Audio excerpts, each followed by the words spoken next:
We now return to our coverage of the third sitting of the House in the second session of the 11th Parliament that takes place on Thursday, October 6th, 2016.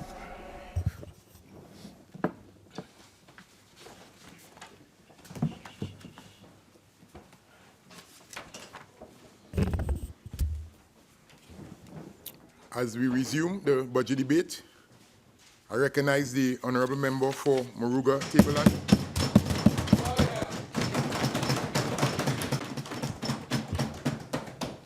Good afternoon, Mr. Deputy Speaker. Good afternoon to members of the House of both sides.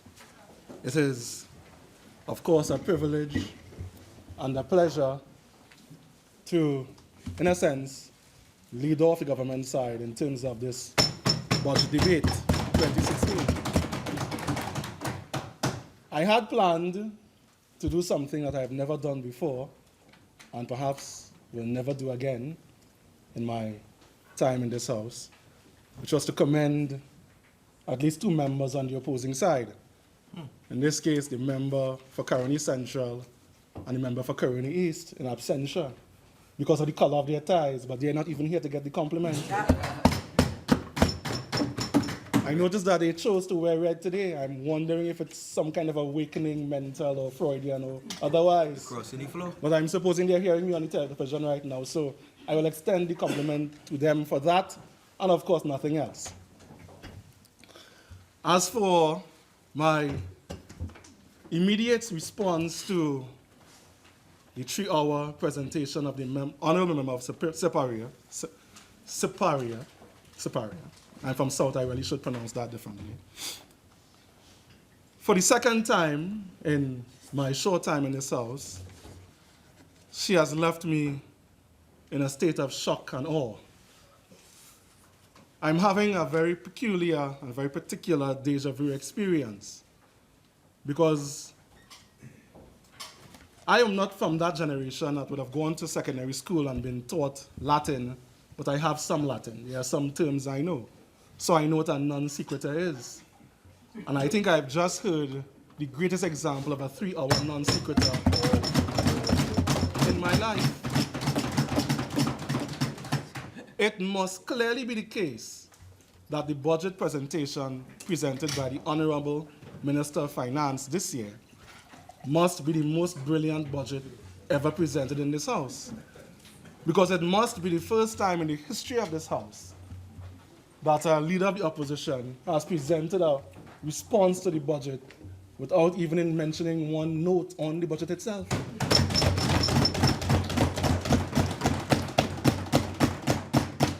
I'm amazed by the fact that she talked about everything else. Now, the honourable leader of the opposition is a very seasoned politician. In fact, she referred to the Minister of Finance as a seasoned politician, but she, of course, falls into that category. But we just listened to a 3-hour tirade that was just full of anecdote, innuendo, insinuations, aspersions, no facts, no figures, no analysis, no critical thought of any kind, just 3 hours of whimsy and airy-fairy discourse. In fact, I might want to term it the Alice in Wonderland budget review. It was simply amazing.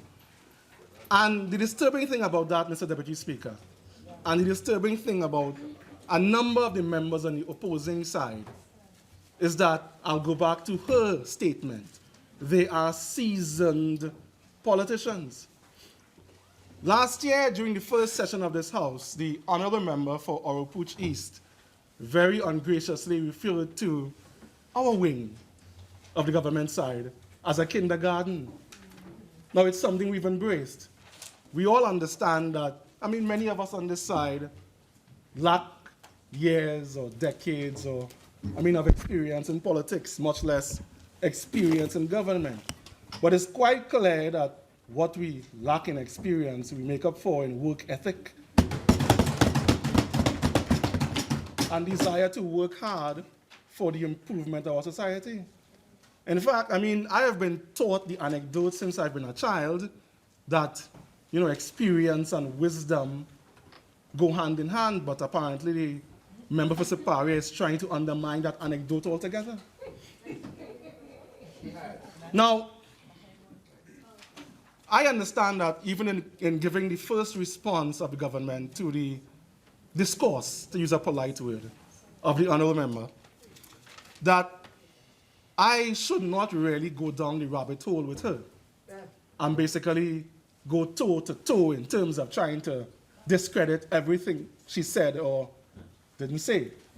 That would be fallacious because I have other important tasks to fulfill. I have to account for and project for a year as a member of parliament. I have to account for and project for a year as a minister in the Ministry of Education. And these tasks, of course, will take some time. But there are one or two things said by the leader of the opposition that I cannot let pass because we live in a time where it is no longer as easy to obfuscate as it once was. We live in a time where if you are the type who tends to be evasive with the truth or dodgy with the truth, it's very easy to find the facts very quickly. And there were a number of things that were mentioned in that speech that are very easy to refute. I do not have the time nor the will to do all of them. But there are some critical points made by the leader of the opposition, Mr. Deputy Speaker, that must be contended with. So I'll just take a few minutes to look into a few of them.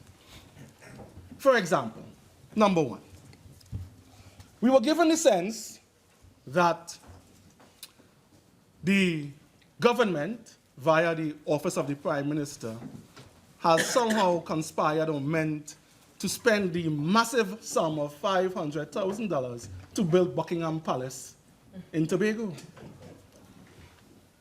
And the population might be led to believe that in these stringent economic times, the government, is intending to waste very scarce financial resources to somehow cater to the whim or the ego of the Prime Minister, when really the truth is something quite different, which is that there is an existing residence for the Prime Minister in Tobago, Mr. Deputy Speaker, that was allowed to run into decay by the former regime, and that this relatively conservative sum of $500,000, which will not be able to effect all of the repairs needed to bring that residence back up to scratch, is really an opening salvo in terms of fixing that already existing residence, which is state property, for which the government is responsible. When one is, Mr. Deputy Speaker, evasive or elusive with the truth, it is not too difficult to find the facts to set the record straight. So I'm going to set the record straight on a few more issues. That's one. We heard a very impassioned, I don't want to be overly critical, plea on behalf of the leader of the opposition for the families of those officers that have the misfortune to have been slain in the line of duty. And we on this side, of course, share that concern for the families of those who have been affected so unfortunately. Of course, she managed to give the impression that the government has done absolutely nothing to deal with these circumstances. But I have been sitting here wondering if the honourable member has stopped reading the favorite newspaper of her party, the Newsday, because I read the papers every day. And I recall very clearly, Mr. Deputy Speaker, headlines on October 3rd on the Newsday stating that government has already started the process of compensating those families of officers who have lost their lives in the line of duty. So perhaps those headlines and those newspapers have escaped her notice. So I will ask her to go and do, a little research, not too difficult. Just buy a paper from 2 days ago, and you will find that evidence there. So that's second point I want to look at. The honorable member made the point that the National Oil Company of Trinidad and Tobago, Petrotrin, has stopped drilling. That there is no drilling at Petrotrin, there is no drilling at Trinma, that no drilling at all.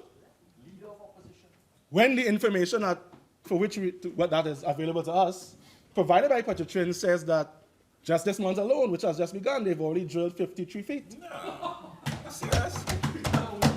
So I am, sorry, 53,000 feet. We are left nonplussed. Perhaps there's another Petrotrin that we've not heard about that has ceased drilling. But the one that we are familiar with is drilling apparently par excellence. I want to reiterate the point that when one stands in the parliament and one is evasive or liberal with the truth, these things are not difficult to verify. What is the point of doing this? But I'll move on. Of particular interest to me was the insinuation that since the PNM has been in government, Mr. Deputy Speaker, that some 20,000 people have lost their jobs within the last year. Now, there is no point in pretending that since we've come into office, directly because of the economic circumstances faced by the country, that it has been the unfortunate circumstance that a number of people have lost their jobs. There is no denying that fact. As to the actual figure, which was never cited in any way, so we don't know where that figure comes from, what evidence it is based on, but I'm not even going to argue that fact, Mr. Deputy Speaker. I want to make a comparison in terms of how this PNM government operates and how the previous PP government operated. Let us assume that the honorable member is correct and that some 20,000 people have lost their jobs since we've come into government in a year, based on the economic circumstances that we face. That's a quarterly labor. Let's assume that that figure, which was uncited, for which there has been no evidence provided, is actually true.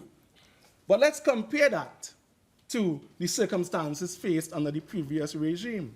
Because I, could raise here a bundle of documents,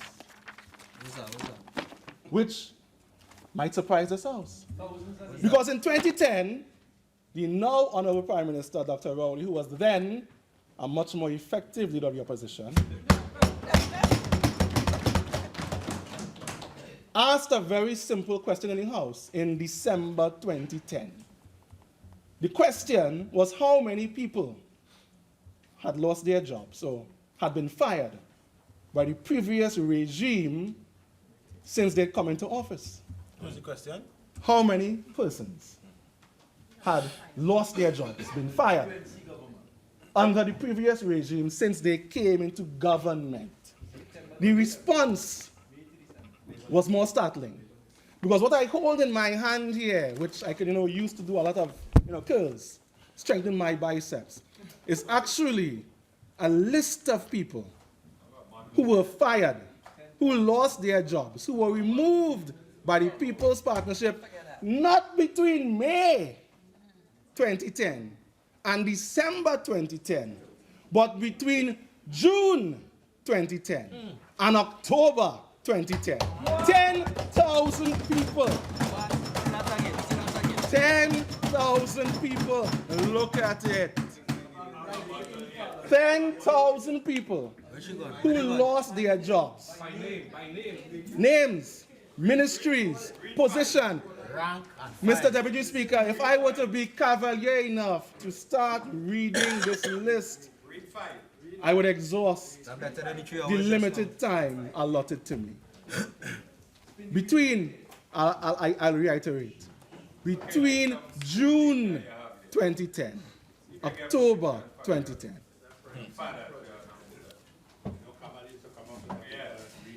Forget him now. Member for Couva South, you will have your opportunity. Please, continue. So, Deputy Speaker, I'm actually sad that you stopped him. It's the first thing he said since I've been here and I've actually understood. but I thank you for your intervention, sir.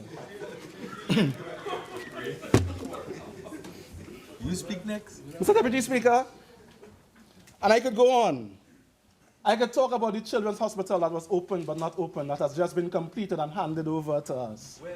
I could talk about all that sanctimony that came out, talking about the PNM and corruption. I am wondering, I actually know for a fact now what 10,000 tons of irony looks like. That the former Prime Minister could stand in this house and accuse this government of corruption is the epitome of irony. I now know what that looks like. And I could go on and on, Mr. Deputy Speaker, down that rabbit hole, going punch for punch, going blow for blow. But I did and you're muttering and mumbling again. But I could go that way, Mr. Deputy Speaker. But I have more significant matters to account for. And I remember my simple maths when I went to secondary school, which is 0 plus 0 equals 0. 0 multiplied by 0 equals 0. So if I were to spend the next 15 minutes discussing the nothing that has been said by the honorable member, I would have contributed nothing to this house. It would have amounted to 0. And what would be the point of that? I have more significant things to do, and the members of this side have more significant things to do. Because you know what? In the last year, Mr. Deputy Speaker, this nation has been through the most difficult financial year in living memory. It has. When I think about the last year that we went through, it reminds me of the only year that I have lived that resembles this, which was 1986. And those of us who have been alive that long, back then I'd have been in primary school. So actually, when the members for Caroni Central and the member for Tabakeet were first sitting in this house, I was in primary school in long socks and batter dogs. But I remember what life was like in 1985. And then I remember, Mr. Deputy Speaker, what life was like in 1986. I remember not eating a grape or an apple between my being a child and my being an adult. I remember when the IMF came and what austerity meant for my family and for my friends. I remember friends who were well-to-do one day and their fathers and mothers lost their jobs and their circumstances were different the next day. Honorable member for Couva South, please, since we resumed, this is the second occasion. Please, let's keep it down. Thank you, sir. I would have been a chance, Mr. Deputy Speaker, but I remember what those circumstances felt like. The PNM in the 1980s put a number of provisions in place to ensure our economic survival. But in 1986, the price of oil declined from $26 US a barrel to $10 US a barrel, and Trinidad went into an economic spiral. Flash forward to 2016, and we faced even more dire circumstances. But it is a testimony to the strength of this government, to the managerial ability of this government, that our economy has not collapsed in the same way that it faced in 1986. That's another testimony to the strength of the Prime Minister, senior members of this cabinet, of cabinet, and this government. That we have managed to hold things together. We've managed to survive. So it is tremendously galling to, on one hand, listen to a seasoned politician talk about the fact that this government does not understand the circumstances we face, when everything she says subsequent to that outlines and highlights that she has no comprehension of the circumstances we face in this country today. Point of order. What's clarify, sir, member? Okay, honorable member, please let's use the honorable member for Siparia, or honorable member, and stay away from the other adjectives. Apologies, sir. The honorable member has exhibited that she has no understanding of the circumstances we faced.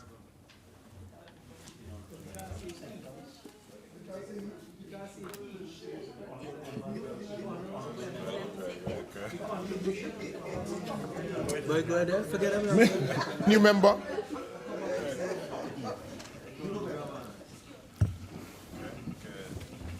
Thank you, sir.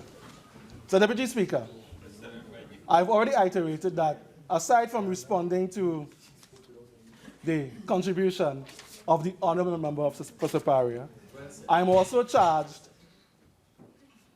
with accounting for and projecting for the development of my constituency. On every occasion that I've stood in this August House, I've attempted to make the very simple and very critical point that I am, on one hand, very proud to represent the citizens of the Moruga Tableland constituency, but at the same time, I'm very much aware, in a very poignant way, of the negative circumstances faced by that constituency. So, Deputy Speaker, to be perfectly frank to this House and the viewing public, just the decision to become a candidate to run for government required a critical degree of thought on my part. On one hand, I was particularly aware of the difficult circumstances that our nation would be facing circa 2015 and beyond. I was poignantly aware of the circumstances faced by my home constituency. I was aware that even if the PNM won the election and I became, despite the projections that I would not be, the Member of Parliament for Moruga Tableland, that I would face a very difficult circumstance in the interim, simply because of the fact that this constituency has traditionally been one of the most underdeveloped, and the fact that it was underdeveloped meant that it would face a very difficult circumstance given what would be the prevailing economic circumstances. Nevertheless, driven by my desire to serve my nation, and more specifically my community, I made the leap, and 1 year after, I have absolutely no regrets. So on one hand, it is my responsibility now to stand here and to help account for my tenure as MP for Moruga Tableland for the last year. And I want to emphasize the point and underline it very succinctly, that many of the issues that animate my constituencies would be considered very prosaic or tremendously relevant in other communities. Many of the things that most constituencies, particularly those, for example, in North Trinidad, take for granted are still issues of major contention and major concern for my constituency. So if it is that the things I discuss in my report seem trite, seem insignificant, seem, atavistic, something from a previous era, it's also, thank you. It's really indicative of the need for development in Moruga Tableland. Mr. Deputy Speaker, first off, I'd like to talk about the situation where the water supply is concerned. And I am tremendously pleased at the generosity of the Honourable Member for Chaguanas West, because he, via his tenure, has played a significant part in the problem faced by my constituency. During the previous budget debate last year, and in every discourse in this parliament in which I was allowed to bring this issue to the fore, I've made the point very critically that water remains a problem in my constituency. In fact, I would have mentioned last year during the same budget debate that during my walks, which are mandated by our party in terms of our, during the candidacy, I had the particular displeasure of visiting a number of communities, for example, Mara, for example, Penal Road, for example, Tableland, where the water supply was intermittent at best, where people would have been tremendously pleased to have received a supply of water once a month, so once a week, where they would be lucky to receive water once a month, where, for example, in the case of Marak or Penal Road, I had the misfortune to be informed that they had not, Penal Rock Road, thank you, Moruga, man. I had the misfortune to be informed that they had not received water for something close to 3 months. One of the things I did, Mr. Deputy Speaker, very soon after I assumed the mantle of Member of Parliament, was to try to personally investigate what could be the central cause for this problem. So I did something maybe a little interesting. The Moruga end of the constituency has traditionally been the one that suffers the most in terms of water. Now, it receives a supply of water from a localized source. In this case, it's the Trinity Dam. What I did was to basically talk to the CEO of WASA, talk to the South manager, and organize a visit to the dam, which I did. So within a month of becoming MP, one morning I found myself on the plant at the Trinity Dam. And I saw something tremendously interesting. I saw a significant expanse of water, not tremendously large. This is not a mega dam a la the Navet Dam, but it's large enough and has enough depth to provide a reasonable supply for Moruga. And if you have a reasonable supply for Moruga, then that allows other sources of water to not be diverted there and to have a more equitable distribution throughout the constituency. So the Trinity Dam was actually fourth line in terms of the supply of water in Moruga. So I went to that dam. So there's a reasonable supply of water. It begs expansion, it begs dredging. There are things that can be done to affect the volume of water. So the water itself was not the problem. The problem was the Trinity Dam had hitherto been a source of water utilized by Petrotrin for its activities in the Moruga area. It was, in the early 2000s, acquired by WASA. Unfortunately, even though it was acquired for commercial and other uses by WASA, the infrastructure at that dam had never been upgraded.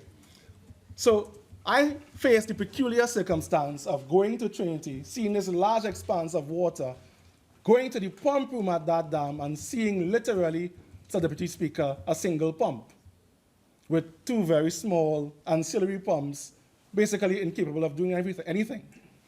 The problem with that is that when that single pump fails, and because it is overworked, it is overused, it tends to fail often, basically, the supply of water is curtailed.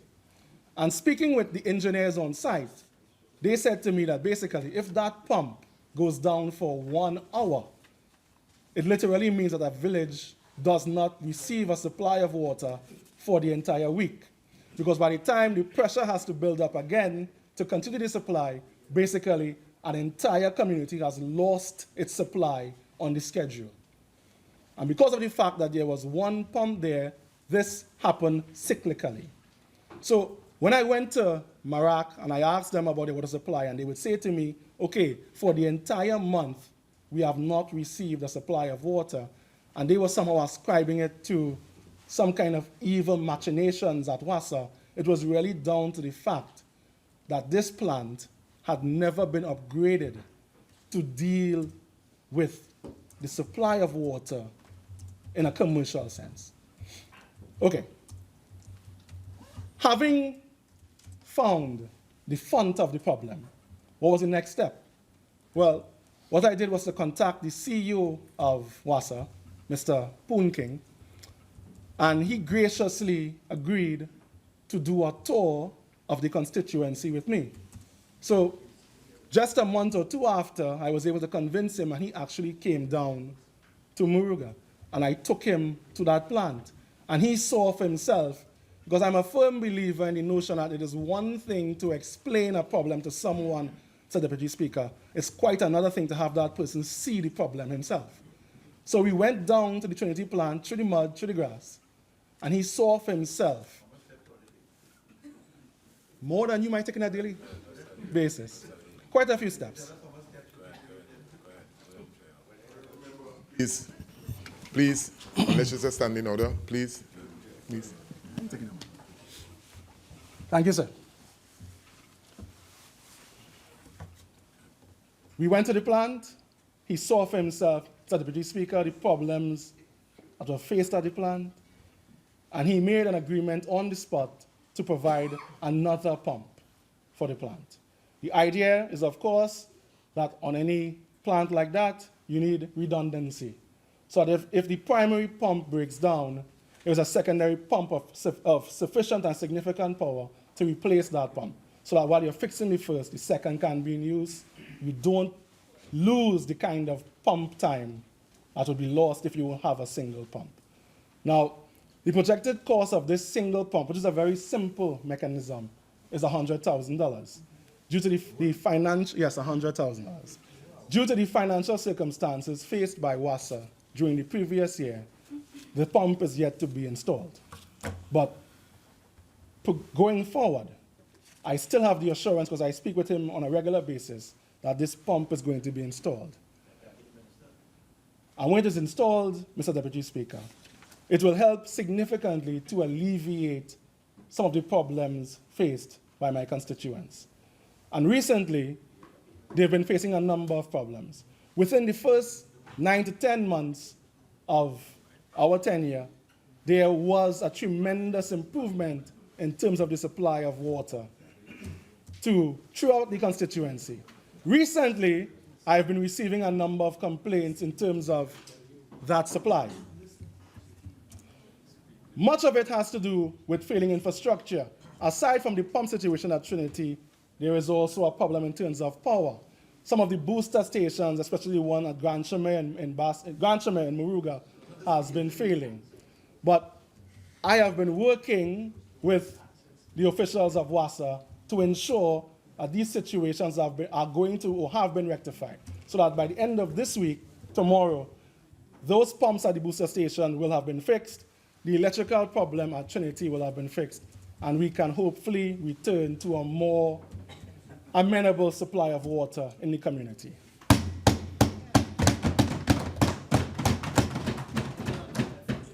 Added to that, I was able to get the CEO of WASA to agree that as soon as funding was available, he would run many of the lines in the constituency that are missing. I'll emphasize the point again. The state of underdevelopment in the constituency means that there are some villages, for example, there is one part of Marak, there is one part of Tableland, there are parts of Bastia that simply do not have pipes in the ground, so there is no ParlView for pipe-borne water. I've gotten the CEO of WASA to agree that as soon as funding is available, he will run projects to ensure that these situations are rectified. Mr. Deputy Speaker, it may seem absurd, it may seem ridiculous, it may seem hyperbolic to be discussing water, which we would really prefer to take for granted as something that every citizen has at their beck and call. Honorable member, your time has expired. Do you care to? Only 33 minutes? Only 33 minutes? 45 and 10. It's only 33 So your additional 15? It's not 45. Additional 10, sorry. 45 and 10. Go ahead now, you're good. Go ahead now. It's only 33 minutes at all. Yeah. My apologies, sir. Continue. Right. Right. It's the budget debate. Sorry. Thank you. My apologies. It is my intention, Mr. Deputy Speaker, that during my first tenure in Parliament, because I intend to do this again, that this water situation, which has been a bugbear in Moruga ad infinitum, is brought to rest. Seeing that time is quickly running away from me, I'll move on to another critical historical situation in terms of the problems of my constituency. And that is the road situation. It has been, Mr. Deputy Speaker, a long-standing issue that the road condition in Moruga has been abysmal.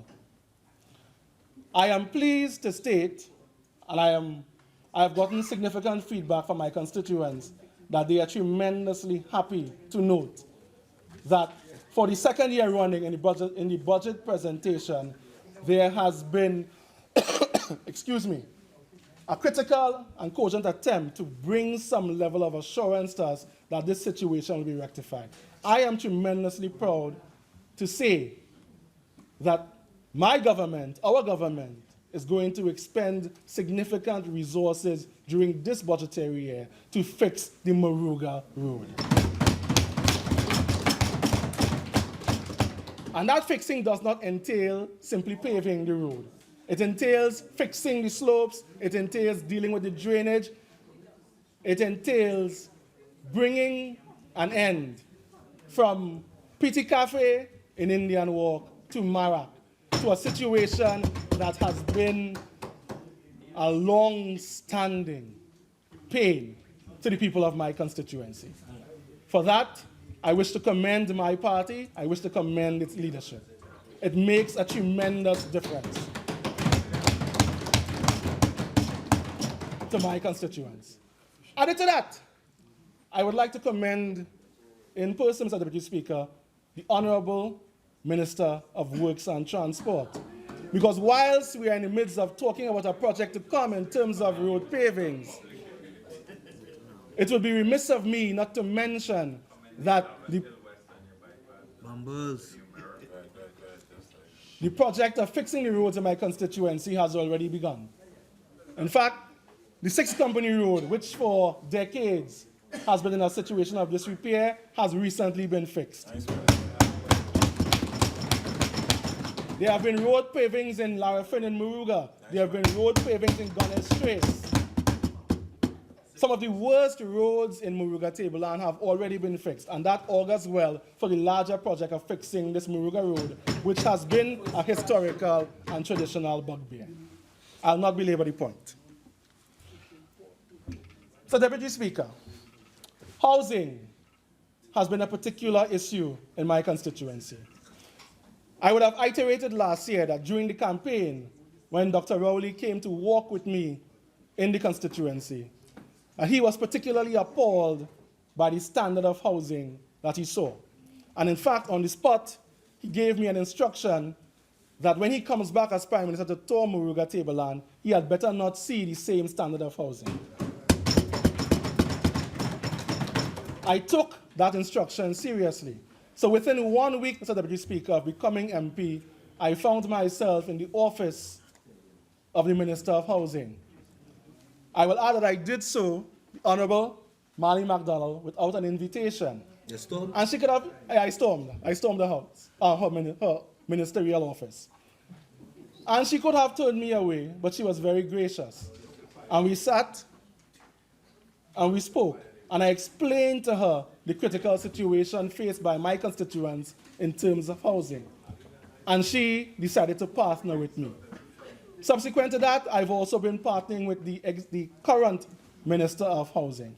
And the end result of that has been that in the last year, we have been able to distribute to constituents of Moruga Tableland in excess of 150 houses.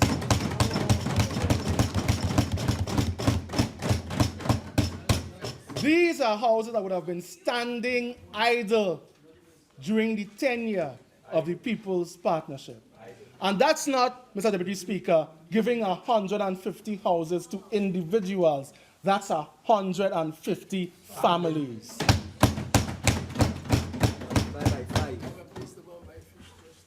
But it has not been only that. To be perfectly frank and to be perfectly fair, Mr. Deputy Speaker, the demand for housing in this nation is astronomical. I'm sure it is the case for every member of parliament in this house. And if you sit in your parliamentary office during surgery every week, the majority of those persons who come to make requests of you come for housing. In my case, if I see 100 constituents within my surgery, 75 of them, 80 of them, 90 of them sometimes come requesting housing. There is absolutely no way that the state can afford to provide the housing stock to deal with the need for housing.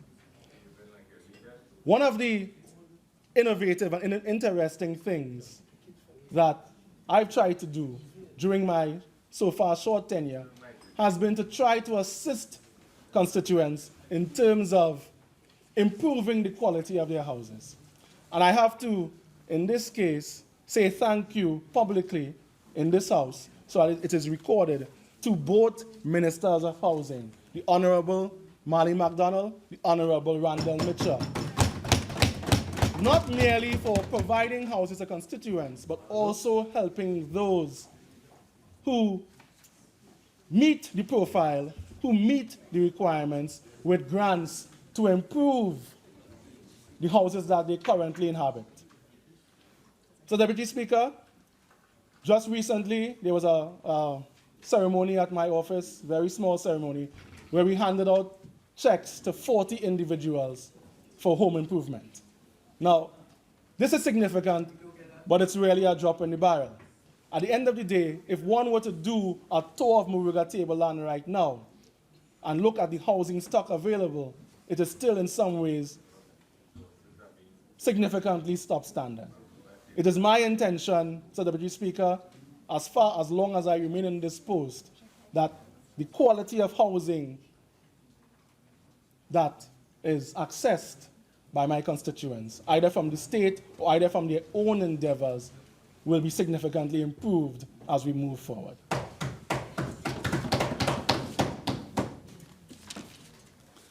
So, Deputy Speaker, during the debate last year, I think in my opening, I made an off-the-cuff statement, an anecdote, that it would have been easier to find an elephant in Moruga Tableland than it would have been to catch a bus. Because whereas during my entire life, it was remarkably easy to get public transportation in Moruga vis-a-vis the bus, when the PP ascended into office in 2010, mysteriously, the buses disappeared.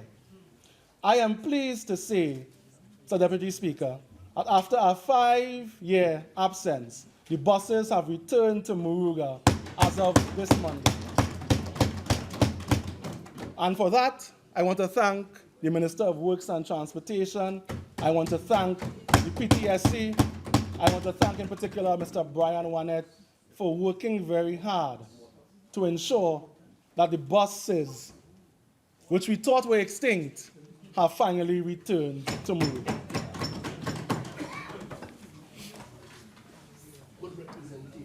Thank you very much, sir. The last constituency issue, and there are many more, but my time is slipping away, I will refer to very quickly in passing, is the issue of crime. I remember poignantly last year standing in the budget debate and noting that what had traditionally and long-standing been a very peaceful community, where the notion of crime was something remarkably whimsical, stealing a yard fowl, had suddenly become a place where, though we had not had a murder for 50 years, there were suddenly 8 murders in 8 months. And that the people of my constituency, who had been habituated to living lives where the idea of living in a burglar-proof house was a non sequitur, suddenly became fearful for their lives and their safety.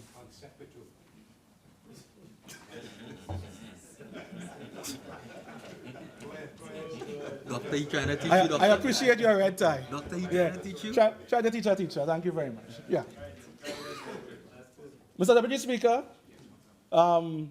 with the requisite feedback from my constituents in terms of their concerns, in terms of their safety, in terms of the crime situation, I made particular and poignant overtures to the Minister of National Security. I can say definitively today that he took my concerns very seriously, and in a very short space of time, he made a very significant intervention. On one hand, he returned to... Honorable members, please, I'm trying to hear the honorable member, please. Thank you, sir. On one hand, he returned to Moruga particular police sergeant who has had a long-standing history in the community and understands the community very well. And added to that, he provided additional security forces in terms of members of the regiment. So that for the last 6 months, we've had rotated every single day soldiers stationed in Moruga. And the consequence of that has been that a situation where crime is concerned had simply become unbearable and was spiraling out of control has been quieted immediately. And for that, I would like to thank and commend the Minister of National Security because my constituents now feel safe again. Thank you, sir. Your time has expired. You care to avail yourself of the additional 10? Thank you, sir. Proceed. It is impossible, Mr. Deputy Speaker, to give any significant account for my tenure in the Ministry of Education in 10 minutes. But what I will attempt to do very quickly is to provide two very, I think, significant explanations to the public in terms of what we do at the ministry. And I'll focus specifically on the area of projects in terms of school construction and school repairs. I was very amused to listen to the Honorable Leader of the Opposition talk about the fact that the Honorable Member of Caroni East had built over 100 schools during the tenure of our government. That's a tremendously shady fact. In fact, through you, Mr. Deputy Speaker, I would like to ask where those schools are located, because we can't seem to find them. That's a very elusive fact. Of those 100, Mr. Deputy Speaker, of those 100 so-called constructed schools, when we check the records of EFCL and we check the records of EFPPD at the ministry, the majority of them are at the stage of 1% or 2% construction. Now, I am not an engineer, I'm not a builder. I don't know what 1% construction means. Maybe it means that you put up the sign, maybe you turn the sod. But the majority of the schools that were constructed by the former regime rest at these very, minuscule percentages. And if we were to attempt to drive throughout the country locating them, it would be a fool's errand par excellence. So, Deputy Speaker, aside from that curious situation and curious statement, I will contend and I will explain that we have faced a very significant problem in terms of mobilizing school construction. Everyone here is aware of the situation. Basically, the ministry owes a significant sum of money to contractors, and because of that, they've downed tools, and we've been unable to really move forward school construction in the way that we would like. But I'm happy to state to this Parliament and to the nation that on one hand, we have a cabinet-approved appointment to pay our contractors. Two, we have gone through the painstaking process of vetting every single invoice submitted by EFCL. Three, we are in the process of having the Attorney General's office review that vetting process, and as soon as that process is over, we will commence the payment of contractors. And many of these schools that exist, for example, at Ramai Chase, for example, at Chatham, that are very close to completion, we will be able to open them in the shortest time possible. So we've taken the year to get our houses in order, and we will begin that process of moving school construction forward in the not-too-distant future. So, Deputy Speaker, I also like to give some brief information in terms of the vacation repair program. Now, I had the interesting experience of reading another absurdly amusing article by the head of the SDMS today, in which he makes a kind of a rambling case that somehow the education sector is in chaos, when really He is just angry at the fact that what he considers to be his schools have not been completed. So, Deputy Speaker, we had the misfortune for the 5 years previous to our tenure of having a Minister of Education, in this case, the Honorable Member for Caroni East, who doesn't understand the term opportunity costs. Simply because he was on a very interesting drive to build a number of imaginary schools with no identified funding. And he didn't understand that basically you can't use the same money to do more than one thing. So that if you were going to go forward trying to build all these schools which were never built, you could not then spend the same money in terms of vacation school repairs. So we face this year the insurmountable task of trying to repair, and I'll say this very slowly, 177 schools with 220 projects.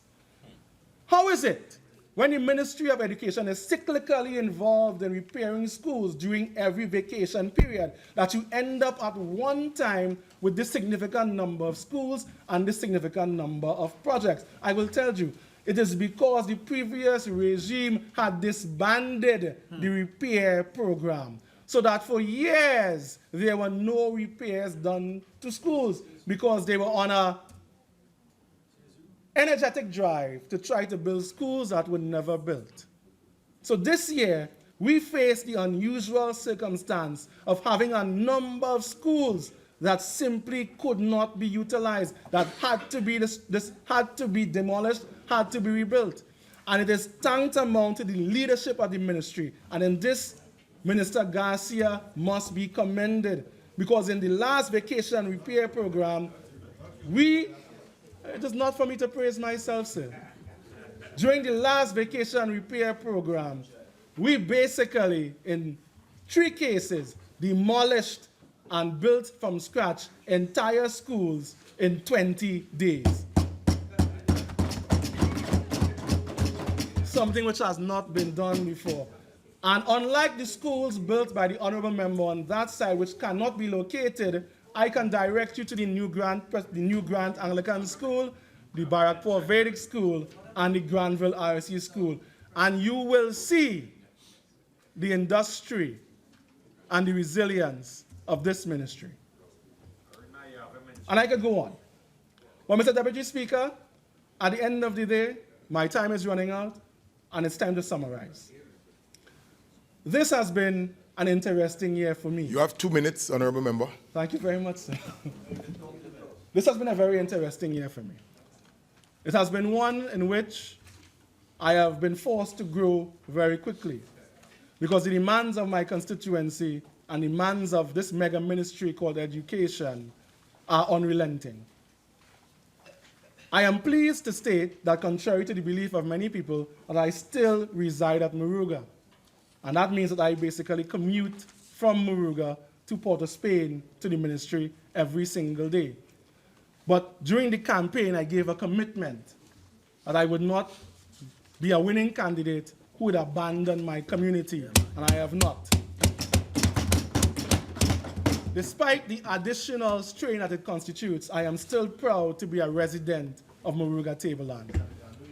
And as long as I find myself in that situation of being at the Ministry of Education and being the MP for this constituency, I have given a pledge that I will reaffirm today, that I will work hard for the betterment of education and for the betterment of Moruga Tableland. That I will stand and I will speak here resolutely, I will be honest, and I will be decent. Like many members here, I have faced peculiar circumstances. I'm sure that I'm not the only one here who's been offered a bribe. I'm sure I'm not the only one here who has been asked to do something illegal. But I stand here affirming the fact that I got into politics to serve my constituency. I got into politics to serve my nation. And I will continue to do so with honesty and decency. Thank you. Honorable Member for Cumuto, Manzanilla. Thank you, Deputy Speaker. And I would like to state, Deputy Speaker, that it was indeed a pleasure to hear my political leader, who gave a sterling contribution to this House earlier today, and who highlighted not just the issues, but gave a blueprint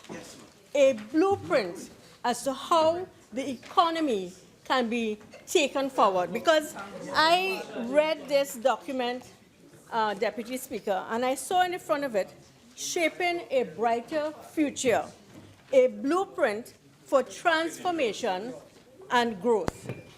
And Deputy Speaker, I don't know if the honorable member knows what blueprint means, but a blueprint is a plan that clearly shows a step-by-step path to where you want to go.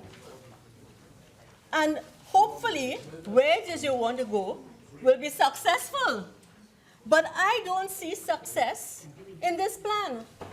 All I see are taxes, how to spend money without putting a diversification plan or a stimulus plan in place for this country. And Deputy Speaker, I was taken aback by that. But even further than that, I was reading in the budget statement, and I quote the Minister of Finance when he says, there is widespread agreement that economic diversification needs to be an essential pillar of our long-term vision 2030. And it is also generally accepted that diversification can only be successfully pursued in a context of fiscal and monetary stability. Until the economy is stabilized, neither business nor consumer confidence will be sufficiently strong to promote structural change. I am quoting. Thank you, Deputy Speaker. I said in the earlier, sorry, you may not have heard, I quote from the Minister of Finance, from the budget statement. And so, there's a premise that the Minister of Finance assumes that the consumers and the business persons will have confidence in this government. And the truth is, the people don't have confidence, and neither do they trust this government. And as such, the government has to come much better. And I think that one of the ways it can do so is by first speaking the truth about what happens in factor, by speaking the truth of how they met this economy, which is, in fact, we left it much better than how they have taken it. The truth that crime has risen under this government when it was very low under ours, has spiraled out of control. Deputy Speaker, I made a comment in this House this year, and I said a member for San Fernando West was most upset with me when I said that crime seems to prosper under the PNM. We brought crime down. We brought crime down. And as a result of it, that is an achievement. But this government opens a number of facilities that we have completed and calls that an achievement. This government calls an achievement of reducing a cabinet. And most recently, I see when you open a car park, that is an achievement too. And so, we need to explain what is achievement. And this is for what we have accomplished Deputy Speaker, when we were in government, our astute leader sought to diversify our economy. And one of the things that she had put in place was for our tourism sector, which was in fact increasing under the astute leadership of both Stephen Cadiz and Jerry Hadid, who took tourism to a place that this country had not seen. Now, I'm going to go back and forth and take into consideration my constituency, Deputy Speaker. In my constituency, you may not know, but there is something called, or somewhere called, the Bat Caves, that is in Tamina. Do you know, Deputy Speaker, that in Tamina, National Geographic has visited that area in Tamina? And this Bat Cave, there's a place in Austin, Texas, that earns out of the bats alone an estimated US $17 million, US dollars. And here we are, want to make a scandal in Tobago and give away lands in Tobago, which is scandalous, and bring in a foreign entity, give them our land, give away all, for 30 years probably, and give away all incentives, because when they come into Tobago, the Tobagonians will not benefit in any way possible. The taxis will not benefit, the farmers will not benefit, the other hoteliers will not benefit. Because when you have this particular entity come in, they are not interested in involving the smaller businesses and helping them to prosper. So everything is not going to remain, or anything is not going to remain in Tobago to benefit Tobagonians or even Trinidad. But what we have, local tourism, where international persons are very much interested. And you know what we can do? We're talking about jobs. We're talking about all sorts of things. But if we were to invest in this local tourism, I'm just giving you one part, we can in fact have persons employed, we can train them to be tourist guides, and we can in fact raise the level of Trinidad and Tobago. And we can also, because my area of Cumuto, Manzanilla, the whole of Sandy Grande area, is considered by the UN to be the poorest in all of Trinidad. And because it's the poorest, we have to find ways of bringing the economy up. We want to talk about taxing, but what can you tax? If you begin to invest in the local economy and begin to stimulate the economy, you can in fact look at taxing anybody at that point. But that's just the Bat Caves. We also have on the other side, which is still in my constituency, we have Fishing Pond, the boardwalk, which is very dilapidated, it's deteriorated to the point you cannot go. But there also you have a turtle nesting site. And again, Deputy Speaker, what I'm saying is that you can look at the local tourism and begin to invest locally and begin to empower the persons that live in the community so that they can, in fact, begin to, again, stimulate the economy. Because apparently, the government does not have any ideas. They have no vision. They have no understanding of how to do it. As my political leader said, they had indicated, let's do it together. And of course, the Prime Minister has indicated, well, no, you better do it alone because all they need to be off of my shoulders. And so as a result of that, I am stating that the other side, I had to be bored to death by the member for Moruga Tableland who really had nothing to contribute. He had absolutely nothing to contribute except to, complain and whatever it is. And I want to say something, Deputy Speaker. For Baptist holiday, when we were given our greetings, member on this side gave, extended greetings to the Baptist community.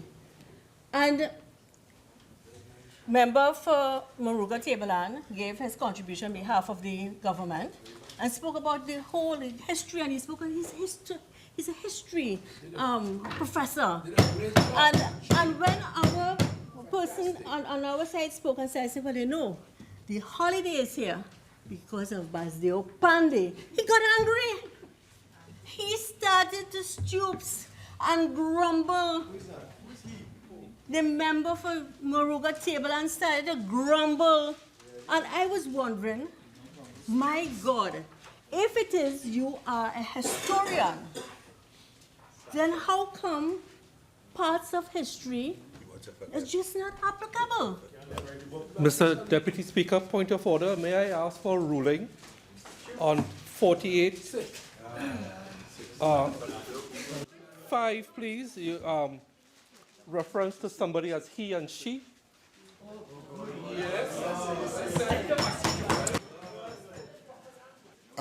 Again, no need to rule at this time. Continue.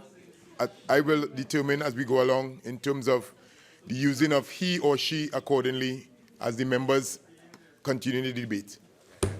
Thank you, Deputy Speaker. I thank you that Deputy Speaker, another thing that I'm very proud that we did, we implemented something called the People's Card. The People's Card is the biometric card. And the reason why we did it was for a number of reasons. One, there has been a lot of mismanagement of funds. There's been a lot of inefficiencies. And as such, to have proper accountability and to ensure that the different grants, the different social grants, were in fact reaching the persons who are deserving of it, but not just to reach them, but also to transform their lives, to empower them, so that they can be weaned off of the social programs, but not dragged off as the government appears to be doing now. And upon coming into government, the first thing that they did was to shut down the biometric card. They shut it down, and I can't understand why, because if the government came in on the premise that they were going to be accountable and they were going to manage the economy and they're going to put in the systems and the processes in place to ensure that there was accountability, then why shut it down? Because what they reverted to was the direct deposit. And the direct deposit, Deputy Speaker, is that you just put monies into someone's account and you cannot determine if they've purchased food items with it. You cannot determine if it is, in fact, the recipient who applied for the grant is, in fact, getting it. You have no way of monitoring whether the monies that have been expended is, in fact, reaching the person, helping the person, and how can you manage the person's ability to become now empowered by weaning them off. There's nothing, no accountability. And so it begs the question, is this government genuinely interested in being accountable accountable to the people of Trinidad and Tobago? And the answer is no.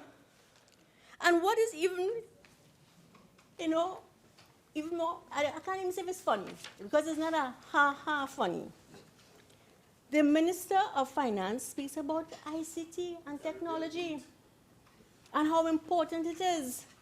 And here it is, a key element that even National Insurance Board wanted to come on board for, because they found it to be an excellent idea, because here it is. The persons can circumvent having to come in twice a year to prove life, because they have to come in to show that they're alive. This here, that when we go to the US and you have to put your finger in, this here would have determined that that person is alive.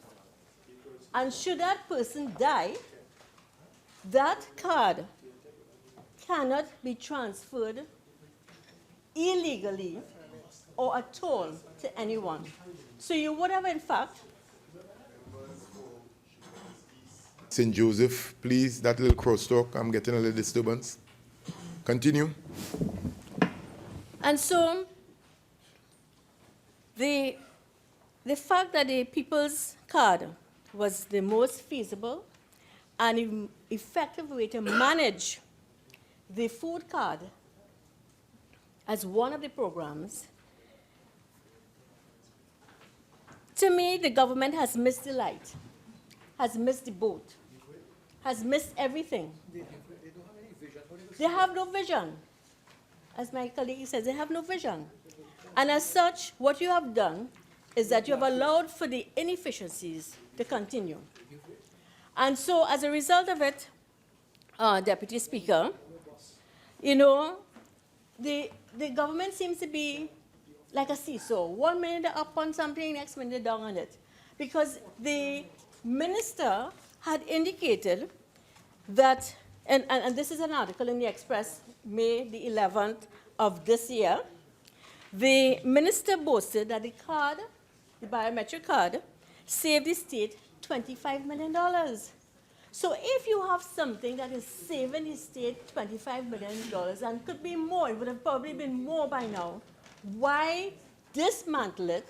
Why disband it? And that is a question I'm asking the government. Because and we all understand, as political leader indicated, and as the government has clearly stated, we understand that it's a very difficult time now, and therefore you are looking to manage the limited resources. But the limited resources should not cause to the most vulnerable to be ignored and to be left behind.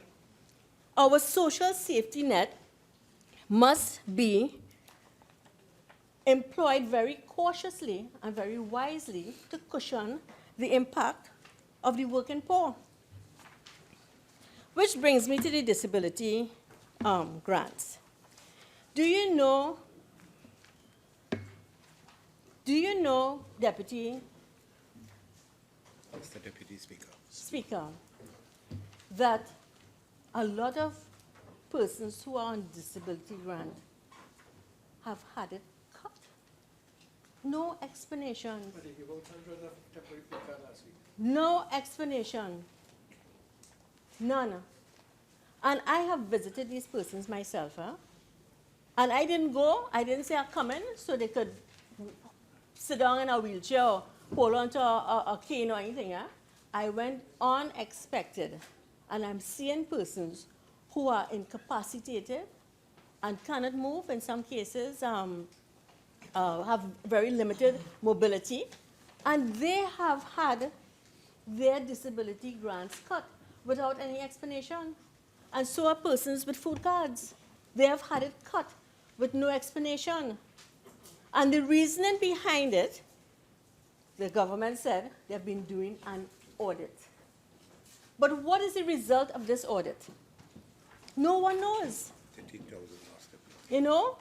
Over 13,000 persons lost their food cards.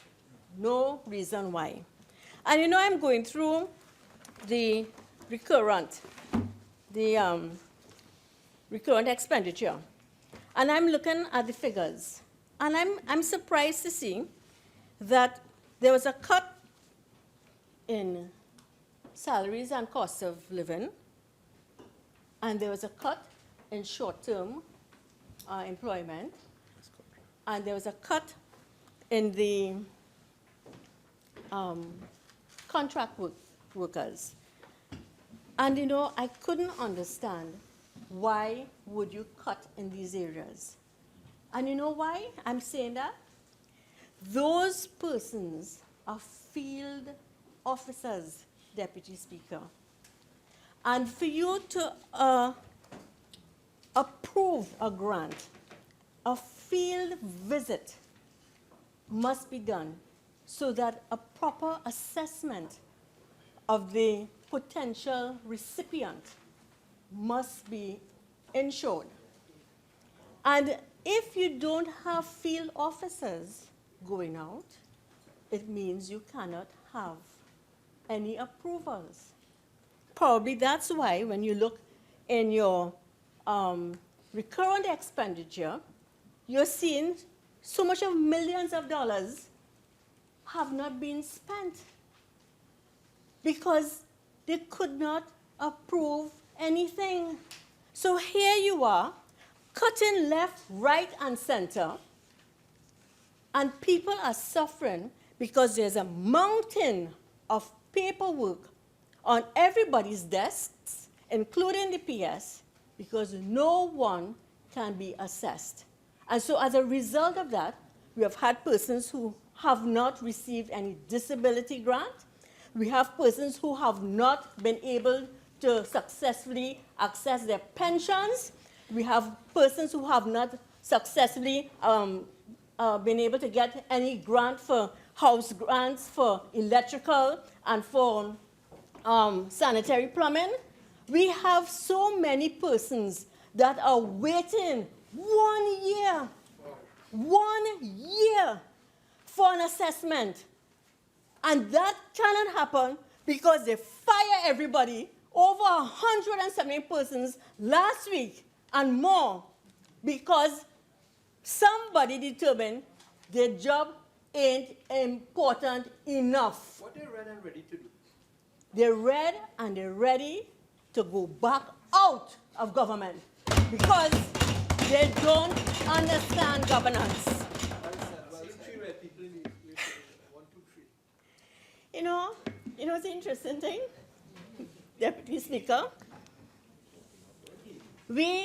When our esteemed Prime Minister was preparing to take her position as Prime Minister, in her manifesto, she said, I am not going to give my people a grant. They have worked hard and they deserve a pension. And so she reverted the grant, she gave a pension, an increase, and the PNM had it on the grants. the PNM had it on the grant. And our Prime Minister, yeah, you don't know. You don't know. Yeah, that's true. The PNM I know what had it on is the I grants. say, Deputy Speaker. And so as a result of it, we also increased pensions. You know, Deputy Speaker, as soon as the Red and Ready team come in, they change it from pension to grant. And so they could take it away. And beyond that, Deputy Speaker, they indicated that they're going to increase it to 5,000. 5,000. Ask any pensioner if they receive 5,000. As a Honorable member for San Fernando, please. Please. Go ahead, member. Thank you, Deputy Speaker. Deputy Speaker, so after that, they reverted the grant. Do you know some of the pensioners did not get their grant? And this is how come I know, Deputy Speaker. I'm not talking off of the heart of my head. I'm on the ground. That is my passion. I am on the ground. And when the various persons came, they brought the form. And when they brought the form, how they got the form in the first place is that their pension did not come to the bank. And so when they went in, they were told, you have to fill out the form all over again, fill this out. And they were given a form which says grant, senior citizens grant. And so as a result of it, we recognize that the government has an ulterior motive. And that motive is exactly what is being indicated. That is, there's some sort of deception, because there's no intention to give the senior citizens any pension, because they could cut it any time now because it's a grant. And further to that, you know, I was seeing in the papers, I had this here somewhere, but I saw in the papers that this week the minister, both ministers, members for St. Anne's East and member for Lupino Bonnier West, celebrated ageism and spoke about, you know, discrimination, because that's what ageism is. It's, you know, discrimination against, you know, the elderly. And I was like, for real? Could this be for real? Because here it is. They cut gate for persons who are 50 years and over. They've reduced, they have changed everything from pension to grant.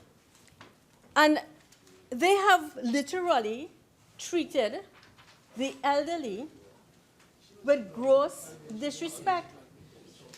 And as there's something about that. But you know, under Kamla Prasad Bissasa's government, there was something called the silver economy. And the silver economy allowed for our senior citizens to contribute in meaningful ways. You know why? Because we didn't consider them to be dead. They were very much alive, and they very much had a number of initiatives that they were waiting. Retirees returning to work program. Yeah, the retirees returning to work program. And so, as a result of it, Deputy Speaker, it is important for us to recognize that what this country had for 5 years brought growth, brought development, stimulated the economy. It brought savings because we left monies in the account, and we also did not touch our Heritage and Stabilization Fund. We had a fund that this government withdrawing is a free ATM machine. And we are asking the question, you're accusing us of spending so much of billions, but you're seeing the growth, you're seeing the development, but you have spent 60 plus. What can we see? What have you done? Where has the money gone? And so my constituents, Deputy Speaker, I met with my constituents, and they asked me to send a clear message. And this is the message. You have failed. You have failed. And not only have you failed, you cannot be trusted. This government cannot be trusted. I looked at the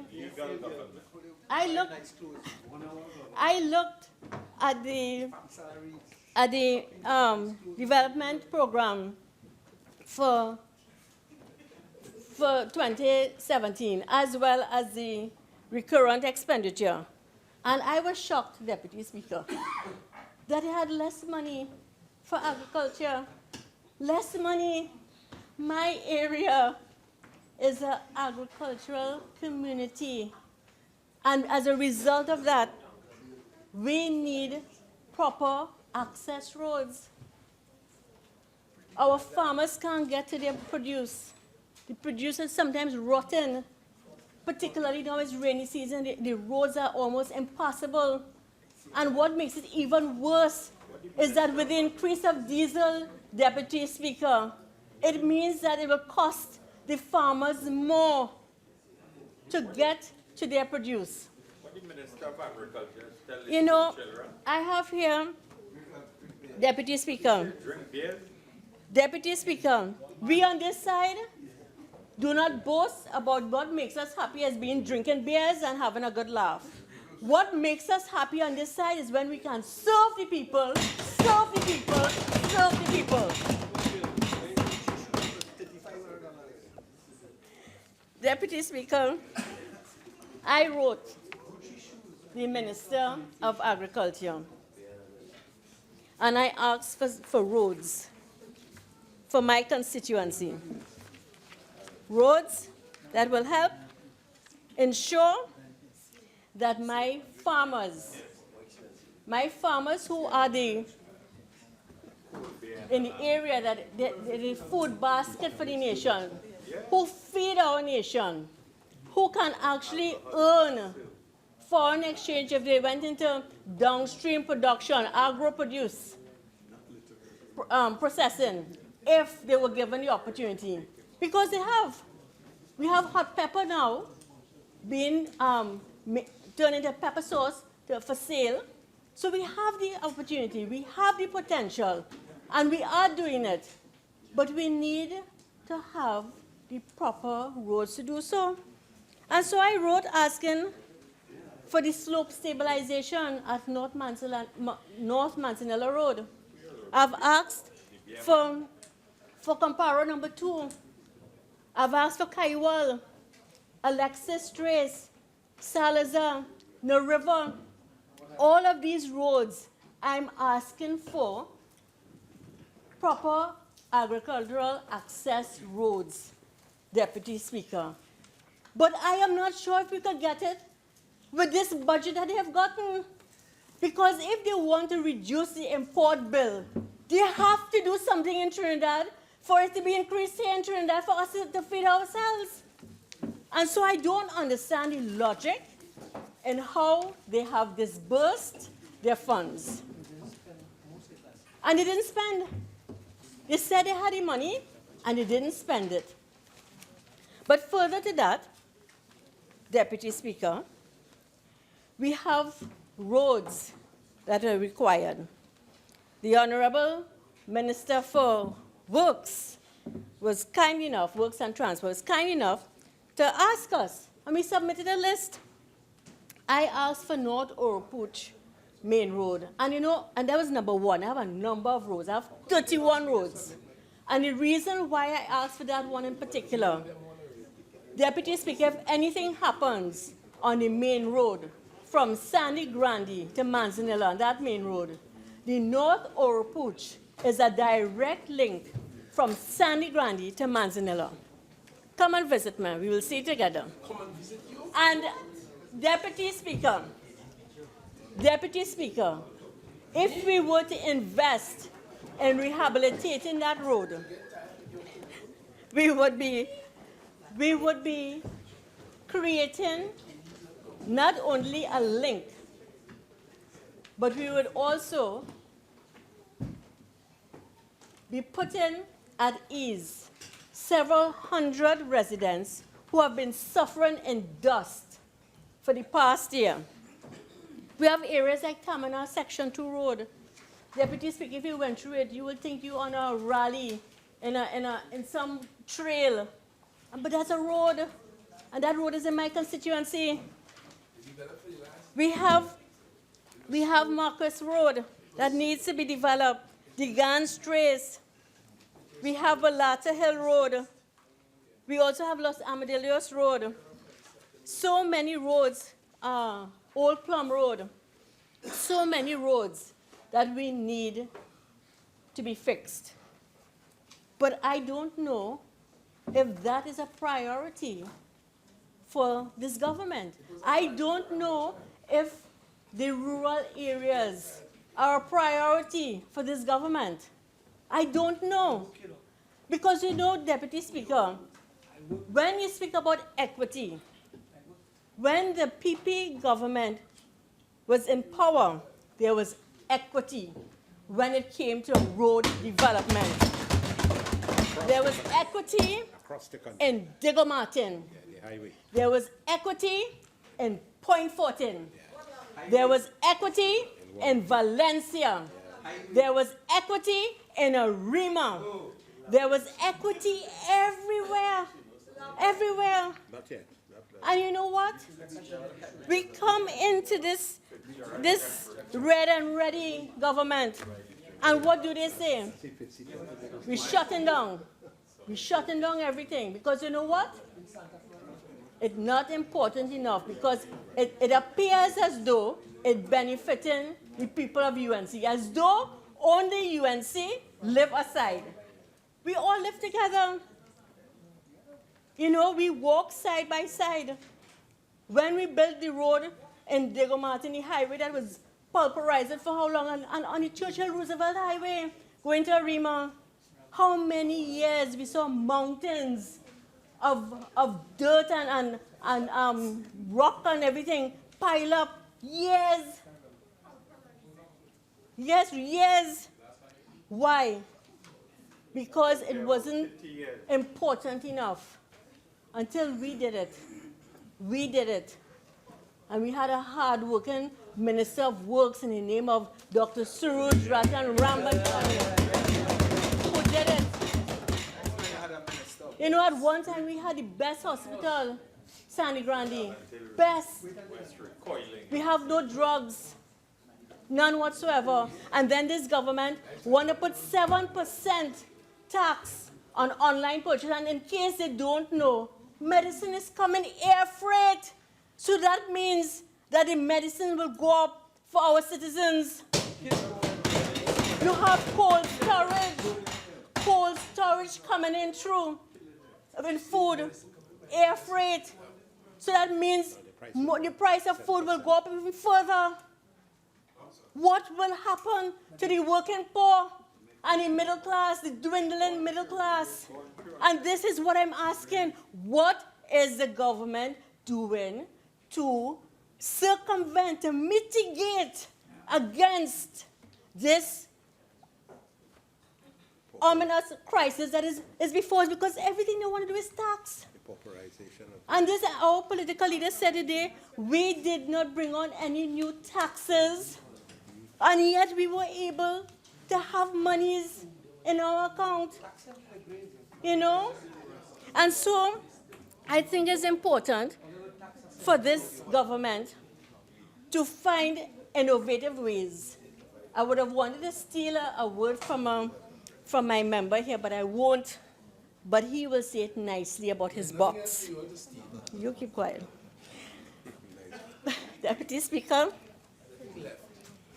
the achievements of the People's Partnership is that we were able to help parents of children who had cerebral palsy.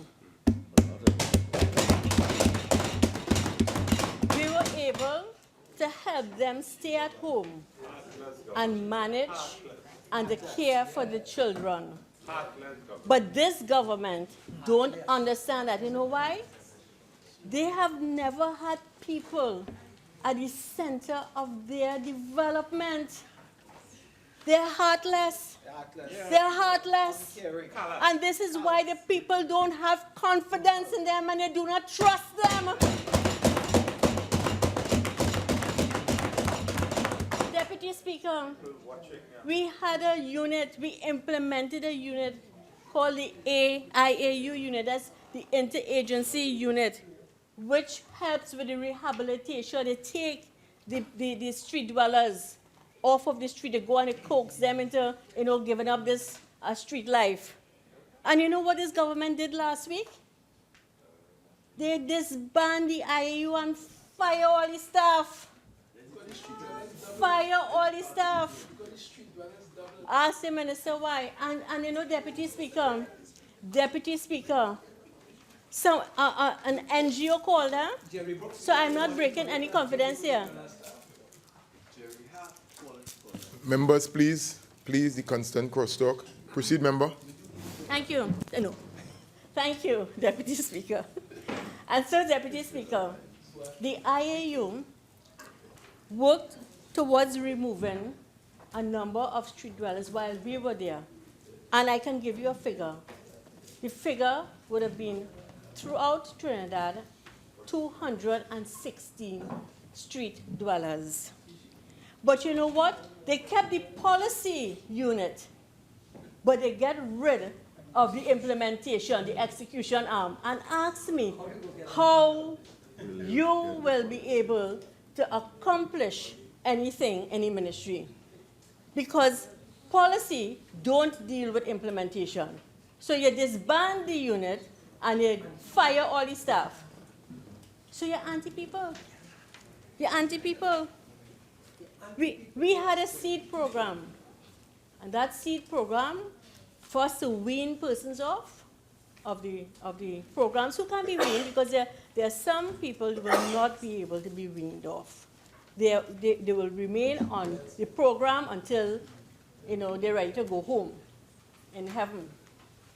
And so we had this program where we actually trained persons. And after training, because they got training in financial matters, so they know how to do their accounts and how to manage everything.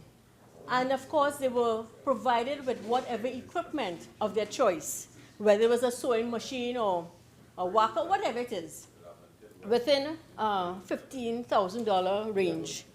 And we were able, Deputy Speaker, in 5 years to empower 3,000 persons. We are people-centered. People-centered. And so, Deputy Speaker, there are a number of things. We understand that a lot of people, there are a lot of single parents. And so in a bid to help and to educate young single parents, we embarked on what we call the baby grant program. And we were helping persons. We were able to educate them, to train them. And I went to one of the meetings, and a lot of the young people there were very happy. Some of the grandparents attended. And you know what those grandparents said? We are sorry we did not have this program earlier. We are sorry that you didn't introduce it, because maybe my daughter or my son might have understood the values and the importance of being prepared for parenthood before becoming a parent. And it is because of that, Deputy Speaker, I was happy to report to my Prime Minister and say, Prime Minister, the decision you made concerning the baby grant was worth it. And this baby grant is not something that she pulled out of her hat. Huh? This baby grant is applied in Chile, in Brazil, including Australia. This baby grant is not something that is new. It's probably new to people in Trinidad and Tobago, but it's not new to the world.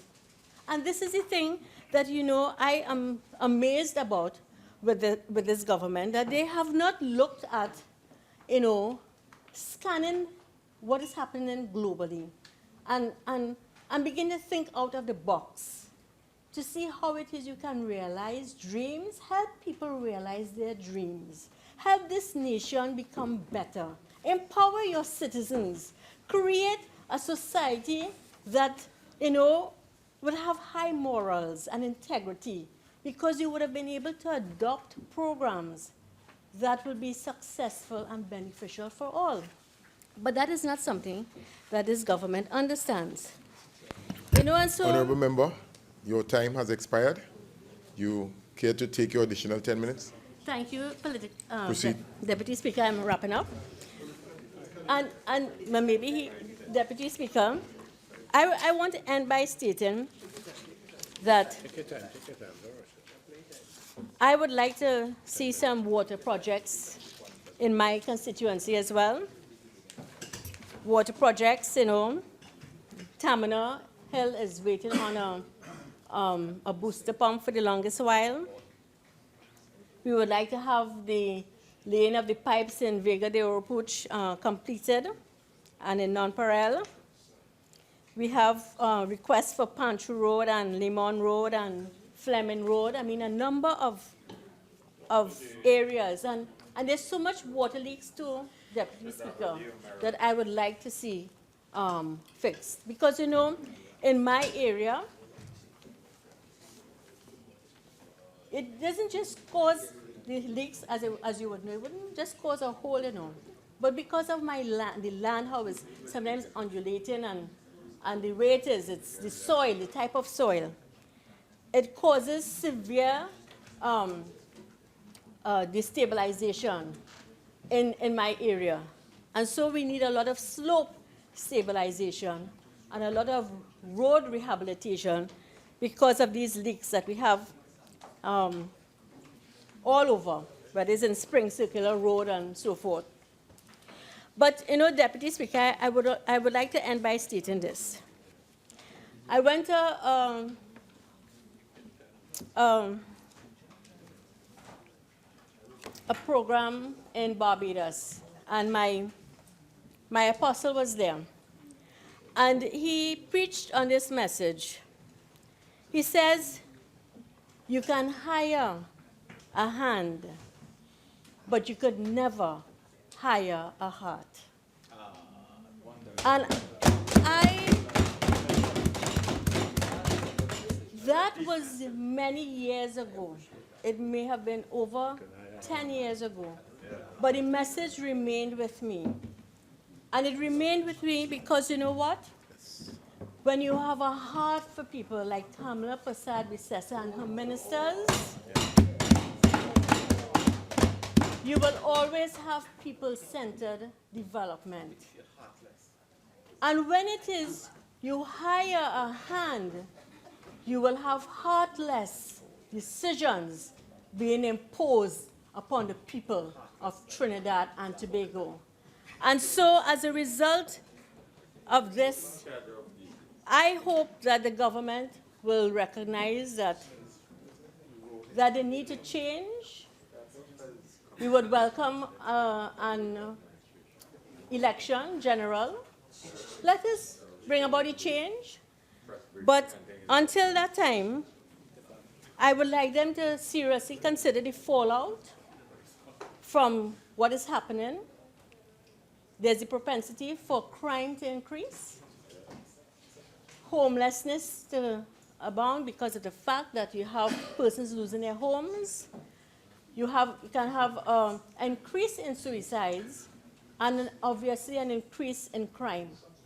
And so as a result, I would like to ask this government to not be a hired hand, but to emulate my political leader, Kamla Prasad-Bissessar. And by doing so, your heart cannot be hired. Thank you. I recognize the honorable member for La Horquetta Talparo.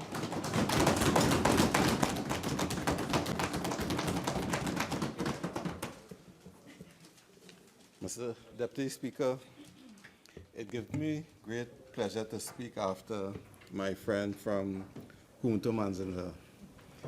You see, Mr. Deputy Speaker, I also represent parts of Tamana. And I agree with you that the conditions there are terrible. I've been to places where there is no running water, where water has been absent for decades. And the strange thing is that Tamana has been represented by her party for the last 30 years. And even when her leader said today that while they were in government, they had the highest budget ever, they had the greatest revenues ever, you didn't ask for anything to be put in Tamana? Mr. Deputy Speaker, I want to share. No, I want to share. No, she spoke about us. I think she was referring to me liking to open things. No, I did open a car park. But I am looking forward to opening this. I do. Now, this is the new pavilion at Horquetta Phase 5. The start date is May 2013. The project is supposed to take 4 months. It doesn't finish yet. May 2030. Yes, I did get permission from the speaker. And my friend for Tabakit, my friend and neighbor for Tabakit was the minister then. And 4 months, May 2013, turned into 4 years. Today I had the pleasure of sitting in a cabinet that approved a recreation ground for Tudge Road, to move the Tudge Road recreation ground to the Tabakit Talparo Regional Corporation. Now, this is the first time Tudge Road is getting a recreation ground.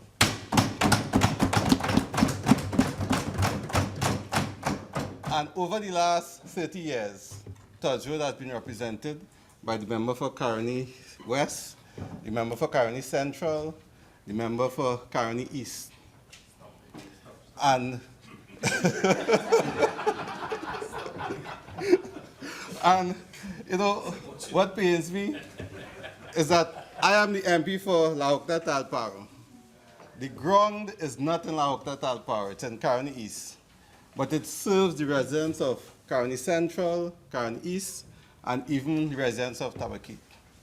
And it's the only place that is not covered by the Tabakit Talparo Regional Corporation and does not have a recreation ground. The only one. The only one.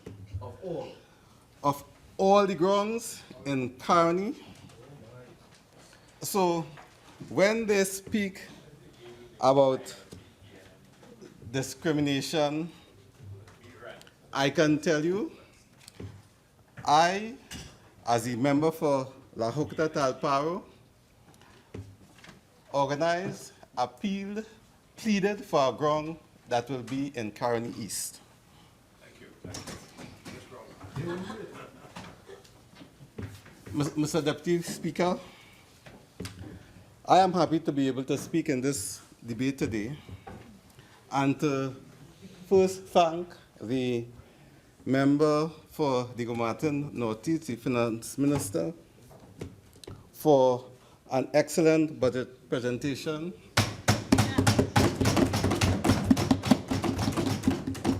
And to thank the Minister of Planning for work on the development program that will assist us in returning growth for this economy.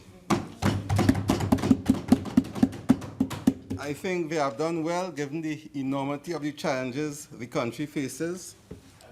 And on behalf of the constituents of La Horquetta Talparo, I thank them for ensuring that this budget provided for the maintenance of equity in the sacrifices that we are all being called upon to make.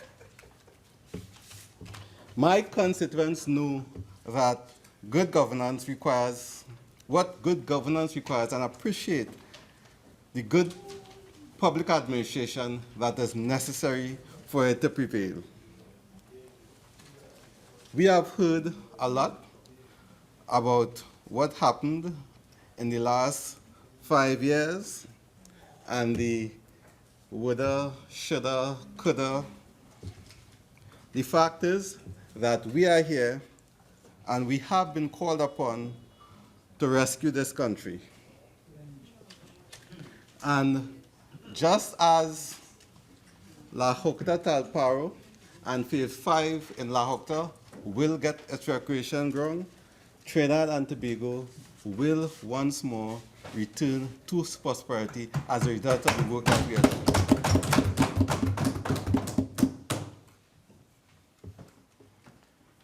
Mr. Deputy Speaker,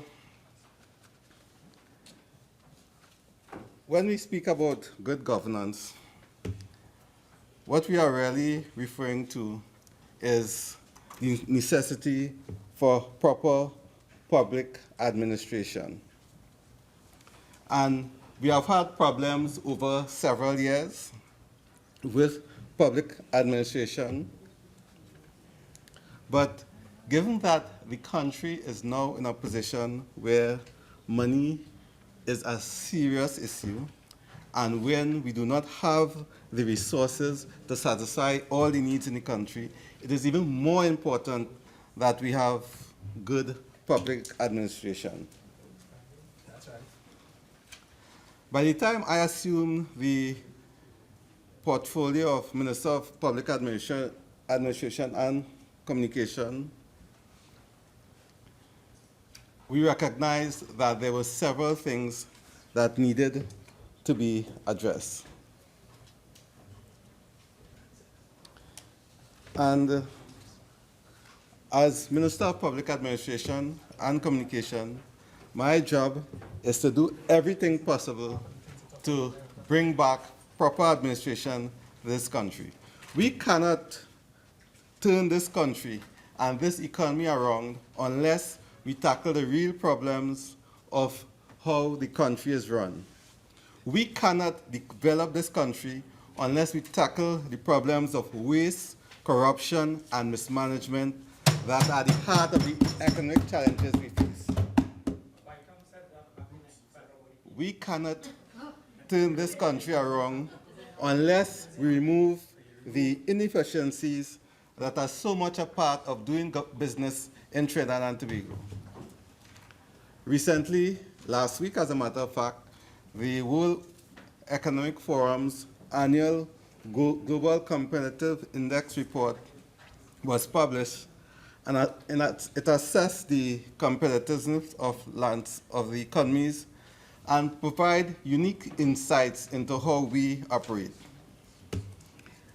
Mr. Deputy Speaker, each year since 2012, Trinidad and Tobago's competitive index ranking has gotten progressively worse. In 2016, we were ranked 94th out of 138 economies. Today, we are 10 places lower than in 2012. Furthermore, yes, furthermore, our first pillar of competitiveness, institutions received our worst rating. Standing order 4410. It is not my intention to have a de-alsing moment, but I'd like you to interpret. Standing order 4410. De-alsing moment? What do you mean by that, sir? A member shall not read his speech except with the leave of the speaker.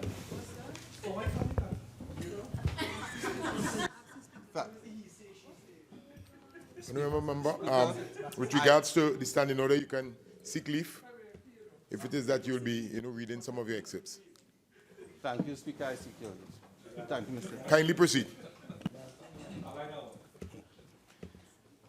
Mr. Deputy Speaker, our institutions, as I said, were ranked 107 out of 138 economies in terms of their efficiency. And if we look at Parliament as one of our institutions, and our inability to get a simple thing like the FATCA bill passed on time, we can see why we have a problem. That piece of opposition intransigence that we witnessed over the last 2 weeks will have real implications for our competitive ranking and eventually our ability to attract investment.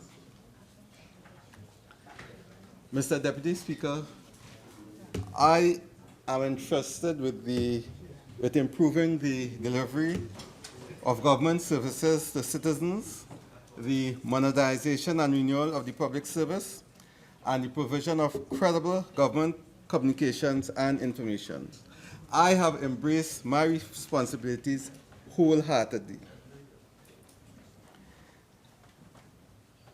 This portfolio calls for transformation, restructuring, and refocusing the public service so that we can assist the Minister of Finance and the Minister of Planning and Mobilization to achieve the goals that were outlined last Friday. This government has a vision for our economy. It's a vision which I understand, even though those opposite clearly don't get it. But fortunately for us in Trinidad and Tobago, on September the 7th, the whole country got it.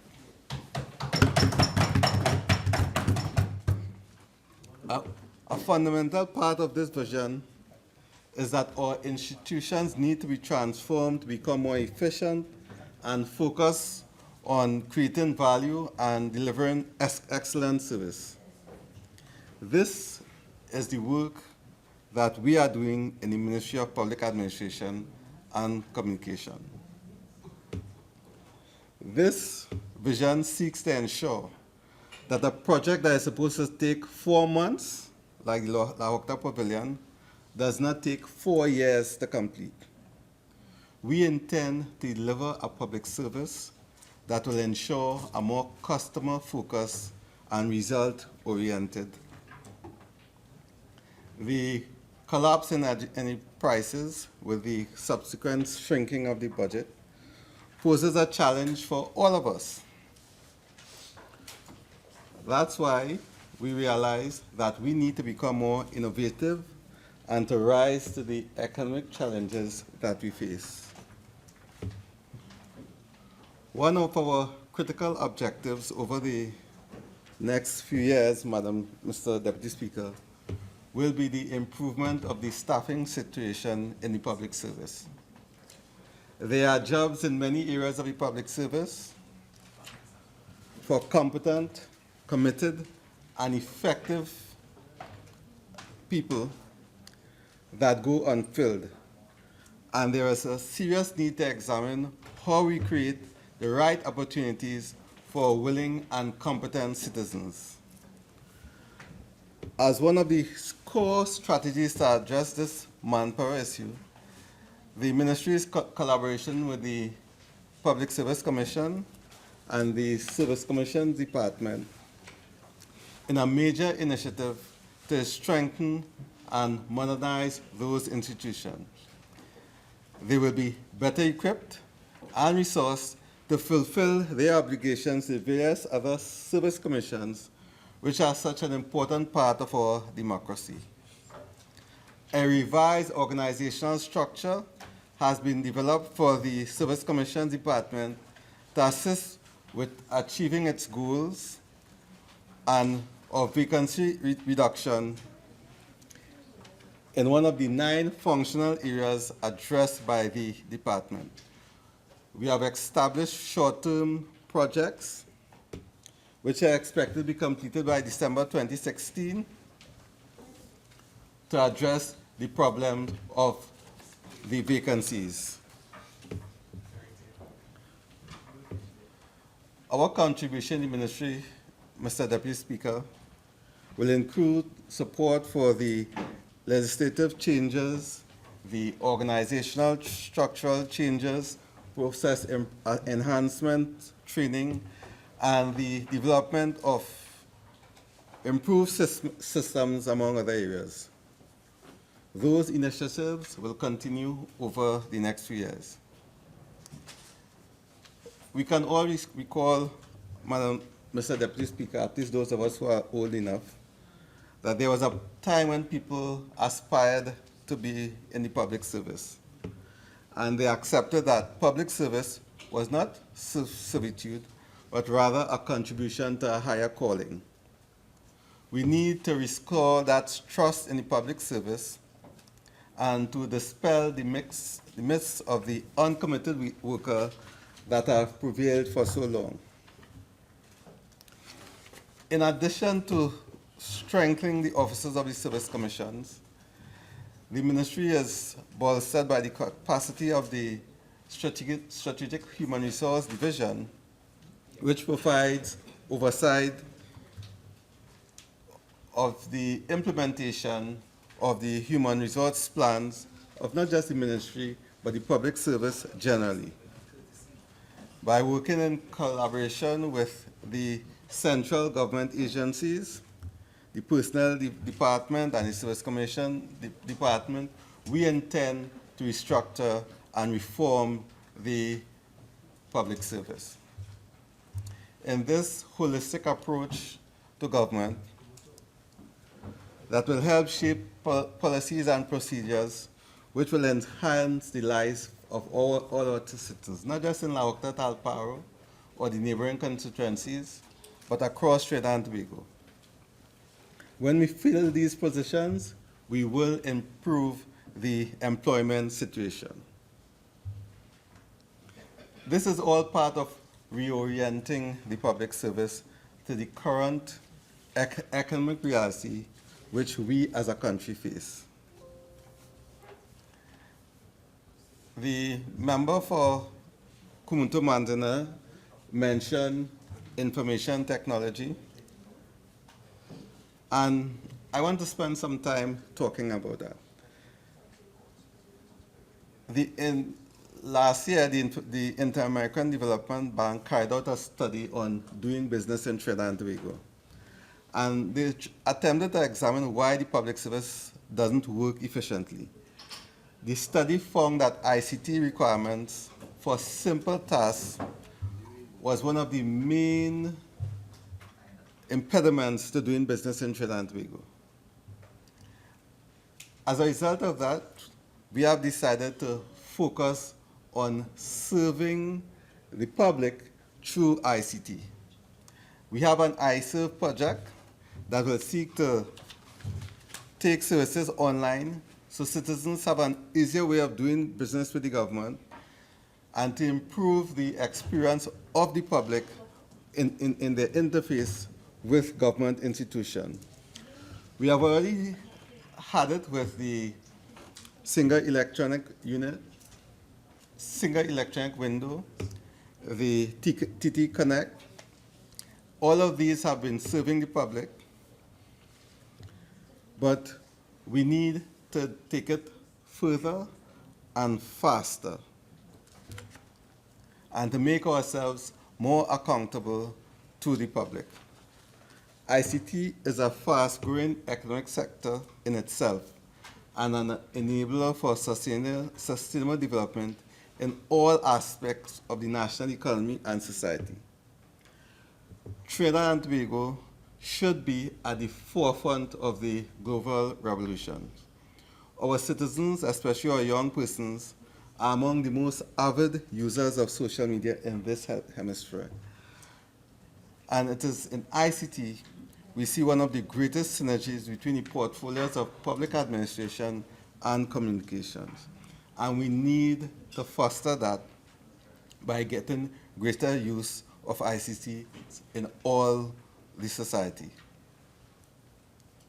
In the 2015 manifesto, which we have adopted as government policy, our plan is to make, our vision is to make Trinidad and Tobago a hub for innovation and technology. And one of the ways we have been seeking to do that is to ensure that all citizens have access to ICTs. Mr. Deputy Speaker, in the 2017 budget estimate for the development program, you will see that $2.5 million has been allocated for the development of an ICT solution for the property and real estate division of the ministry. I am pleased to announce today that although the budget has not been passed, that program has already been completed and the ICT solution is being implemented by the property and real estate division of the ministry. And the cost of that solution that was estimated at $2.5 million is zero. You heard me right? We have spent not 1 cent to do it. We have been able to implement the solution which organizes the records of the Property and Real Estate Division, places the application process for government properties online by simply using in-house solutions. Innovation.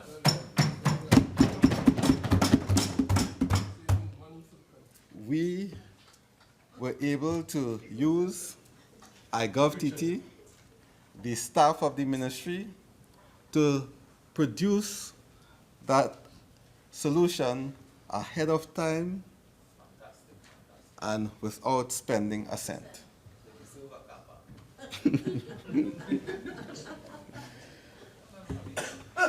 And Mr. Deputy Speaker, that is the way we tend to make this country more efficient. And that project was not done in 4 years or even 4 months. It took us 4 weeks to do it.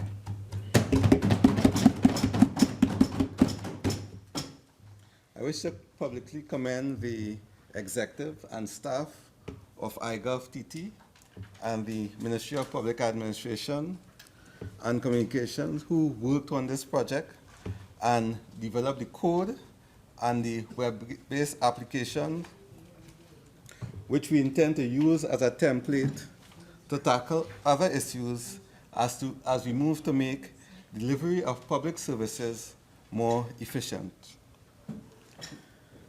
I also want to take this opportunity to congratulate the staff of the Diamond Division of the ministry for winning the Commonwealth Association of Public Administration Ministries Award for CAPAM for innovation with yet another ICT project. The Trinidad and Tobago Diamond Standard, Diamond Buzz, was announced as the winners of the Innovation Incubator category at the CAPAM's President's Dinner on Saturday, August 20th, 2016.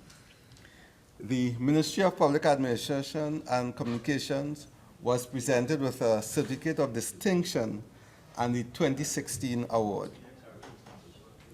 Now, this project is another example of the ministry's development of innovative technology-based solutions within the public sector.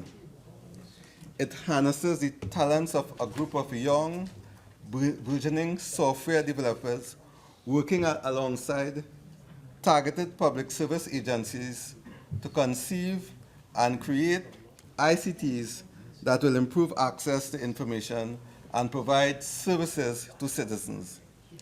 The project seeks to prove that common citizen complaints can be addressed using innovative and sometimes simple technology innovations, open source software, in-house resources, as opposed to expensive proprietary software that is often accompanied by expensive consultancies, licensing, and even more expensive maintenance. We intend to use ICTs to solve many of the problems that now afflict the public service. That is the vision that prepares us to ensure that there is broadband connectivity for every citizen who desires.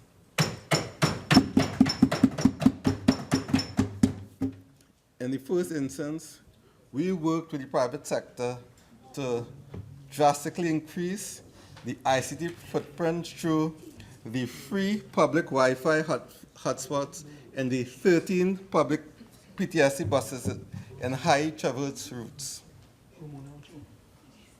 Mr. Deputy Speaker, from all accounts, that program is working splendidly, and I know because the Prime Minister keeps referencing it. In the second phase, we will then expand the citizens' experience in accessing internet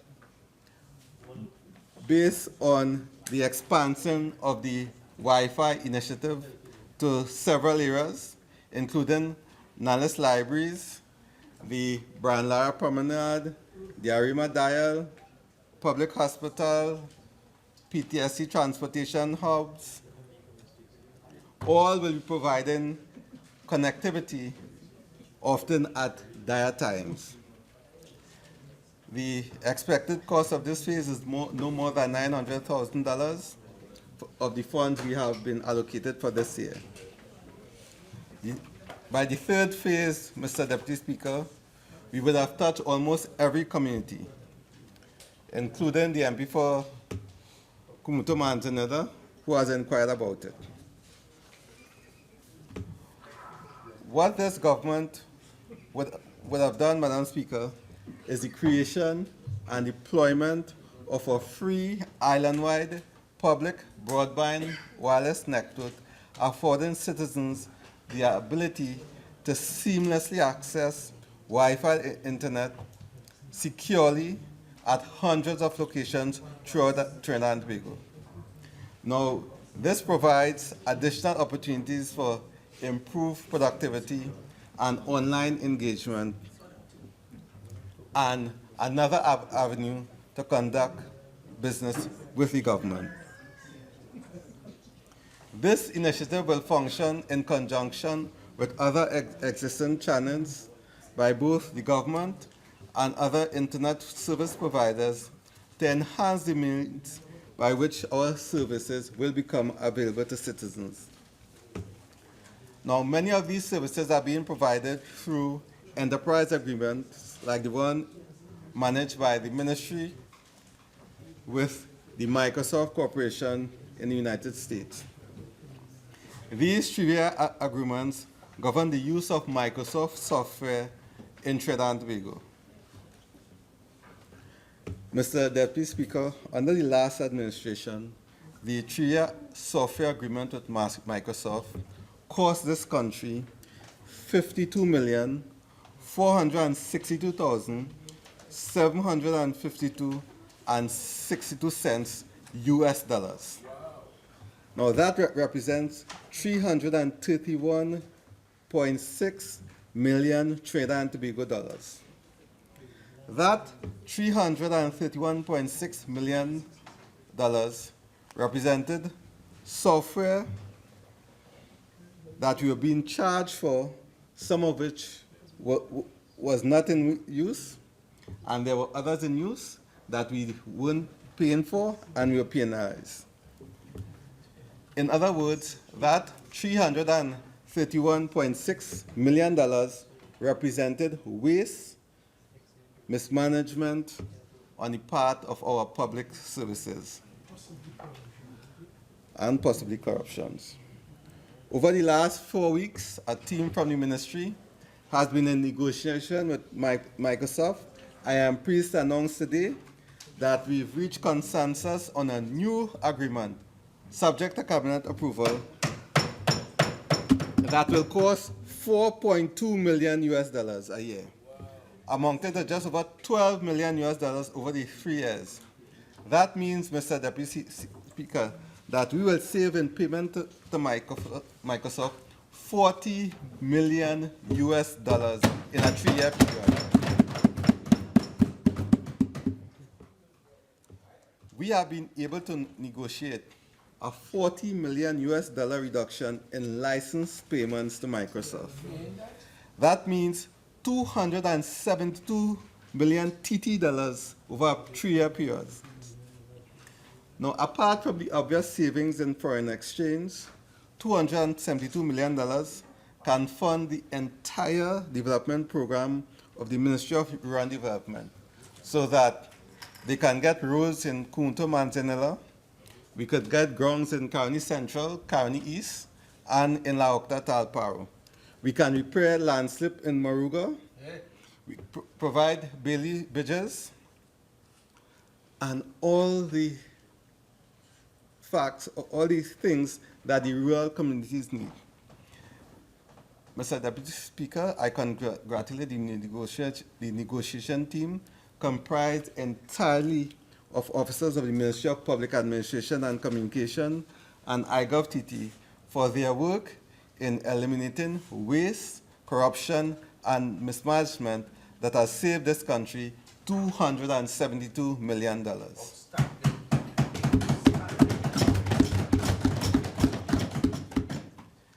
This administration will continue to use ICTs to create an enabling environment to facilitate the effective delivery of public services within budget. The e-legislative agenda speaks to the goals that we have for the use of ICT. And for 2017, the Electronic Transaction Amendment Act will be suitably amended so that it will become in force in Trinidad and Tobago.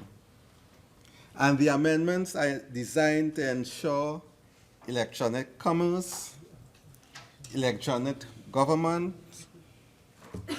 and electronic delivery of business-to-business or B2B transactions. Mr. Deputy Speaker, in so doing, we not only smooth the efficient operation of business and the delivery of services locally, regionally, and internationally, but will improve Trinidad and Tobago's competitiveness and innovation dramatically. It means that you'll be able to pay government bills via credit card or other electronic means. In the Trinidad Guardian of May 27, 2016, reported on a study by MasterCard on the implications of electronic transactions for Trinidad and Tobago. And according to that study, the Trinidad and Tobago economy can grow by 3.5% if the country increased electronic payment by 30% in a 4-year period. The Electronic Transaction Act amendments will address this. It will provide not just government payments, but also increased government earnings. Furthermore, when the act is fully implemented, local and entrepreneurs can also establish systems to receive international payments electronically. This can lead to a whole new e-business industry, creating a whole new source of foreign exchange. And to adopt this, the ministry has since reconstituted the e-business roundtable of private and public sector executive to expedite the implementations of the act.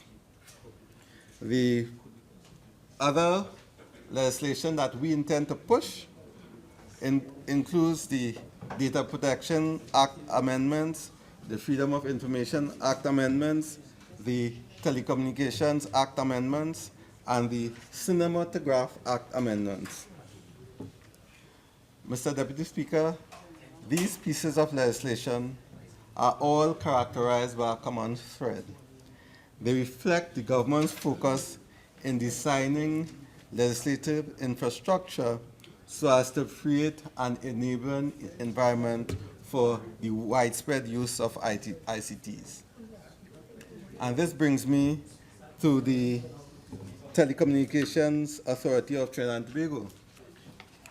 I also have great pleasure in announcement that Trinidad and Tobago has been elected to the chairmanship of the Council and the Executive Committee of the Commonwealth Telecommunications Union for the period 2016 to 2018, and that Mr. Gilbert Peterson, the Chairman of the Board of Directors of the Telecommunications Authority of Trinidad and Tobago, will serve as the chairman of those bodies on behalf of the Republic of Trinidad and Tobago.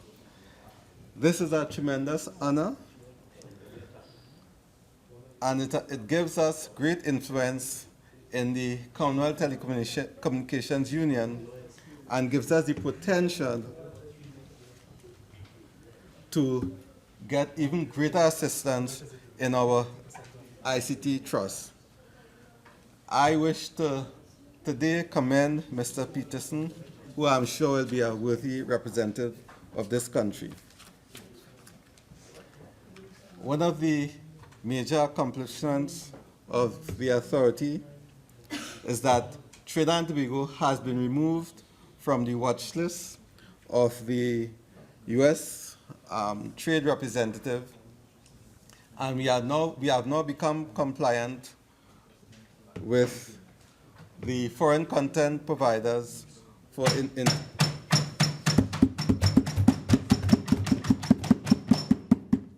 and I can only hope that the member for Mayaro. Thank you.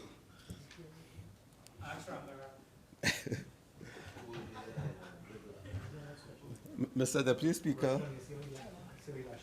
I am also pleased to inform this Honorable House that from this month, the Telecommunications Authority has mandated the implementation of mobile fixed number portability to enable subscribers to change their providers without having to change their numbers. TAT and the fixed and mobile operators have agreed to implement mobile number portability from the 31st of October, and for fixed number portability it's from the 30th of November this year. Before the end of this year, you will be able to change your phone providers, whether TSCT. It was in the works, but it's like the Horquetta Pavilion. It needed somebody to get it done.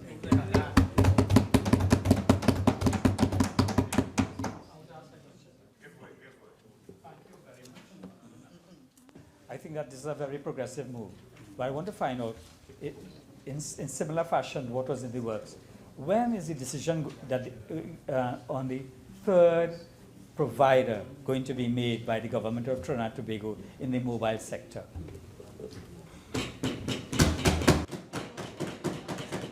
Thank you, Member for Kindly East. You know, I asked the same question, and what I found out was that while you all were in office, the authority had made a decision, and I am told they were prevented from implementing the decision because there was fear that if it was done, it would have implications for your electoral prospects. That is what I am told by the people from. Now, all I will tell you, all I will tell you, that we have appointed a new board, and we'll address that matter as soon as it is brought to our attention. Mr. Deputy Speaker, we intend to take ICT forward. We intend to take procurement forward. And I want to just turn my attention to addressing the work that we have been doing to treat with the issue of procurement.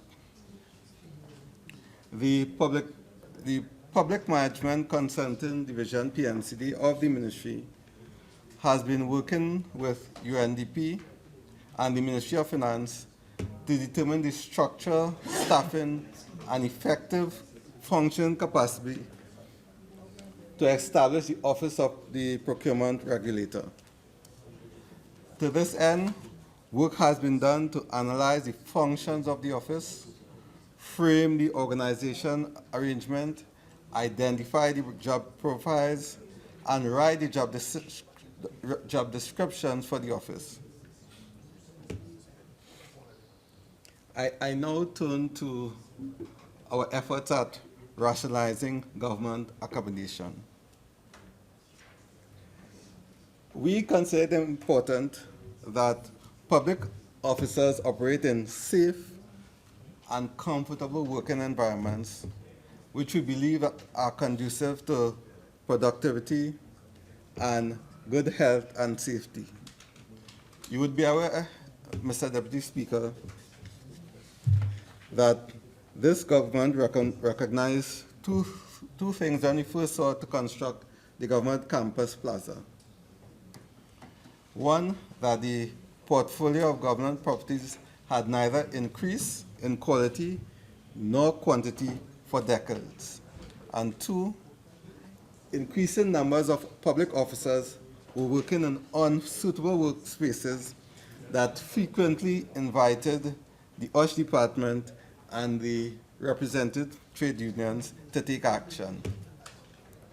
This often resulted in both partial and total shutdown, causing significant disruption in the quality of service offered to the public and the consequent loss of revenue.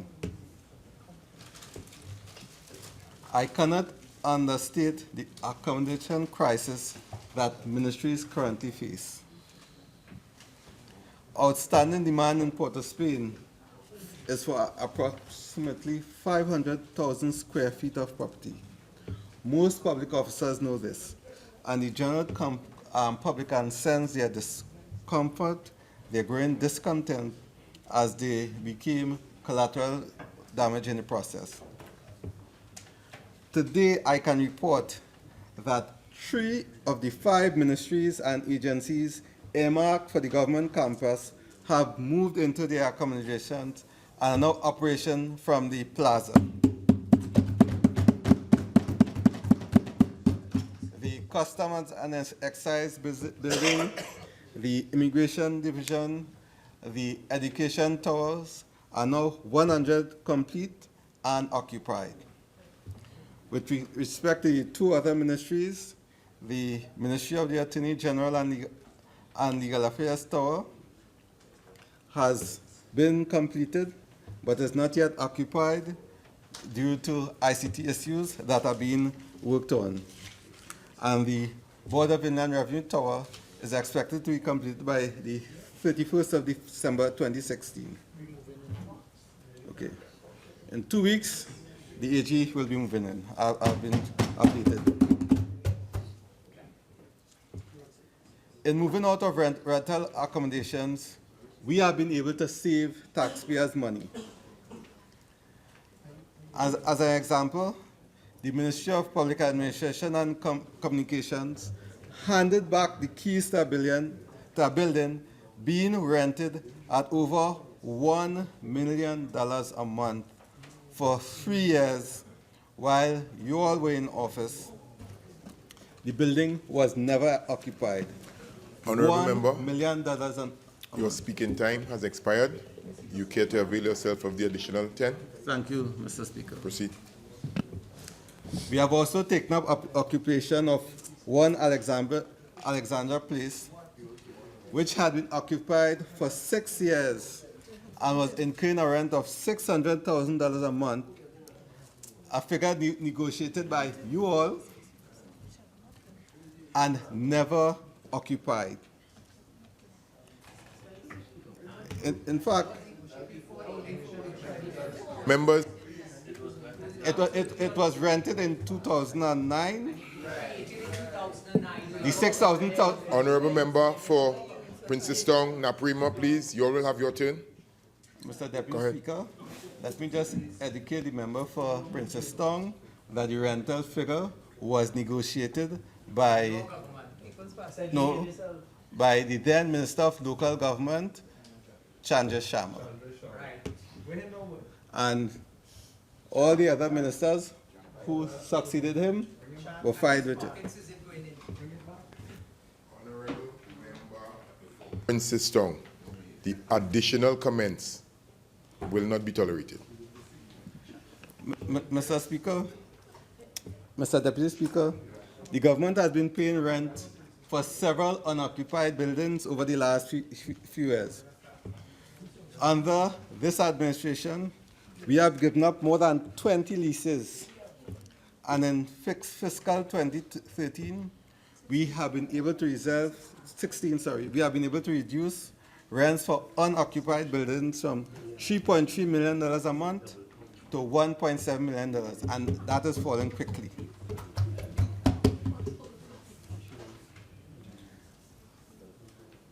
I'm running out of time, so I'll just say a few words on the Government Information Services Limited and CMG.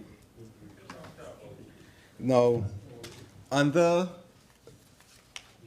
the previous administration, both organizations were left pretty much bankrupt. We have been able to stem the hemorrhaging of resources at both CMNG and GSL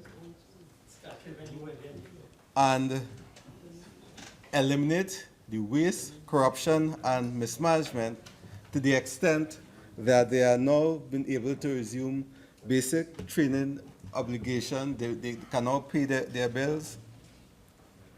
I am happy to report that not only is GSL now paying its creditors, but they're even able to pay gratuity to former employees.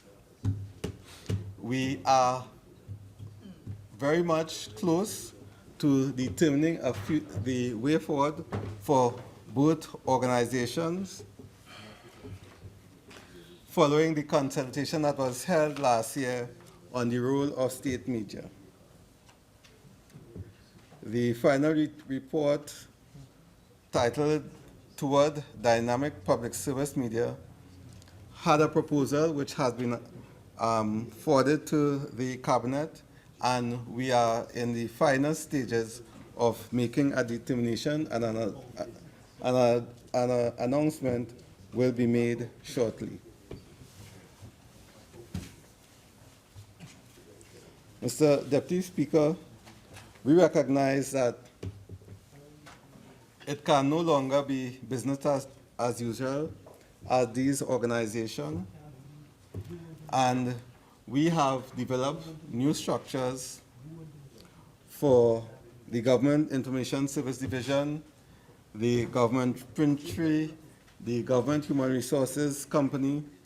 All these are being remodeled to take into consideration the change economic realities and become more cost-effective in the delivery of the services they provide. Time does not permit me to go into details. I can also report that the National Archives of Trinidad and Tobago has been working assiduously and is undergoing tremendous change that will see improved functionality and access to our archival resources. The Archives has embarked on a drive to automate and digitize all archival material. As Trinidad and Tobago takes more progressive action towards compliance in all facets of the digital economy, it would be remiss of this ministry and our government to leave our artifacts in the dark ages. Mr. Deputy Speaker, one of the pleasures I had as the Minister of Communications was being able to open two libraries, one in Rio Claro, the other in Cuba. And, well, the project started in 2009, and it is not my fault that you all spend a lot of time and simply refuse to open the buildings. Just as you refused to open the government campus. It was 90% finished in 2010. Precisely.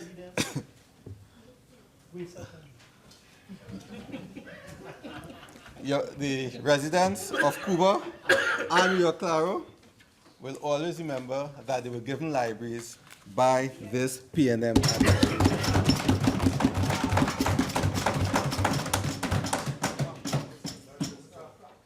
We are also working assiduously to bring the Eric Williams Memorial Collection to Port of Spain to be housed at the Heritage Library opposite the University of Woodford Square.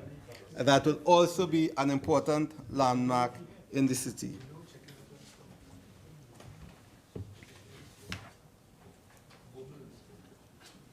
Mr. Deputy Speaker, I just want to give a financial summary of the resources that have been allocated to the ministry.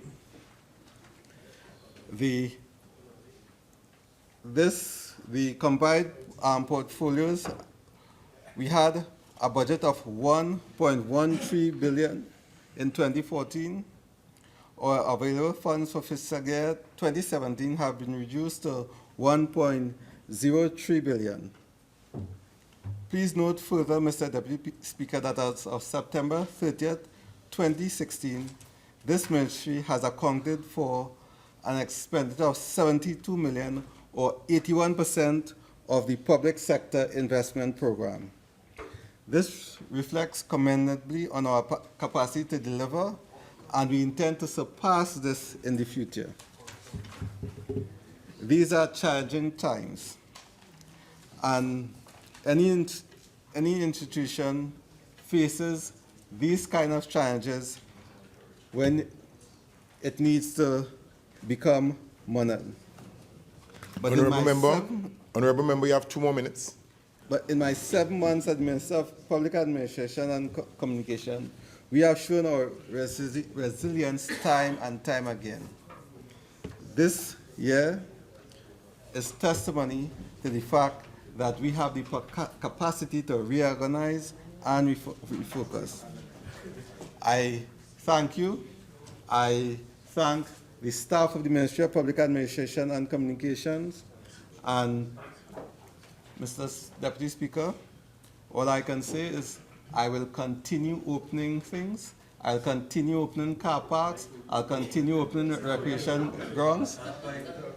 And I will ensure that we do our business so that they will never return to government again.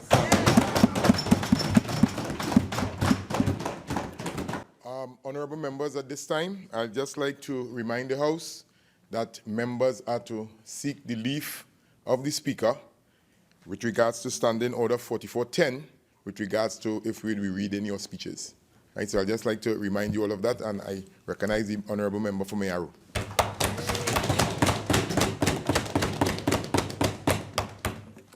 Thank you very much, Mr. Deputy Speaker. It is my privilege to standing in this House once again as I add to the contribution today to the Appropriation Bill 2016, an act to provide for the service of Trinidad and Tobago for the financial year ended September 30th, 2017. Before I get into my delivery this evening, Mr. Deputy Speaker, let me first congratulate the leader of the opposition, Member Paray, for her sterling and clinical contribution made in this House today. Mr. Deputy Speaker, the member for Paray has indeed demonstrated a keen sense of knowledge, experience, and the understanding that is required to lead a country like Trinidad and Tobago. Unfortunately, Mr. Deputy Speaker, those characteristics are woefully missing on the benches opposite. Mr. Deputy Speaker, the leader of the opposition is no bully. She's a mother, a grandmother, with a deep sense of love and compassion and welfare for each and every citizen of Trinidad and Tobago. So on behalf of the entire constituency of Mayaro, I want to wish her well, and I want to thank the member for Paray for her contribution in the House today.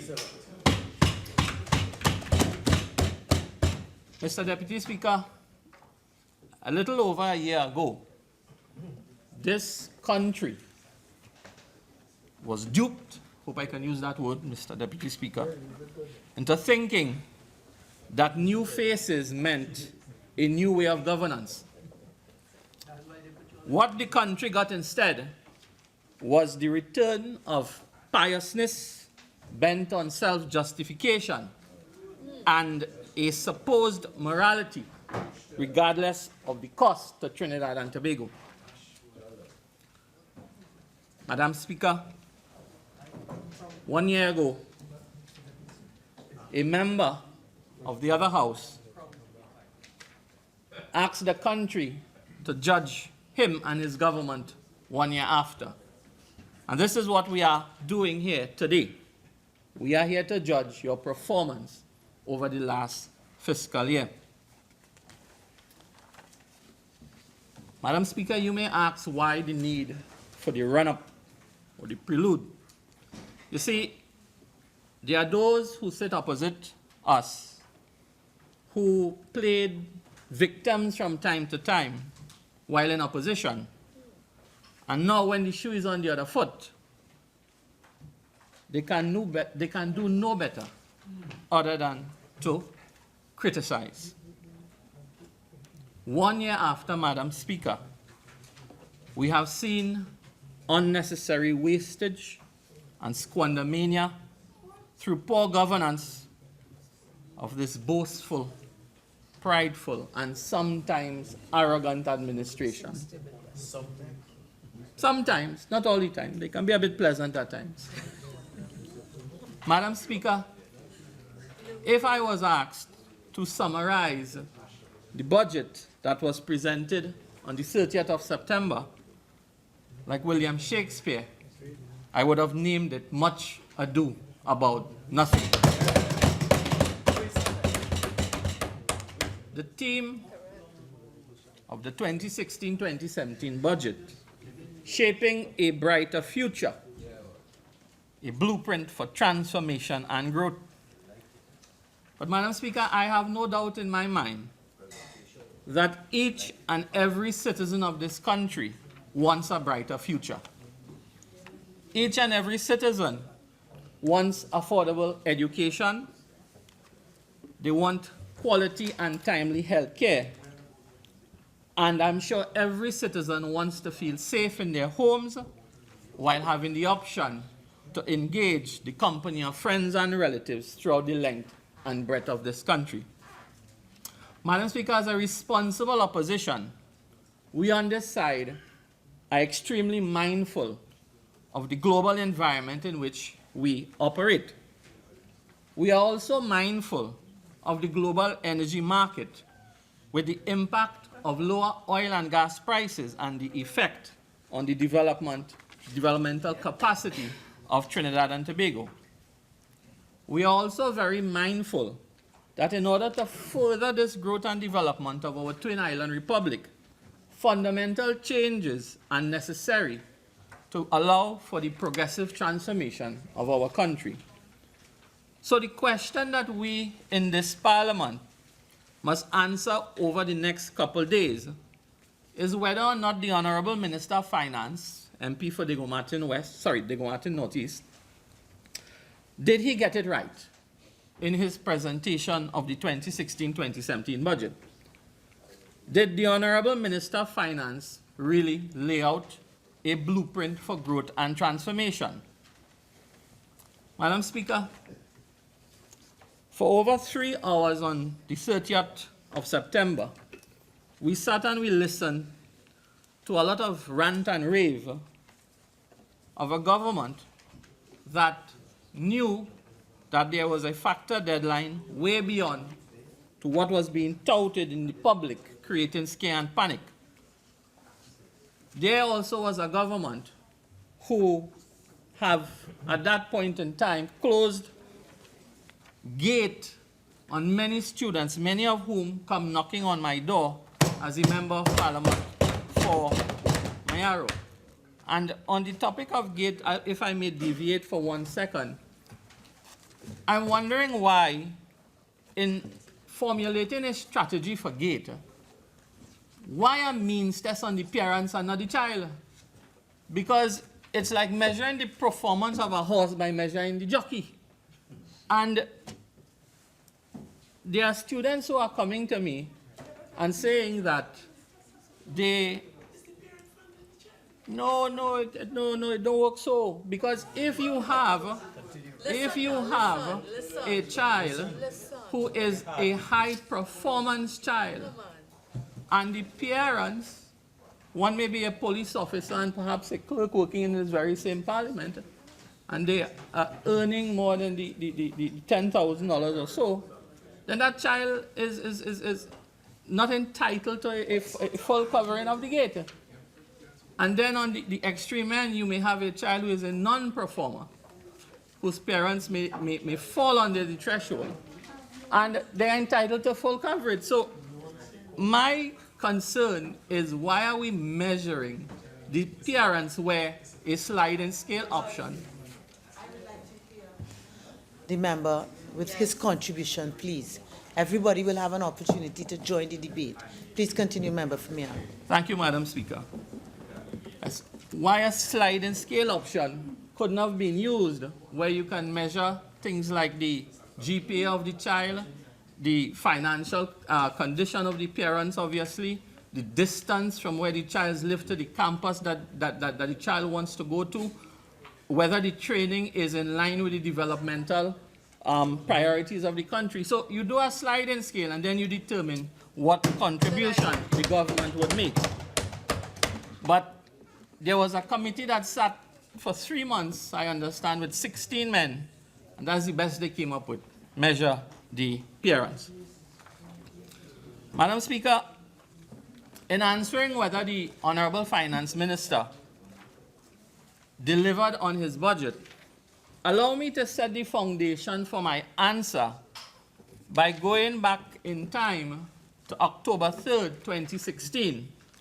Trinidad Express, page 13, an article entitled "Stuck in an Antiquated Paradigm" by political commentator Mr. Michael Harris. And I quote, Madam Speaker, "If the 2016-2017 budget presented last Friday demonstrated anything at all, is that the Minister of Finance understands nothing at all."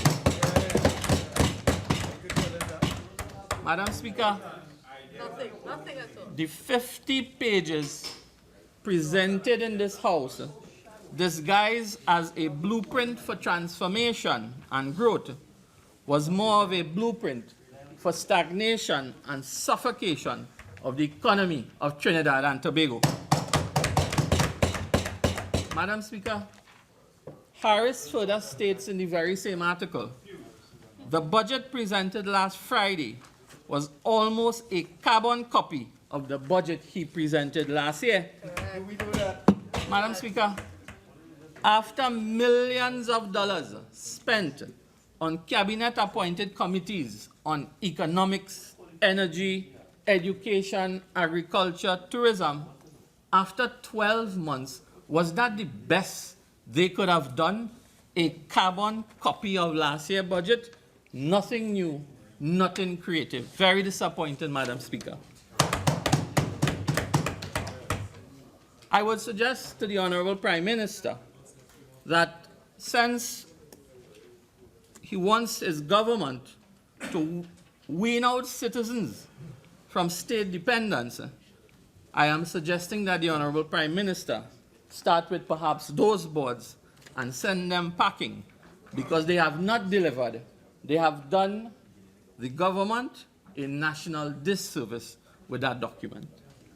Madam Speaker, Harris goes on again to make the point in his article that the budget document was based on a premise, and I would like to quote, "The crisis we face is merely a fiscal problem occasioned by a cyclical dip in energy revenue and not a crisis of our fundamental economic structure." Madam Speaker, if ever there was a misread of the economic climate in Trinidad and Tobago, clearly this government is reading the wrong chapter. Madam Speaker, we are being served medicine for the wrong ailment. The fiscal measures that have been laid out in the 2016-2017 budget attempts at only bridging fiscal gaps in the spending portfolio.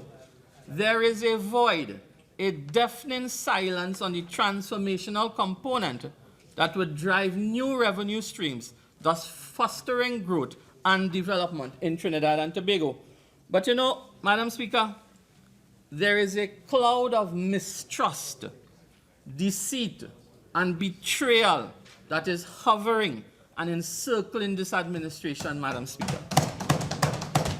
Madam Speaker, I read in the Trinidad Newsday on September 29, 2016, an article by Vern Burnett entitled, "Not Me and This Budget." And I'd like to quote very quickly, Madam Speaker. Although he is head of the government's Economic Advisory Board, Dr. Terence Farrell says he is not taking any responsibility for tomorrow's budget, the second of the PNM administration. Madam Speaker, imagine this gentleman is the head of your economic think tank in this country, and he prefers to distance himself from that budget. Something is absolutely wrong with that, Madam Speaker. And if that wasn't enough, in the same article, Farrell goes on to say, there are people who are failing to recognize that the institutions that they head are not working. He hit out at people who, he said, remain in charge of such institutions, knowing that they are ineffective and just stay in their position, collecting their salaries. Madam Speaker, I ask this Honorable House, who is in charge? Who is in charge? Minister of Finance must relieve him. Dr. Farrell made it very, very clear what those in charge need to do, Madam Speaker. Madam Speaker, what is notably absent from this entire budget is vision. Vision is missing. It is so bad that the word vision doesn't even appear in the document. It's a visionless document. It seems like Vision 2020 and Vision 2030 received the ceremonial boot from the halls of corridor on the other side. I wonder why. I wonder who left and took Vision 2020 and 2030 with them. But Madam Speaker, 13 months after this administration has been in charge, and after their first budget, which they suitably entitled Restoring Confidence and Rebuilding Trust, let's do it together. I can tell you, Madam Speaker, that beyond a shadow of a doubt, they are still doing it by themselves. They are destroying confidence and dismantling trust amongst the citizens of this country all by themselves. In fact, Madam Speaker, they rode into government boasting that consultations will be key to the decision-making process in this new government. Well, consultations have been few and far. Since doing it together seems no longer relevant, clearly doing it alone seems to be the order of the day for this government, Madam Speaker. This government has no room for engaging citizens with a mind on their own. As long as you can think on your own, there's no room for you, Madam Speaker. Northeast, I assure you, you will have an opportunity to reply in your winding up. Please continue, Member for Mayaro. Thank you, Madam Speaker. As long as you can think on your own, Madam Speaker, there seems to be no room to advise or to have consultations with the government. You can just simply ask the former chairman of TDC and CPEP, no room for thinkers. As long as you're making too much sense, apparently, they get rid of you. Because all you can see is nonsense.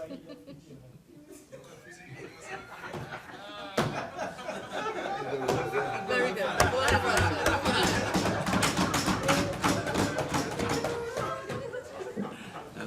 Member for Mayaro. Thank you very much, Madam Speaker. I mean, I have no problem with that. I mean, they know why I went to greener pastures and better places. Yeah. But Madam Speaker, because of that sort of ineptitude, incompetence, and the snail-pace approach to governance, this country is worse off 1 year today than September 7, 2015.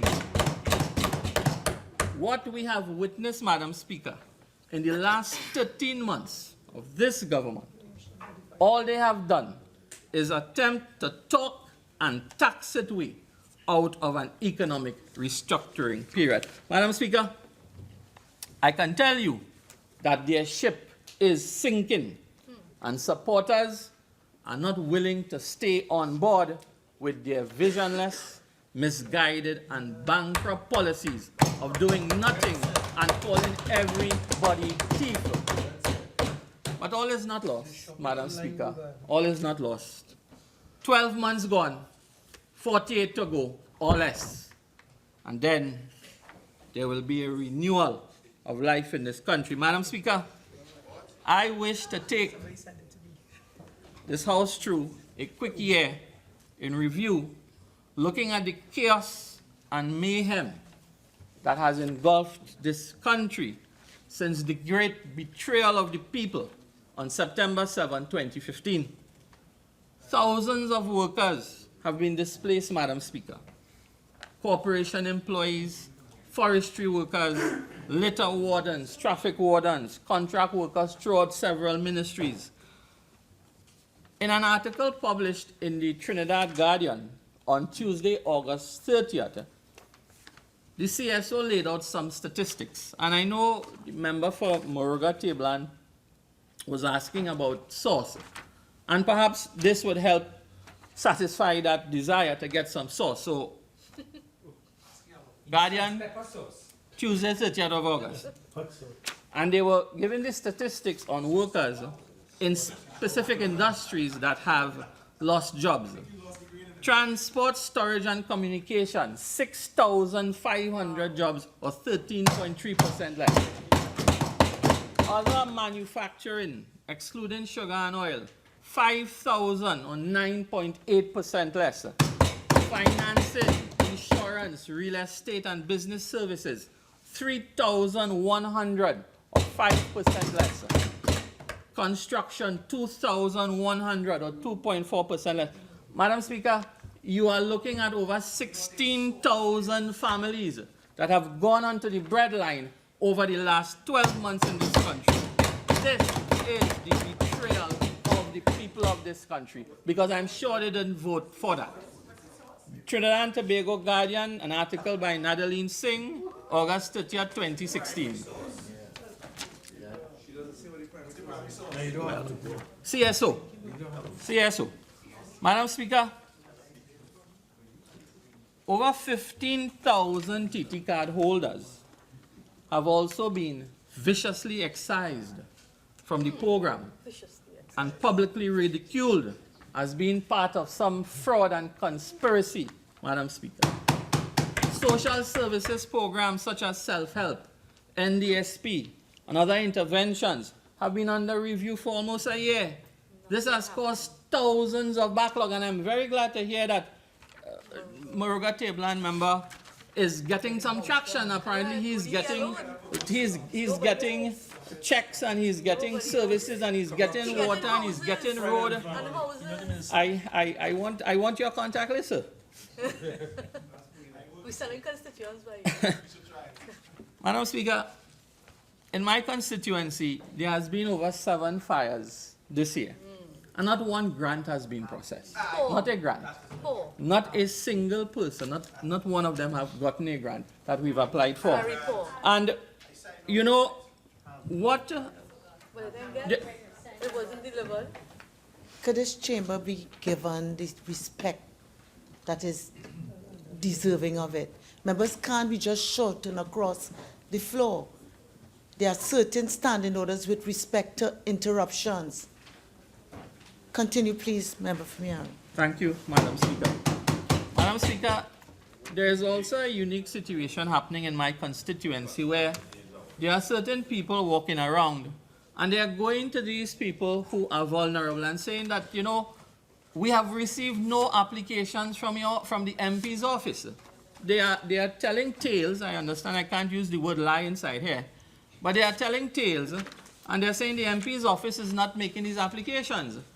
And they're also instructing them to go to the PNM's office in Rio Claro and file the application, and you're going to get the grant. So, I mean, this is the level of deception and dishonesty, Madam Speaker, that speaks to the deterioration of the politics in this country practiced by many, many people.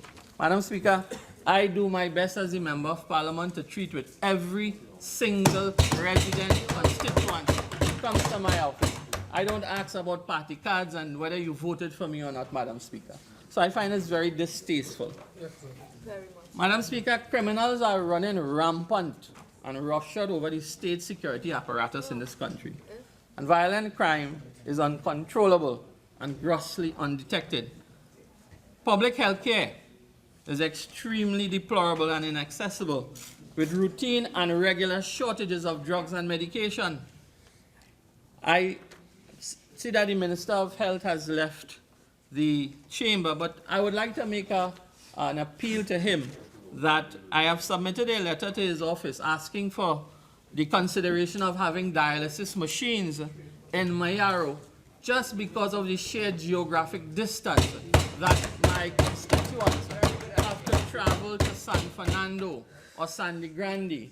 And when you have to pay $400 a day for a taxi and another $1,100 for those who are not getting the funding for it, it can be very, very expensive. So I'm hoping consideration can be given for this. Madam Speaker, the vulnerable and disadvantaged in our society are no more traumatized 1 year after. And we see them as MP. I see they come to my office every single day. There's also a growing anxiety amongst people. It's an unease, it's a bit of despair. And 1 year later, on this government's record of their deliverables and delivery, it has been pathetic, tragically poor, and very ineffective, Madam Speaker. And I'm referring this based on my experience in my constituency. If any members on those sides are getting the services, well, I thank them, and I am glad for the people who are their constituents, but I think some of that graciousness should be extended to the people of Mayaro. No new roads have been built, Madam Speaker. No bridges have been constructed.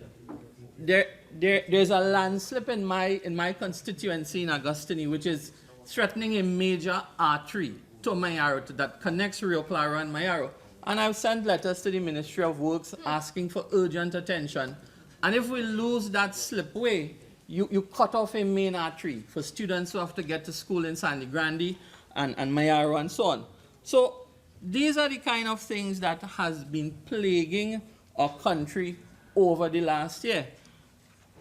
I mean, we've talked about the Children's Hospital on several occasions today. And the fact that it's now the Couva Hospital, and if I could borrow a phrase from Overpooch West, is that they've basically kicked the children out of the Children's Hospital. That cannot be something that we should be looking for, because the facility was designed with children in mind. Madam Speaker, clearly even the children in this country is going to be betrayed if this is left to happen, Madam Speaker.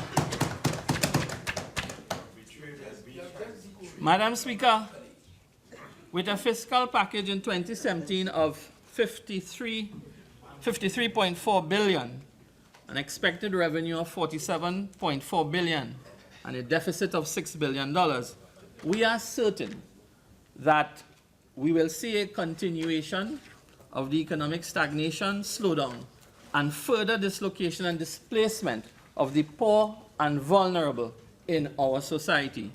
We will not be surprised if the government has to dig deeper into the Heritage and Stabilization Fund in 2017 just to balance this ill-conceived budget outlined in fiscal 2017.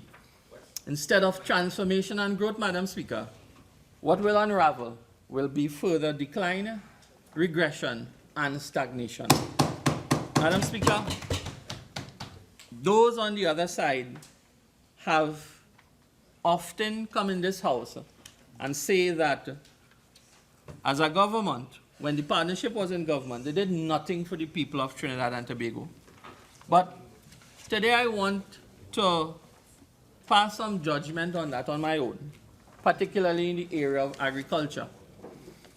After reviewing the budget statement for 2017, Madam Speaker, and comparing it to the 2016 budget statement, it is clear that this PNM administration is totally clueless with regards to the development of the agricultural sector. Madam Speaker, the People's Partnership Government recognized the pivotal role that agriculture must play in the diversification of our economy. And to realize this, under the direction and guidance of, at that time, the Minister Honorable Vasan Bharat, they developed a National Food Production Action Plan 2012 to 2015. The overall objective of this plan, Madam Speaker, was to create a food-secure nation while diversifying the economy. Madam Speaker, the People's Partnership Government recognized since then that in times of extreme fiscal constraint, the food production sector must make a considerable dent in the food import bill and generate food exports simultaneously. Madam Speaker, we recognized at that time, and as we continue to reiterate now, that exports from the agricultural sector is a very viable source of foreign exchange earnings that can be realized in the short to medium term. Madam Speaker, in order for these exports to become a real source of foreign exchange, the right framework and foundation must be in place. But after listening to the budget speech on Friday and knowing the importance of agriculture in Trinidad and Tobago today, I was very surprised and disappointed that again agriculture has earned only a one-page allocation in the budget, and that one page is as poor as the 3 minutes and 35 seconds that it received in a 3-hour budget presentation by the Honorable Minister of Finance. The People's Partnership Government, in its wisdom, Madam Speaker, recognized the need for the agricultural sector for the proper post-harvesting handling of packaging of fresh produce as an integral component of good agricultural practice. And it is a prerequisite for the expanding and the development of our export markets, especially the development of those packaging houses. But, Madam Speaker, the partnership government started to lay the bricks and the foundations for this. To this end, after there was extensive consultation with farmers groups throughout the country, the People's Partnership constructed 2 out of 5 packaging houses that were planned. These packaging houses were planned to be built in the major agricultural clusters. But you know what is sad, Madam Speaker? There is one that sits in a neighboring constituency of Tabakit in an area called Brickfield. This facility was fully completed at the end of 2015, just before the general election. You know what, Madam Speaker? Up to now, the packaging house remains unutilized and overgrown with bush. It has not been. How can we say we want to refocus agriculture in this country and we are leaving these facilities idle to be overgrown with bush? And just for information, Madam Speaker, Tabakit is the area where this country gets its full supply of peppers, melangen, and not pineapple. Canadian sweet corn. It's sweet corn and so on. So it's a very rich agricultural area. So when these packaging houses remain dormant, after 1 year, so for whatever reason it won't activated in the last administration, and knowing the importance of agriculture, what reasonable explanation can you give this country not to use it? But I hope it's not spite. I'm hoping it's not spite, just as why the Mayaro fire station still remains unoperational. I do not know if it's because it has the plaque of the Honorable Kamala Prasad Bisesa on it. I hope it's not spite that is keeping it down at the moment. But, Madam Speaker, we talk about the betrayal of the people, and it's a trust issue here. When you have these facilities down, you are betraying the farmers and their families. You know, those who had their hopes dashed, when you take these facilities and you leave them to go into ruin, you know, what message are you sending in the industry as a government? Madam Speaker, I am so disappointed that 1 year after, I mean, we have a Minister of Agriculture whom I know very well, very personally. We competed against one another during the general election, so there seems to be some sort of... He lost. Well, he lost, yes, he did lose, That's important. And, but, you know, he's an MP for the area, he's MP, I'm the elected MP, so in... He's a shadow. Yes,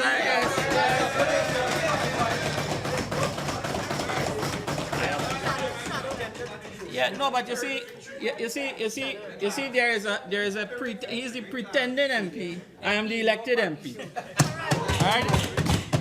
But, Madam Speaker, whatever they called it, whatever work, anyone who gets assistance and help, because at the end of the day, long as people get help, people are service, then the people win. And that is what we have to do in this house when we start in this house.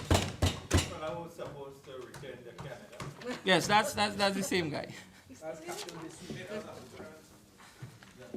Madam Speaker, you know, I want to touch on a couple areas on agriculture, but I'm looking at the time here, and I don't want to run out of too much of the time. But I want to raise this issue about, you know, the fish kill that happened in July of this year.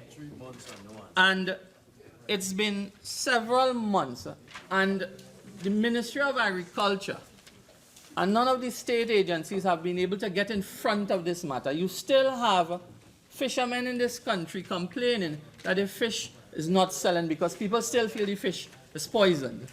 And what it tells me is that there is a break of process in how the matter should have been handled.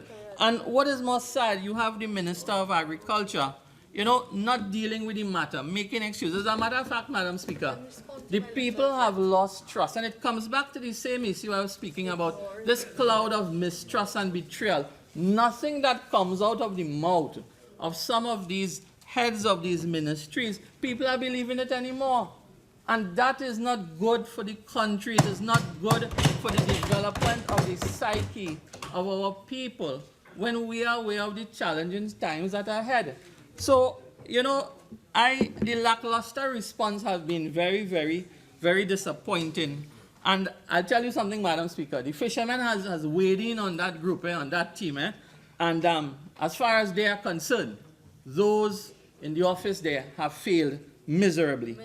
Madam Speaker, this government likes to use the word development, but I think they do not understand the meaning of the word. Clearly by their actions, they do not. Madam Speaker, another issue in the agricultural industry is this issue around agricultural leases. Now, leases are so critical for developing the farms and the farmers for their capitalization, their mechanization. Without going into too much of details, in the Joint Select Committee had met concerning agricultural leases. I know a report hasn't been laid in this Parliament as yet.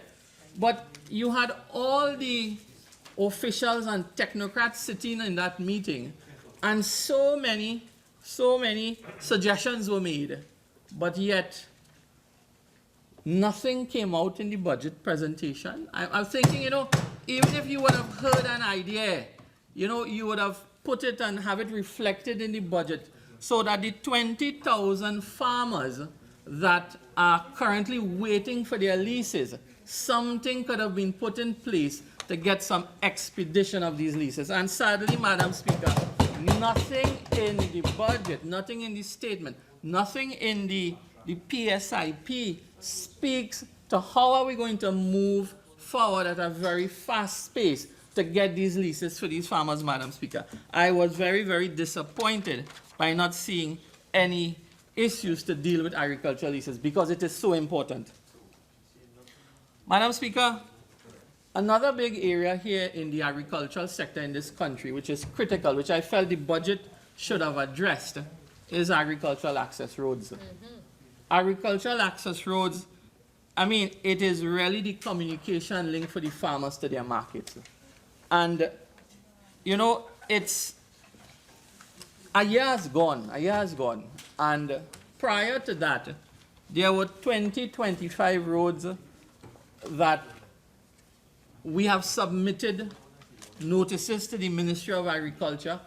These are roads where farmers have hectares of dashing bush, of rice. You have so many different, it's a mixture of farming commodities in my constituency, Madam Speaker.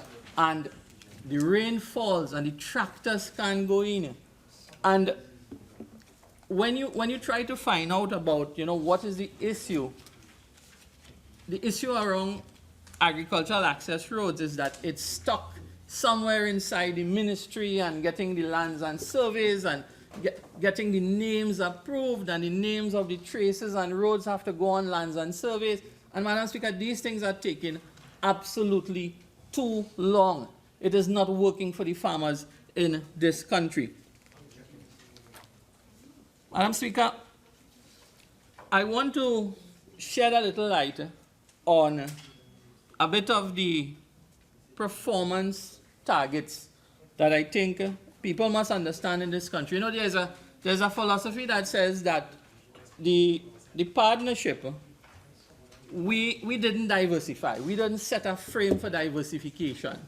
And while I speak on agriculture, I want to quote some numbers. And these numbers comes out from a report that I have here from the Ministry of Food Production in 2015.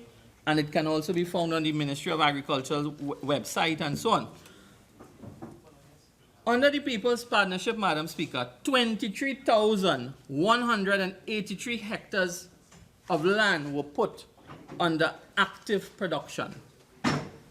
Madam Speaker, 18,189 acres of land yielded 60,289,608 kilograms of produce. Now, does that sound to you, Madam Speaker, like it's a Ministry of Food Production document? The data was taken from the Ministry of Agriculture's website.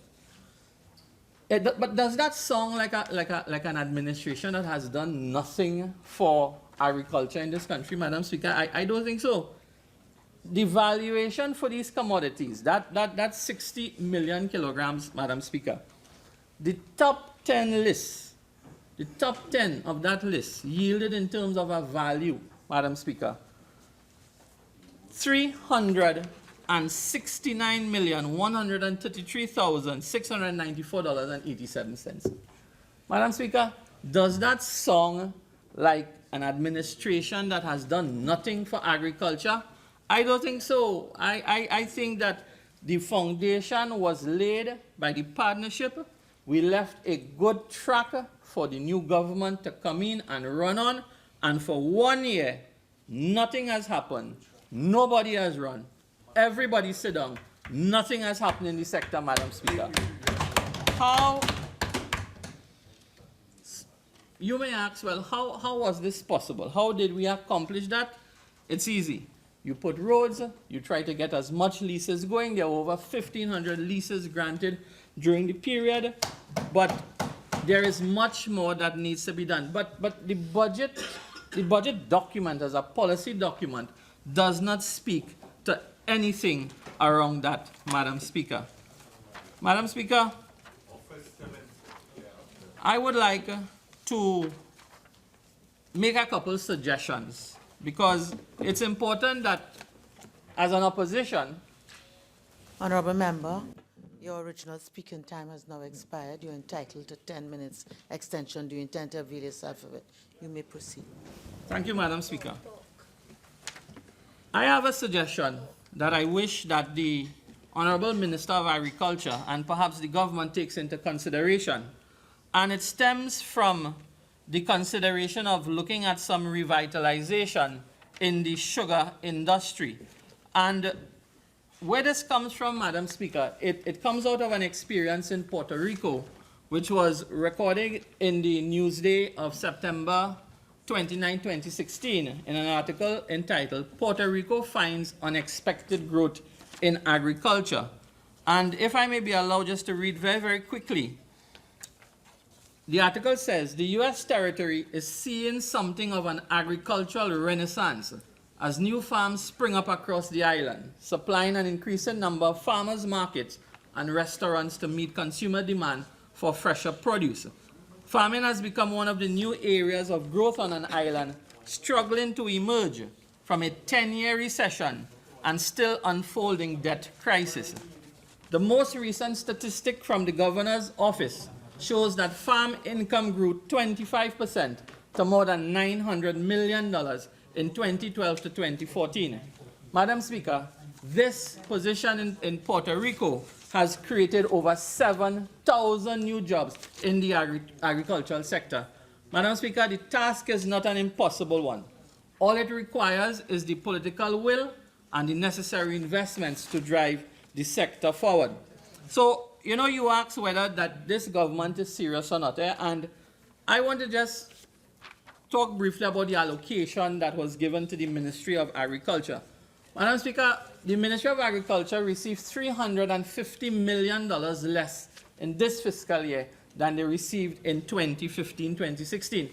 And while we may want to shoulder the blame of so many things on the Minister of Finance, I will lay the blame, this one, solely on the shoulders of the Minister of Agriculture, because when looking at the draft estimates, I see that $349 million was unspent in the last fiscal year. So clearly, Madam Speaker, if you can't spend the money I give you in 1 year, I'm not going to give you the same amount of money next year. So that $350 million that was sent back, 349, that money could have been used to put into agricultural access roads. It could have paid forestry workers. It could have put money in the agricultural development. There are so many things that the Minister of Finance could have done with that $349 million, but he chose not to act. And that shows a level of incompetence, I would say, because something as critical as agriculture, I would have gone to the Minister of Finance, and if I have to rough him up a little bit, get that money, because it is critical to moving our country forward, Madam Speaker. But as a casual thing, the money wasn't spent, the money went. And, you know, I understand that, you know, the Honorable Minister of Agriculture, you know, he made a comment, he's been making a comment lately that, you know, he is doing such good work in my constituency that the 3,000 votes he lost, he's growing it slowly. But I don't know what he's doing, but I'm sure if he had spent that $349 million to put the roads and stuff in my constituency, well, then he might have been getting the 3,000 votes that he's dreaming about every day. So, Madam Speaker, I would like to wrap up very, very quickly by stating categorically that this budget statement has fallen short in many, many areas.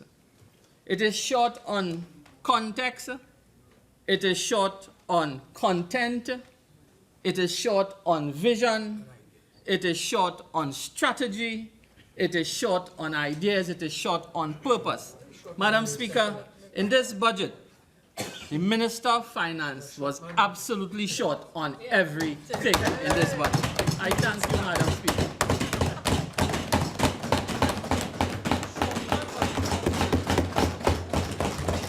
Member for Diego Martin Central.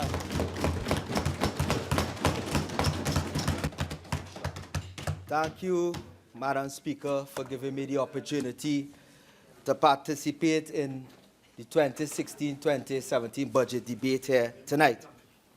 I'd like to officially thank, first of all, Almighty God for giving us life today to be here to take care of the people of Trinidad and Tobago business.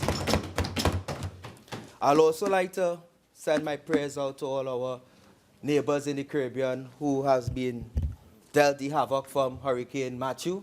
Our prayers are with them, and I know this house, all the members here will send our prayers, and I know our team, our Prime Minister, as he always does, will ensure that we lend a hand to assist our neighbors in those countries.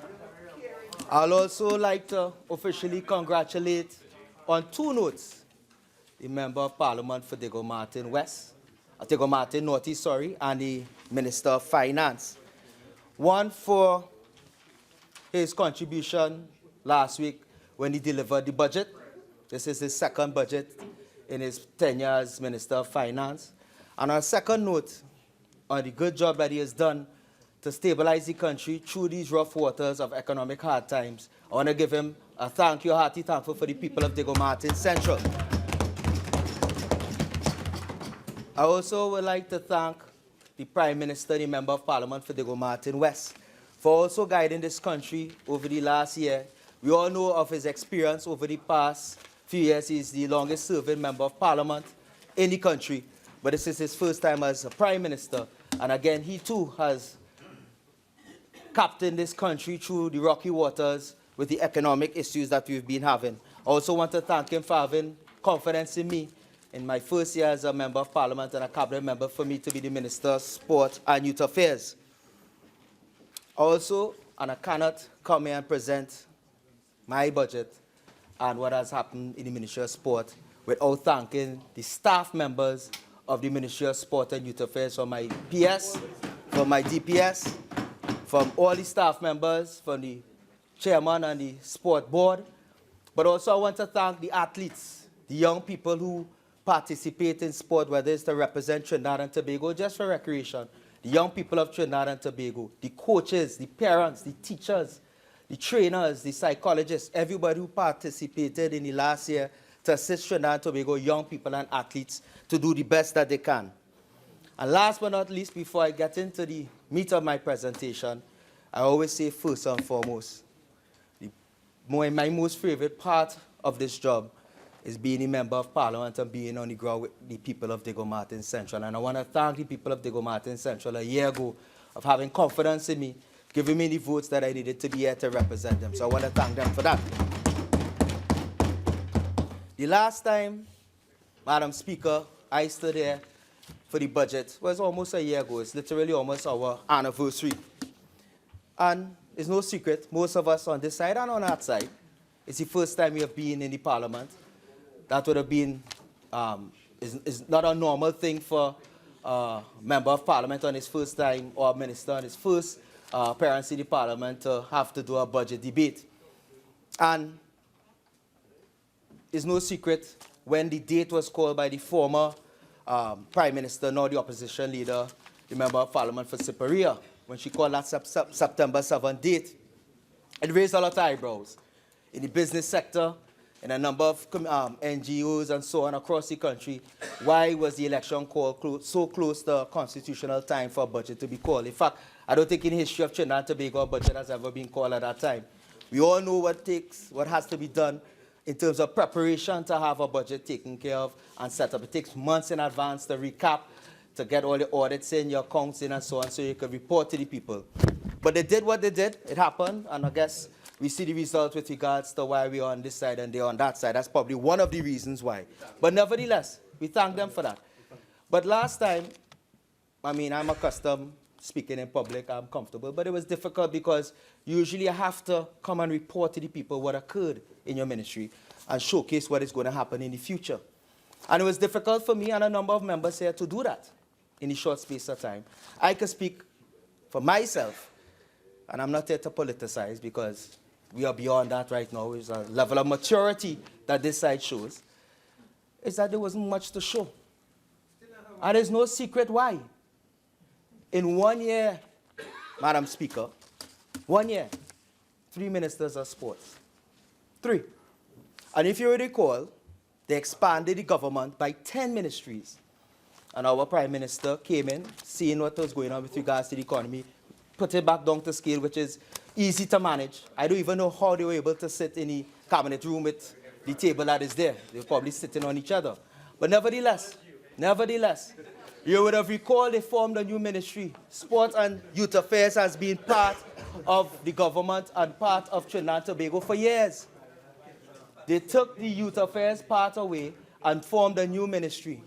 And do you know in that ministry as well, Madam Speaker, there were also 3 ministers. And also 3 ministers in the ministry. And where are all of them today? There's only one that has survived, my colleague from Couva North. She was a minister in the Ministry of Youth. 9 ministers, Speaker, 9 ministers to run the Ministry of Sport and Youth Affairs. A job that I alone do. 9. Think of that. The political leader, the opposition leader came and talked about the Minister of National Security, and they have 3 ministers. There's 1 Minister of National Security and 2 ministers in the Ministry of National Security. You would have heard the AG speak about how many ministers of national security they had as well. 7 in a 5-year period. 3 ministers of sport in 1 year. And 9 ministers to run a ministry that I can run on my own. But that's how they did things in the time, Madam Speaker.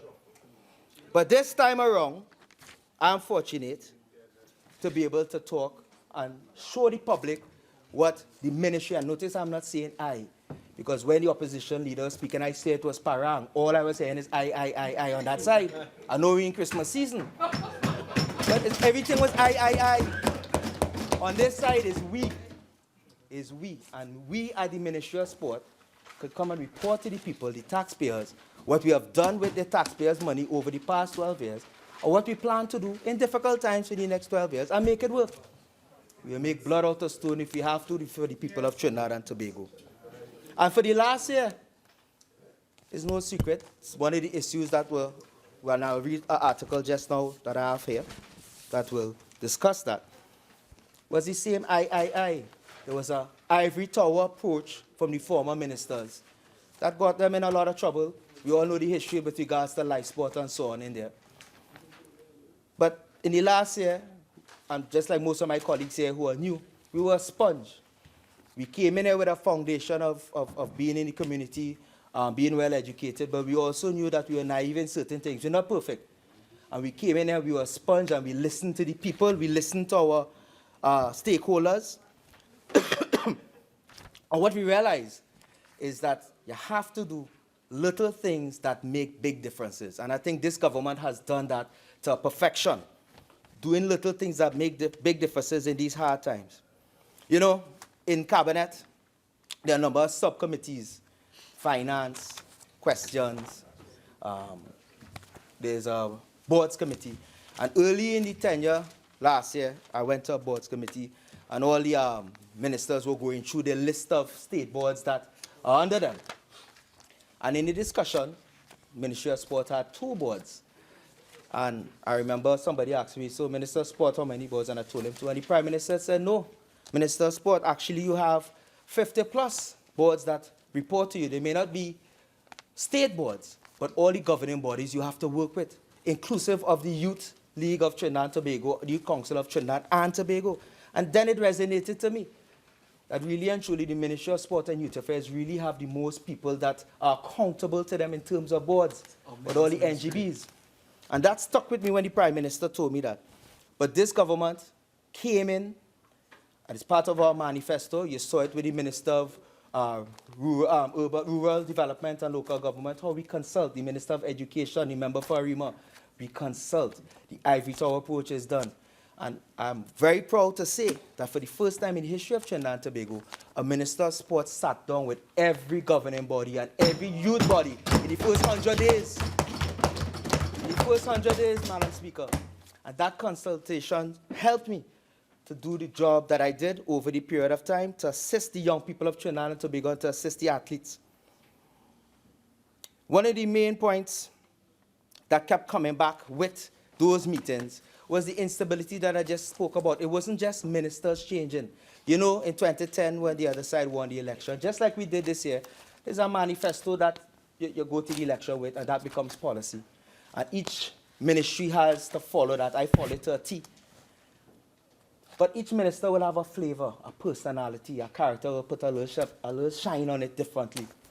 That couldn't have happened in the Ministry of Sport with all the changes. So there was a level of instability that all the governing bodies reported back in the first 100 days. There were a number of chairmen, there were a number of boards, whole boards came and go, PSs came and go, chairman of the sport board came and go, ministers came and go, ministers. It was just too much havoc. So nothing could have been stable, and with our plan moving forward, things were changing too much because of the issues that they were having. I would have heard the opposition leader speak just now of something, and again, we're here to clean up the issues that she said something that really stuck with me, where the Prime Minister and the Minister of Finance were the only two people to see the budget. And that is so untrue, and you would have heard the rumbling here. We have a process, and we would have heard former ministers, I think one of your former Minister of National Security, talk about 5-day weekends and the Prime Minister at the time not attending cabinet and so on. We have cabinet every week at the same place. If our Prime Minister is away on business or on vacation, we have an acting Prime Minister, and we have a system. The system is when you have a budget and you're going into budget, we meet with the Minister of Planning, we go through line by line with the PS, then we go to finance meeting, we go through line by line, and then it's brought in. So that is far from the truth. Everybody was on board, and each of these budgets is from the minister themselves. So let me put that to rest. You would have heard us speak about the hospital. We keep hearing about this children hospital, and why we doing the Brian Lara. Let me tell you about that hospital. Let me tell you about the whole scenario. It have a park called Irwin Park in Siparia. In fact, there are two. The first time I went up there, Madam Speaker, is two stadiums identical. The only difference is one have a cycling track. I want everybody in Trinidad and Tobago to go down there and see that. It makes absolutely no sense. And I'll tell you this.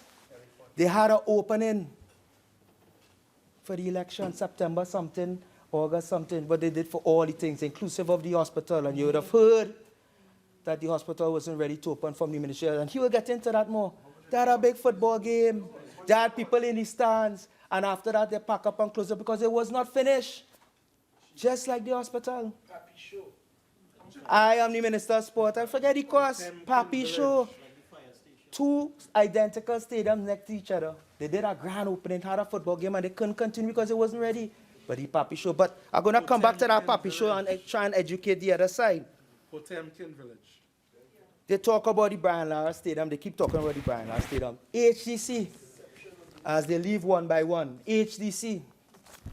The Minister of Housing in San Fernando East. In my constituency, over 600 units sat down there since 2010. They were ready. I saw them. I was the chairman of Diego Martin. I saw them. They were ready, and they just lay there and left it there for 5 years. We come in there, we open it, and people are now in Diego Martin Central and all over Trinidad are being able to enjoy a home for the first time. So, yeah, I'll get to that just so I'll get into the names. Right, so when you come here and talk those things, Madam Speaker, they're easy to clear up. You know, you hear the political pundits talk, you hear all the experts talk about good foundation for a politician when they're coming in. One of the things they say that you should be between the age of 35 and 40. And that makes sense. At that age, you develop, you have your home, you're qualified, you work, whether it's private or public sector, and you have the rest, the next 15, 20 years to develop into a politician. They speak about starting off your political career in local government. And I see a number of people there, including the opposition leader who was an alderman, the AG was an alderman, my colleague here for Arima was a councillor and a vice mayor, deputy mayor. The deputy speaker was a councillor as well. So they all could tell you how local government gets you ready for central government with regards to the grassroots and the council and so on. One of the things they also say is good for a politician when they're now starting off to start off in opposition. It gives you, and it makes sense, it gives you a better appreciation of when you come into government and you respect it more. And the last one that they say is that to start off your political career, it's good to start off when there are hard economic times. And I'm proud to say, and I'm not here to boast about, I've covered all four.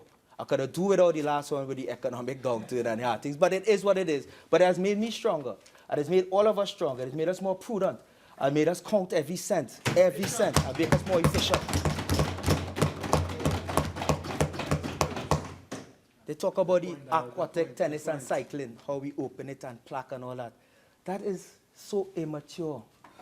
I have the document when all those plans was with Mr. Roger Boyne so many years ago. It's not my aquatic center, tennis center, no, it's the people of Trinidad and Tobago. I remember a few weeks ago, the member for Couva South asked when my people from Couva, remember that, could get to use their pool. Something to that extent. It's not that, it's our people, it's Trinidad and Tobago. In fact, I invite the world to come and utilize these facilities. It's not like on September 7th, a guillotine just drop and everything just stop and it's just switch over. It does not work like that. It's a process. The hospital will be open. Just like you all sat down on Brian Lara Stadium for 5 years. We could have done that with the aquatic center, but we mature on this side. Those kind of long-time politics, and I'm here to tell you that, to give you all advice. Spinning wheel and all that, that didn't work during the election. You're still in that mode. And opposition is supposed to be there to help the government. And I can stand up here and don't give you all advice, you know, and know and guarantee that we will be here for the next 15 years. But take my stupid advice. Take my stupid advice. Take my young advice. Take stock of yourself. Take stock of yourself. Be a little mature. At least wait for us to make a mistake. We're not perfect. We'll make mistakes. But the spin thing, I talked to a politician from another island, and he was telling me, Darryl, I do not envy you. It's so difficult to be a politician today because people, young people, have information on their hands, on the cell phone, on the tablet. You can't spin on them again. So take my advice, or not, and let us stay here for the next 15 years. Stop trying to spin things. It is what it is. We're doing our best. And you know, you heard the Minister of Finance speak, and when he said it here, I don't understand how the people of Trinidad and Tobago, and you all didn't understand it. $18 billion in revenue a few years ago, and it's now $1.7 billion from oil and gas. Madam Speaker, that's like you making $18 a year, and it cut to $1.75. It's black and white.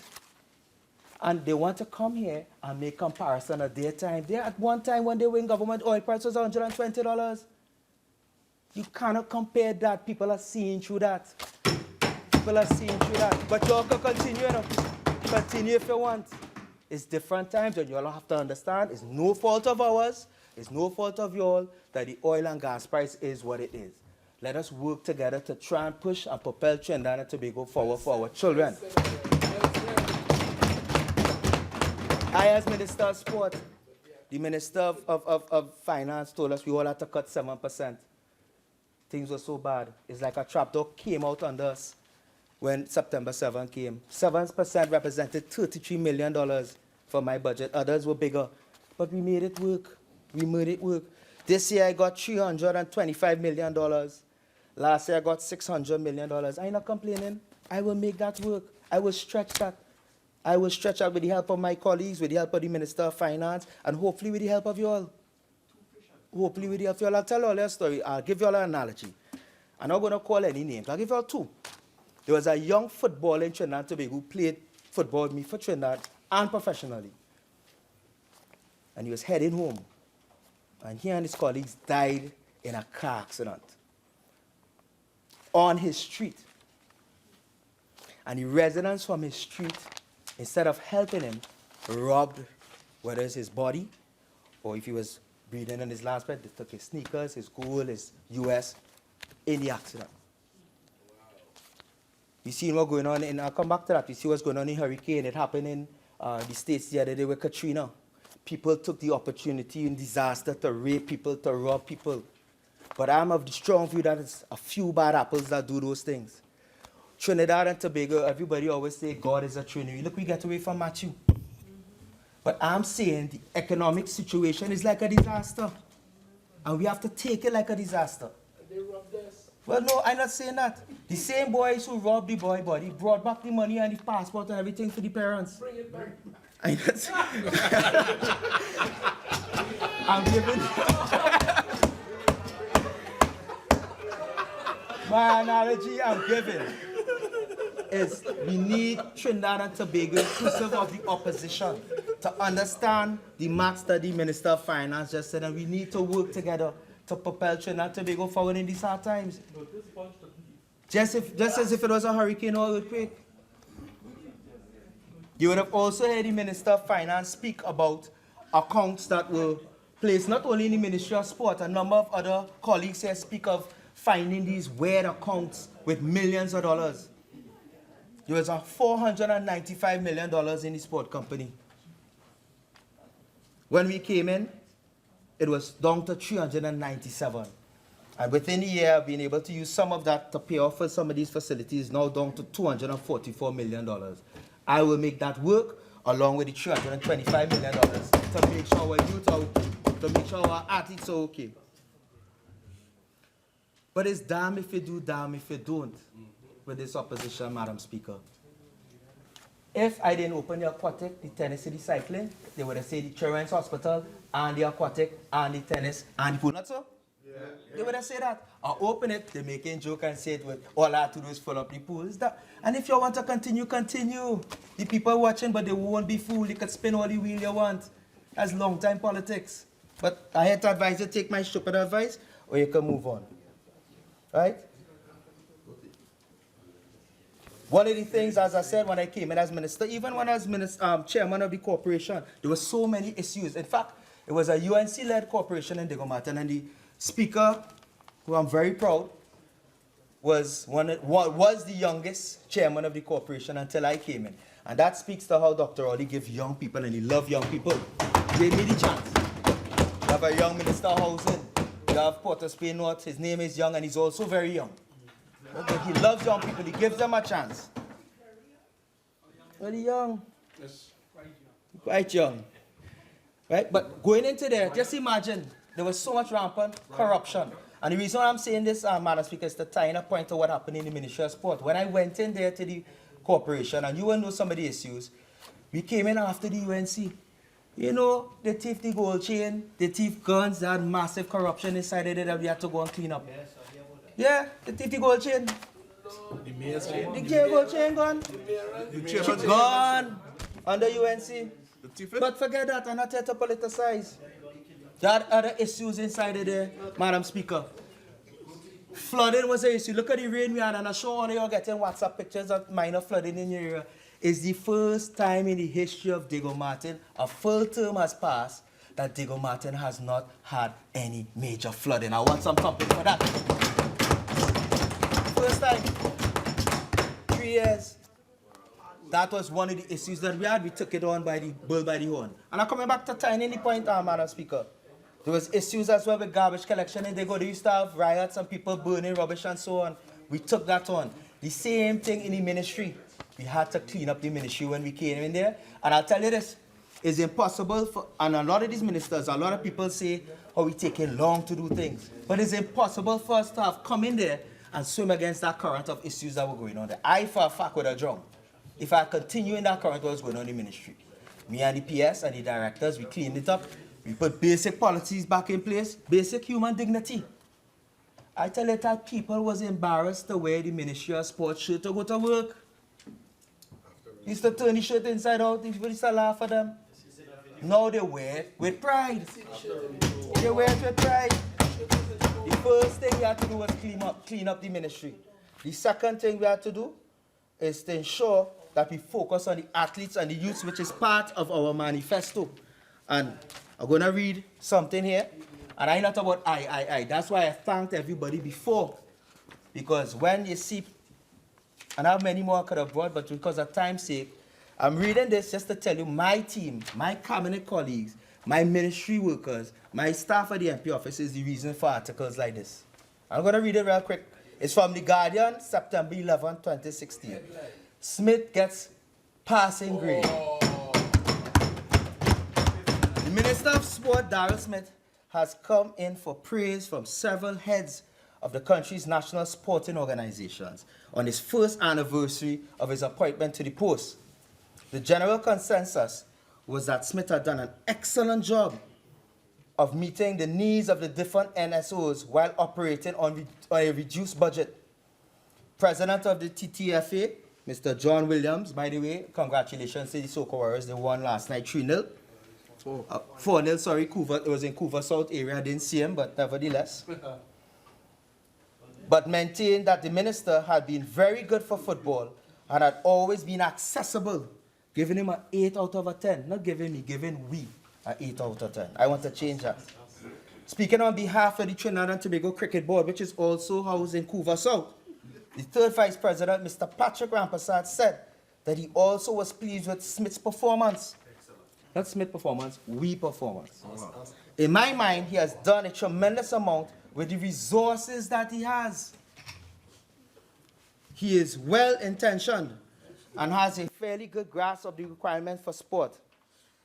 I think he is boxed in by the economic issues and so on, and there are developments that may take place higher than his level that will interfere with the kind of progress that he would like to make. I give him more than a passing grade. I give him a 7.5. On another vote, approval came from Ephraim Serret, president of the NTAs.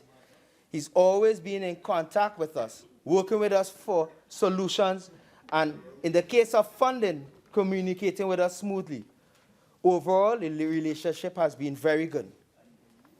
I could go on and on. I just want to read one that I want you all to remember. I don't need this job, Naparima. If you want to attack, I could give you a job in the Ministry of Sport, you know. I'll give you a job. Okay? The president, hear this one. Madam Speaker, hear this one. The president of the Trinidad and Tobago Hockey Board, Douglas Camacho, said that after the turbulent reign of former Minister Anil Roberts, Smith's diplomatic approach to the job has come as a welcome relief. All you remember that name? He's certainly been better than the recent ministers. Remember that? 9, eh? Remember it's 9. So you say better than all 9. We better than all 9. And he has tried to be collaborative and listen to the ideas. He's done a pretty decent job and has really made an effort to outreach, which is quite a pleasant change from the recent past. Camacho was especially impressed with Smith had managed to accomplish what Smith had managed to accomplish during these hard economic times. And it goes on and on, Madam Speaker, and there are others as well, but I won't get into those. But that isn't about me. It's about my Minister of Finance, it's about my Prime Minister, it's about my colleagues. Because when we meet, we discuss and we get ideas from everybody. Madam Speaker, let me just touch base, and I could speak for the next 4 hours. I have so many things that we have done in the Ministry of Sport and Youth Affairs. You would have heard the member for Superior, the opposition leader, talk about people could drive around and see what I do. You could see this and you could see that. But it's not about that. Again, that's long-time politics, Madam Speaker. Mortar and steel and wood is not about development. Somebody asks if you know what development is. Development isn't about that. It's about the people. All you have to understand that. You can't make money on the people. Listen, you can make money when you're building. That's the difference. But we will spend on the people. Let me tell you something. The Eastern Regional Multipurpose Sporting Facility in Grandy finished in time and on budget. The community swimming pool, all the other minister who was the best swimming coach in the world, never do anything for swimming. Just imagine we have 8 swimming pools across Trinidad and Tobago, and none of them open on the weekend. None of them open after 4 o'clock. Huh? We make sure that the swimming pools are opening on the weekend, no Madam Speaker, and opening until 9 o'clock. We renovated Diego Martin, Coquille, and La Horquetta, and we plan to do the others this year. We did light work in Hazy Crawford, lighting work at the Tableland Stadium. We improved the indoor sporting arenas. We renovated the Maloney office of the indoor facility in Mayaro. Sporting facility, plumbing upgrade, but you see a car drive around and see those things. Your car cut a ribbon to do those things. That's what the opposition about. Little things that make big differences. And that is something that is inherent in Trinidad and Tobago, where ministers don't maintain. We don't maintain what we build. We just continue going at a pace, building new things. You have to maintain what you have. And I'm proud to say for the first time, we have worked with Shanghai on these 3 projects. Shanghai has developed a software package, Madam Speaker, that will maintain the facilities. When a light bulb has a 12-month cycle, you start to get an alarm on your phone at 9 months to change the bulb. But that hasn't been the norm. We wait for the track to mash up, and the whole stadium have to close down, and then you go on tender, and then it takes 5 months. And Napa, well, I know somebody will deal with Napa. The Minister of Culture will deal with them with Napa. I ain't going to get into that. But that is how we have to do things. Preventative maintenance. And that is the little things that make big difference, Madam Speaker. the sewage systems, floodlights in Eastern Recreation, little things that you don't see. St. Paul Street, electrical upgrade. Dwight York Stadium, roof work, electrical work. Hazy Crawford, we did work to the track. Right? Youth facilities in Laventille, Malik, California. The development works there. And of course, it's the development aspect of it with the young people. We did an Easter camp and a summer camp. I see I get a question to answer about how much the summer camp cost. No problem. We are open book. When the Parliament comes back, I can answer that with my eyes closed. Right? But again, look into spending. Right? For the first time in the history of Trinidad and Tobago, just imagine 80 years we go into the Olympics. We've never had a review of the Olympics, where the taxpayers' money has gone, how we could improve. Last week we had a session, all the players, from athletes to the doctors, to the NGBs, to the media, to everybody was involved. And it was the first time we scratched the surface. People were able to ventilate. It got heated at times, but they were all happy at the end of the day. And it's the start of something that you'll see which will usher us into a new sport policy, which will discuss and deal with rewarding athletes, because we don't want to be politicizing that either. The youth camps, Presto and Chatham, we finished our training today, Madam Speaker, with UTT, where these young men will have a UTT diploma. These are young men that may, of course, issues in the community. They have an opportunity for 2 years to get a stipend to go and learn a trade. Now it's going to be a UTT diploma, and they could go on and have a degree for the first time. Last year, we had 85% graduation. This year, we had a record number of people applying to go into the program. Right? Something that you're going to be seeing new for the first time as well. And it's a no-brainer. Naming rights for facilities. Trying to politicize and naming facilities after athletes is nice, it's fine, but it doesn't bring any revenue. The sports company right now is finalizing with some major players, so we could be making, as the opposition said just now, a kakada to assist us with maintaining these facilities, Madam Speaker. So you're going to be seeing some changes with regards to that. And I've always said, Madam Speaker, that, and it's something as part of our manifesto and our policy with regards to database and analyzing of information. I don't think politicians, to be quite frank, should be making any decisions. I think data, properly analyzed data and information should be making the decisions for us. And for the first time, the Ministry of Sport and a number of other ministers here are working in their ministries to set up a database analysis team. I'm almost finished, and we're going to be launching something that's going to blow the people of Trinidad and Tobago minds in the next few months, where you can just click and see where all our facilities are, 3D, videos, the capacity, everything in terms of days open and so on. And there's a reason for that, because you're already getting calls from universities, clubs from across the world to rent the aquatic center, to come here during the winter to play tennis. And we plan to, yeah, Roger Boynes, I thank you. Roger Boynes, I thank you for that vision. Thank you. I thought the member of Parliament, the member for Shoguness was by the dentist, so he shouted, so it's we to stop the still spinning the wheel. It's a process. The guillotine don't cut. I want you to deal with me. When you were the Minister of Water Resources, when I was the chairman of Diego Martin, never helped me in the rivers. We had to go, me personally, Madam Speaker, I had to go in and clean the rivers by myself. Calling him, no answers. I want him to come and deal with me, Madam Speaker.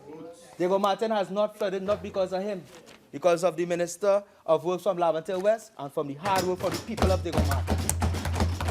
I hear when you're in.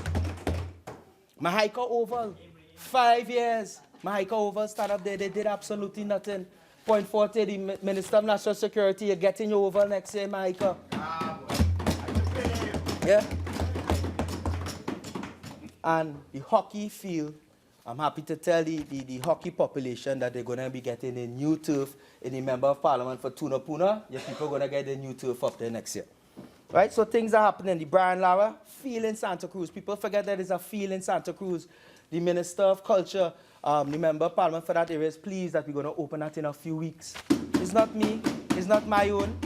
And I'll invite all the members of the opposition to come, because the people of that area will enjoy it and play and participate. In terms of legislation agenda, and again, this is something the member from Princess Tom keep coming. He sent a question from a partner in San Fernando East with regards to the Sports Commission. For the final time, the Sports Commission is not a building. It's nothing to build. I don't know how much times I will tell him. What language I will tell him that. He asks me, I tell him that. He come and ask the Minister of Housing. You go deal with him when those questions come. the sports company original plan was to morph into a sports commission, where policy and it will branch out to different little pockets to deal with overall sports. Right now, it's duplication with the sports company and the ministry. We have to fix that. Right? So that's going to happen. You're going to see that legislation coming. Nah, let me come with the question. Boxing. There's a boxing board from 1930-something. A young man, rest in peace, died in the ring, and they came with legislation with regards to a boxing board. That is archaic. There are so many sports. I know the AG is one of those cuff fighters and so on with karate. The sambo. There are a number of other sports that you could get damaged. We are going to change that to a Combat Sports Act. Look out for that. And, of course, we're going to be pushing the Anti-Doping Act next year as well. And, Madam Speaker, I could go on and on, but I'm watching the time. I cannot stand up here, talk. I had to big up my Digo Central, though.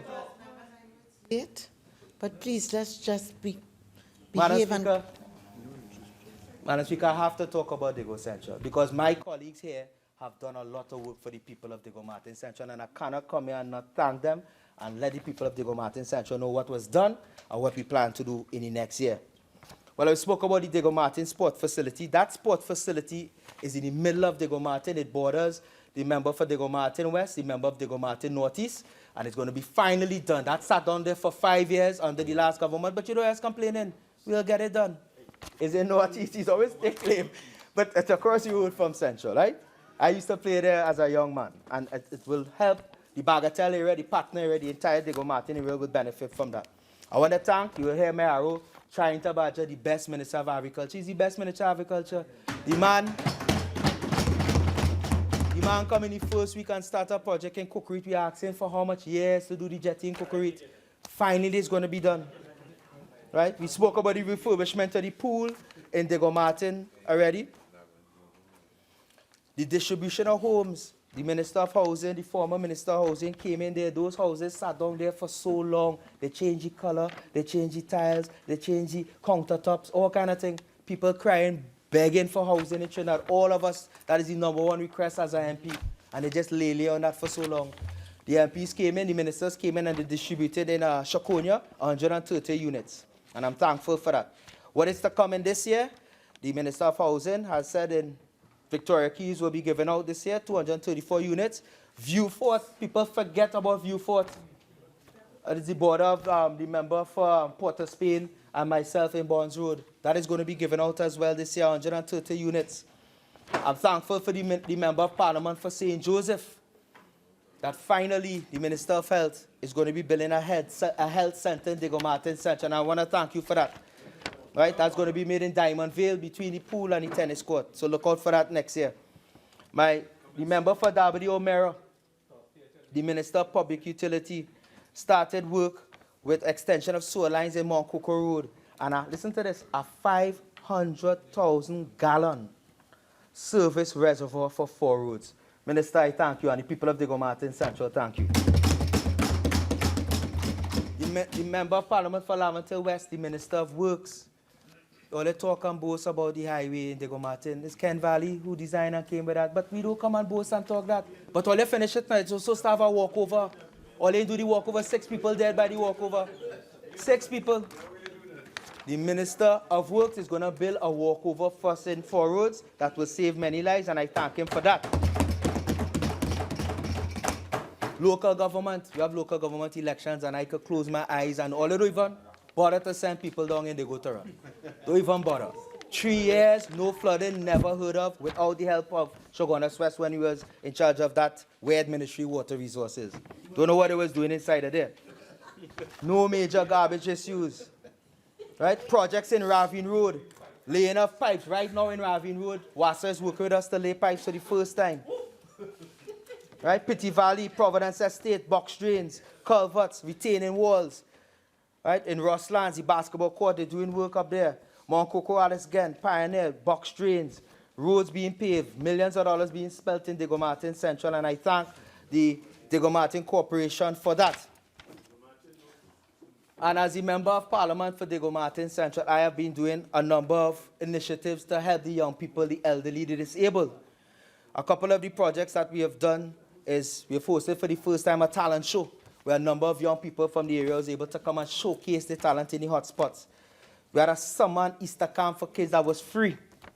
We have education tours, Madam Speaker. Just imagine, for the first time, we took a number of kids to see the opera. I saw people in there never see the opera. Those young people cried. Who see the opera in there? Member from Mayaro never see the opera? You see the opera, you sure? Okay. They cry. 13-year-olds, 7-year-olds, Madam Speaker, when they heard the voices, fantastic in Queen's Hall, the other time. You all need to start to do that in your constituency. If you need the ministry, Madam Speaker, if they need to use the Ministry of Sport van, call me. The member for Pooch West, a number of you all call me for balls, bats, anything. I'm here to work with you all. It's one love. It's a team. This I thing had to stop. It's we.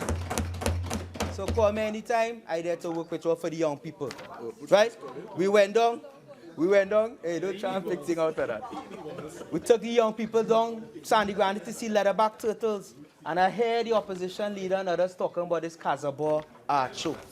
Let me tell you all something. We took 2 Maxies full of young people to see those artwork. And if none of you all have seen it, you all should have seen it. Because I have a number of paintings in and from your constituency. I took those young people, they were able to see Carnage, to see Diego Martin, they see things in Mayaro, they see things in Point Up here.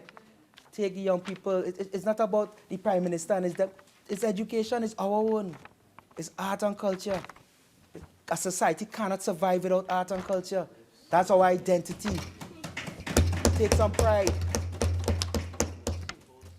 We did back to school drive where we bought books and bags for all the students, a number of students. We also bought sneakers and so on for them.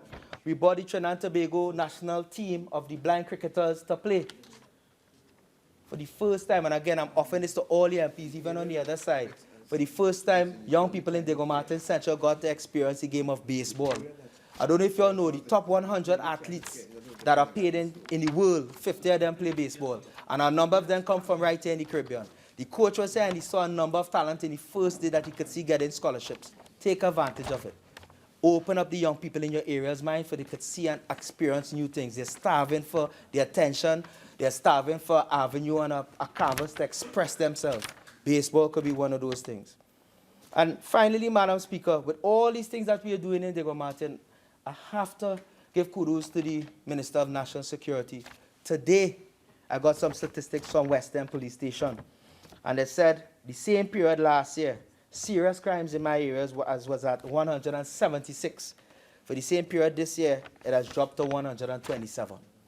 So, Minister of National Security, I thank you for the work that you've been doing in Diego Martin. These programs, along with the police, we always work with them, is working and we continue to do that. So, Madam Speaker, in closing, it's been a good experience in my first year as a member of Parliament and as a minister.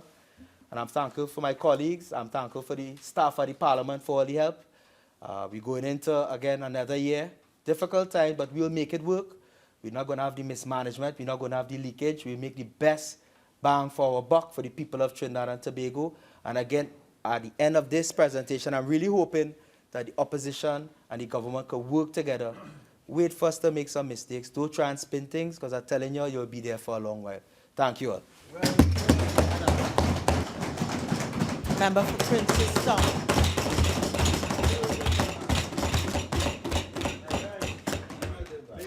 Madam Speaker, let me first take the opportunity to congratulate the Leader of the Opposition and the member for Siparia for an outstanding and exceptional response to the budget presentation. Madam Speaker, you would have recalled that the Leader of the Opposition and member for Siparia had indicated prior to her response that we intended on being the voice of the people of Trinidad and Tobago in response to this budget presentation. Madam Speaker, I noticed a short while ago one independent senator, former independent senator, took to social media and said, if we thought Hillary pounded Trump, well, my God, look at what Kamala has done to this government today. Madam Speaker, I listened to the contribution for the member for Diego Martin Central. And several things that he indicated in his presentation, Madam Speaker, made me wonder whether or not he was really living in Trinidad and Tobago. Madam Speaker, he spoke about taking children to the opera, having the opportunity to expose them to new and different things, and that we on this side should do a similar exercise. Madam Speaker, the best Ramlila and theatre you will find is in Shogunas West. The best Ramlila you will find is in Naparima. The best Ramlila you will find is Naparima. The best Ramlila you will find is in Kuva South, Mayaro, Kuva North, Faizabad. But you know what, Madam Speaker? And yes, my friend from San Fernando West, in your constituency of Palm East.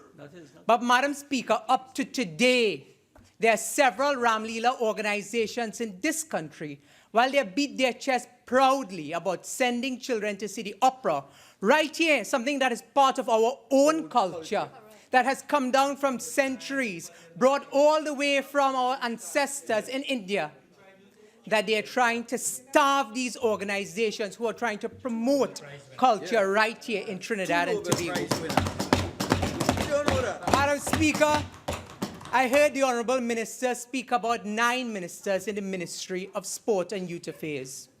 But Madam Speaker, each of those ministers, you know what they have against their names? Delivery, delivery, delivery, delivery, delivery, delivery, delivery. Madam Speaker, I heard my friend speak about being new to government and that he realized that on this side we had not much to show after being in office. But you know, Madam Speaker, the irony is he's saying that we have not much to show after being there for 5 years, when they, after being in office for 1 year, had to use several of our achievements in sport and youth affairs to publish, to beat their chest, to give the impression to the population that they had achieved something. Madam Speaker, Madam Speaker, you know, I really did not want to go there, but my friend from Diego Martin Central spoke about employees from the ministry wearing the uniform. Members, I know it's late. I would like to just remind members, for those who may be a bit uncomfortable, that dinner's being served and you're entitled to filter out. But members who remain, I would like them to conduct themselves in a fit and proper manner. Please continue, Member for Princess. Thank you, Madam Speaker. Madam Speaker, you know, I heard the member from Diego Martin Central and Minister of Sport and Youth Affairs indicate that there was a point in time that employees of that ministry were ashamed to wear the uniform. And he tried to insinuate that it was because of the lack of performance from former ministers under the partnership administration. Madam Speaker, you know, I think that is rather unfortunate coming from a man who holds the portfolio of sport and youth affairs and does not even know the name of the Chief Justice of this country and publicly call the Chief Justice Ivy Archie. I won't allow that. I won't allow that. I'd ask you to withdraw that and continue. Madam Speaker, I withdraw the comment and I move on.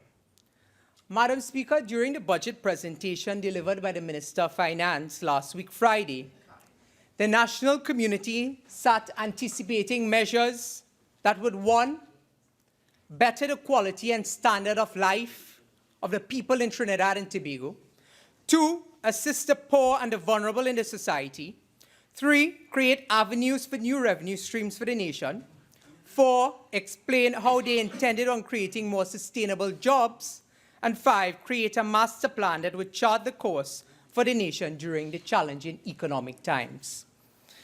Madam Speaker, the anticipation and the final result reminded me of Samuel Beckett's play, Waiting for Godot. Madam Speaker, we waited, and we waited, and we waited, and none of these measures outlined ever came. It was a lot of sound, fuss, fury, reminiscent of last year's budget presentation. Now, Madam Speaker, what did members of the national community have to say? What was the feedback from members of the national community? Madam Speaker, I would like to share with you some of the comments made by persons in the banking sector, persons from the energy sector, persons from the chambers of commerce, and persons from civil society on the budget presentation 2017. Madam Speaker, first let us take the comments of Mr. Brian Manning, who sat on the CNC3 post-budget panel. Mr. Manning, the son of the former Prime Minister, member for San Fernando East, now deceased, to me had the best description of the budget presentation and the economic implications it had for our nation. Brian was listed as a former investment banker, and this is what he had to say. He said, and I quote, "You cannot starve a nation during famine and drought and expect that to be a strategy for results." Madam Speaker, the president of the Trinidad and Tobago Chamber of Commerce, Robert Trestrill, on the same panel discussion as Brian Manning, when asked about his thoughts on the 2017 budget presentation, had this to say, and I quote, "The government has made many of these promises before. They need to start being facilitators and not actors. The promises are promises, just that. We need to see action and implementation, which has not happened in most cases." Madam Speaker, most people in Trinidad and Tobago share the view of Mr. Robert Trestrill. They share these sentiments that there has been no delivery on promises after promise after promise. And we know now what PNM really stands for. Promises never materialize and people never matter. Madam Speaker, economist Indira Sijiwan Ali has described this budget as a holding budget. It is vacuous and without any real tangible plan. And the leader of the opposition today spent a significant amount of time illustrating from comments made from the budget presentation of 2016 and 2017 that this budget really has no real tangible plan for balancing the books and putting the country back on a path of growth. Madam Speaker, Indira Sijiwan Ali further stated that the government was manipulating the figures with respect to expected revenues from oil and gas. She indicated that government has intentionally set the budget at a $48 barrel price for the $53 billion budget so that they would have access to the Heritage and Stabilization Fund.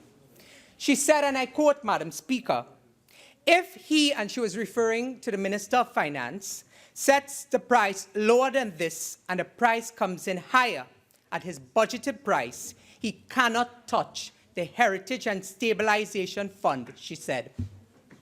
Madam Speaker, one of the many voices of civil society, Hazel Brown, renowned Hazel Brown from the network of NGOs, has described this budget as an election budget. She too, being a member of the CNC3 post-budget panel, shared her thoughts. And this is what she had to say. She stated that the budget was meant to be a short-term measure to appease sections of the population while government grappled to figure out what to do. Madam Speaker, I myself would describe this fiscal package for 2017 as disjointed. It is a slapdash approach to economics. It is as if few ideas and sound bites were thrown into the presentation to give the impression that the government had a real sustainable development plan. Instead, Madam Speaker, what has happened is that the population has seen right through the smoke screens and the mirrors. They know that the government has betrayed the people. Madam Speaker, I turn to the issue of economic forecasting and the general financial outlook for Trinidad and Tobago. You know, Madam Speaker, the review of the economy was a very telling document. And we were very grateful to have this as part of the package of documents presented to members on both sides. But, Madam Speaker, it appeared as though that they thought we would not have read these documents. And I saw one member, I believe it was Couva North, she made the comment that the devil is in the details.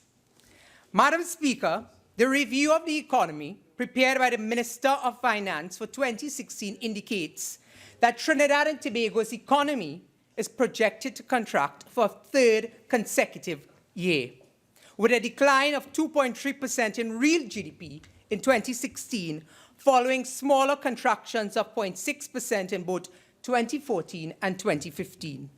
The weaker performance during 2016 reflects lower real economic activity in both the petroleum and non-petroleum sectors, with estimated contractions of 9.6% and 1.8% respectively. Madam Speaker, the document goes on to say, which is most interesting and telling, is that the loss of vigor in the non-petroleum sector is largely due to the spillover effects from the contracting petroleum sector. Sharp declines in government's revenue, current revenue in 2015 and 2016 is due to lower international oil and gas prices. Madam Speaker, you have heard from many others such a similar statement, and it is no surprise, it is no secret that oil and gas prices is down. Madam Speaker, let me repeat that their own review of the economy prepared by the Minister of Finance finally admits the truth. Madam Speaker, they thought, as I said, no one would read these voluminous documents, but the devil was in the details. The details is telling the truth that while the Minister of Finance, in his usual pappy show mode, would have this country believe that the partnership is to blame for the current economic situation the country is in, we see that the external shocks of oil and gas prices upon which our economy is heavily predicated is a main driver for the contraction of our economy. Madam Speaker, the member for Siparia has no control over international oil and gas prices. And the review of the economy 2016 tells an interesting tale. It exposes the government's betrayal of the people. It demonstrates that they have no plan and that they are intent on riding the wave and hoping that the prices of oil and gas go back up. Madam Speaker, Focus Economics, the Trinidad and Tobago Outlook, on September 13, 2016, in its publication stated that Trinidad and Tobago is suffering from multiple economic woes. The depletion of natural gas and oil fields combined with petrochemical sector plant closures led to a sharp decline in output in the crucial energy sector in the first half of the year, according to the central bank. Together with a persisting low energy price environment, this caused a decline in revenues from fuels and therefore in fiscal revenues. This in turn resulted in government spending cuts in public infrastructure, which constrained growth in the non-energy sector. Moreover, as oil and gas revenues represent almost 2/3 of total export revenues, the current account is under pressure and the substantially overvalued local currency is encouraging speculative capital outflows. Madam Speaker, from the following numbers, while the partnership served as the government of Trinidad and Tobago, you can see the strong and even hand that we ran this country with. Madam Speaker, this is the economic data between the period 2011 to 2015. Our population grew from 1.3 million in 2011 to 1.4 in 2015. The GDP per capita was consistent, 19,161, 19,314, 19,766, peaking in 2014 at 20,250. Madam Speaker, if you look at the inflation rate, 2011, 5.3. Madam Speaker, by 2015, we had taken inflation down to 1.5. Madam Speaker, when we came into office with billions of debts racked up under the PNM-led administration, to which the current finance minister and prime minister belonged to, we did not complain. We did not run up and down the country crying. We got down to work, and that is a continuum of government. The member for Oropouche East always tells me, he said, that is part of the usual government practice. Madam Speaker, There will be projects and there will be expenditure. But instead of trying to run the nation's financial affairs with an even hand, and unknowing, unplanned, and unaware of what to do in government, they took the easy way out and sought to blame the opposition, who was now their predecessors. Madam Speaker, the numbers do not lie. We ran this country from 2010 to 2015 in a way that, and you know, the member for Siparia said that today when she spoke. She said, you can see the hospitals, you can see the roads, you can see the bridges. But my friend from Diego Martin Central said, take a new approach to politics. Well, wake up, wake up. The reality is that people in this country, they want to see what you have done with the $60 billion that you have spent. Madam Speaker, let me turn to the area of deliverables. Madam Speaker, it is always very easy to make statements without substance. This government has had a history of being consistently inconsistent. That is a trademark of theirs.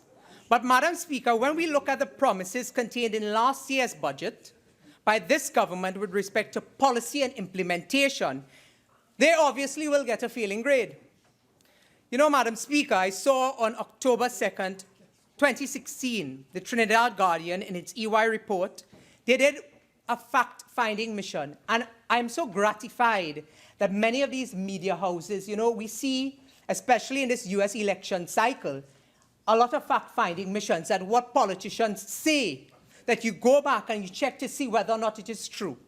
And Madam Speaker, in the report published in The Guardian on October 2nd, this is what it said. It demonstrated that 90 to 95% of the fiscal measures announced in 2016, were not actioned. Madam Speaker, let us examine some of these promises that they have not actioned after being in office for 1 year. You know, Madam Speaker, the young people have a particular language. And part of that language transcends from what is Trinidad and Tobago to being a Caribbean culture to being international. And I'm seeing that there's a phrase that is called light them up being used across the board. And Madam Speaker, light them up means, when translated, to expose untruths and to show up lies, inaccuracies, half-truths, and innuendo. Well, Madam Speaker, I intend to light up this government. Here are the undeliverables, the half-truths, and the falsehoods. Madam Speaker, mid-year review 2016. Online shopping, which they have returned with, again, not implemented, not delivered in 2016. No revenue brought in. Madam Speaker, maxi taxis and taxis reduction in taxes on maxi taxis and taxis, not implemented. Madam Speaker, alcohol, proposed unspecified increase in taxes and levies, not implemented. Madam Speaker, oil and gas tax regime, proposed review of the regime to encourage production in marginal fields and areas of so-called stranded gas to encourage drilling and increase production of oil and gas, not implemented. Madam Speaker, oil and gas tax regime, review of the supplemental petroleum tax on crude oil prices moderately higher than US $50 per barrel, not implemented.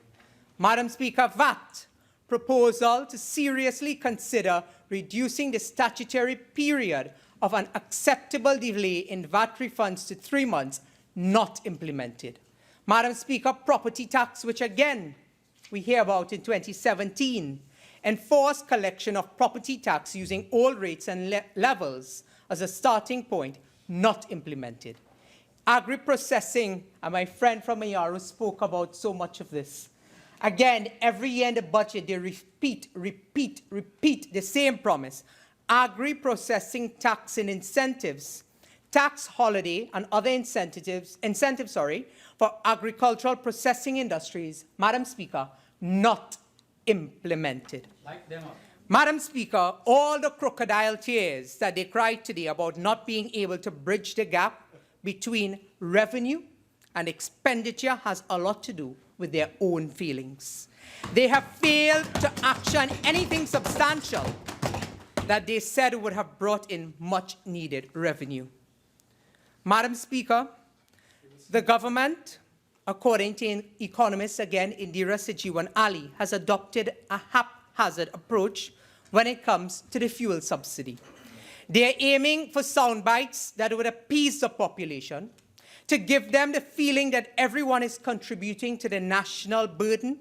And Madam Speaker, we shall return to discuss this in some more detail later on with respect to the fuel subsidy, the new tax bracket, the tax on online shopping, and the tax breaks for the yachting industry.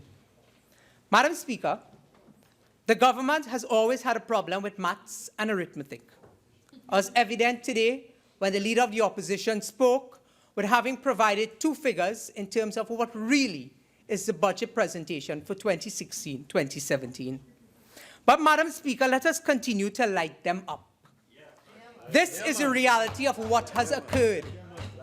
Without any concrete plans for revenue, the only plan that government has revealed is punishing the population for their incompetence. We have not indicated that we are against the restructuring of the fuel subsidy. What we are saying is that every successive PNM government has had only one actionable plan of revenue raising. And that is tax, tax, tax, tax, tax, and raise the price of fuel. Madam Speaker, what we are saying is that if you are speaking about doing this together, why is it that consistently the working class is feeling the biggest pinch? Madam Speaker, I turn to the issue of youth and youth development. Madam Speaker, the PNM, on assuming office, indicated that their manifesto from the 2015 general election would become government policy. They have said that time and time again. The leader of government business has just indicated it is. Madam Speaker, in that document, several initiatives were outlined regarding youth development. Like the budget of last year, several promises were made.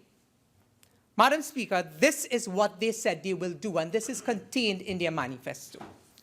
Madam Speaker, they said that they would create a system where the intellectual property rights of our youth are developed and respected.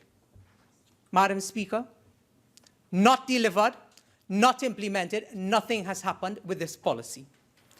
Madam Speaker, they said that they will encourage the private sector through fiscal incentives to increase its level of youth employment. Madam Speaker, instead, what we have seen is more youths on the breadline. No policy coming forward with respect to youth employment. No answers being provided by the Minister of Sport and Youth Affairs in his contribution. Madam Speaker, they said that they will develop a comprehensive youth employment policy which addresses the specific needs of unemployed youth, including preparation for the job market and the varying needs of youth in diverse communities. You know, Madam Speaker, I heard the member for Diego Martin Central speak, and he spoke about Diego Martin, he spoke about La Horquetta, he spoke about Tunapuna, but never once did I hear Princestown, never once did I hear about Naparima, never once did I hear about Chaguanas West. Madam Speaker, it begs the question, the constituents that we represent, are they not people too? Are these young people not young citizens of Trinidad and Tobago? Madam Speaker, they said that they will devote special emphasis to the rehabilitation of young offenders, as well as a proper support system to assist in their reintegration into society.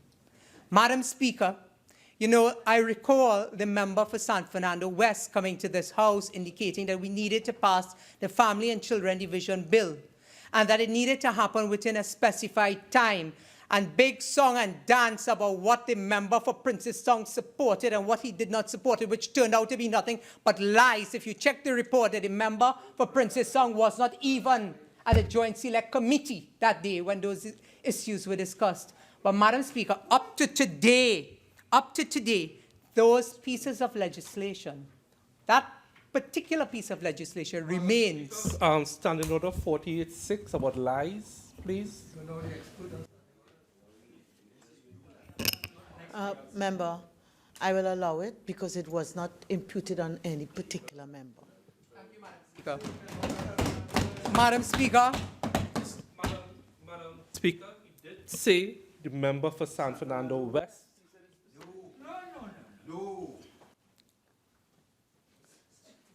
Member for Naparima. Member for Naparima, I would like you to conduct yourself in a fit and proper manner. And I would like when I'm speaking, nobody else speaks, please. Member for Princess Tong, I have ruled that I would allow it. I would just ask you to be more temperate in your language, please. Thank you, Madam Speaker. Madam Speaker, in their manifesto, they said that they would encourage youths to become leaders in their communities by exposing them to training in civic responsibility. They said that they would establish a youth leadership development institute that will provide training and interactive seminars on leadership.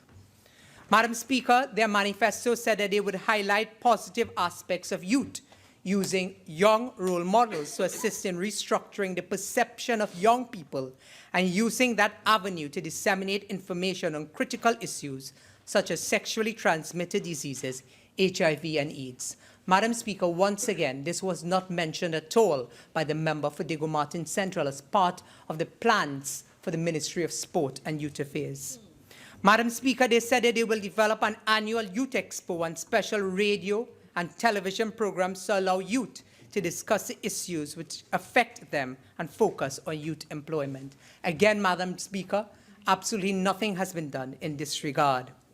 Madam Speaker, they said they would encourage young people to be more politically minded and provide opportunities and facilities for dialogue on youth issues.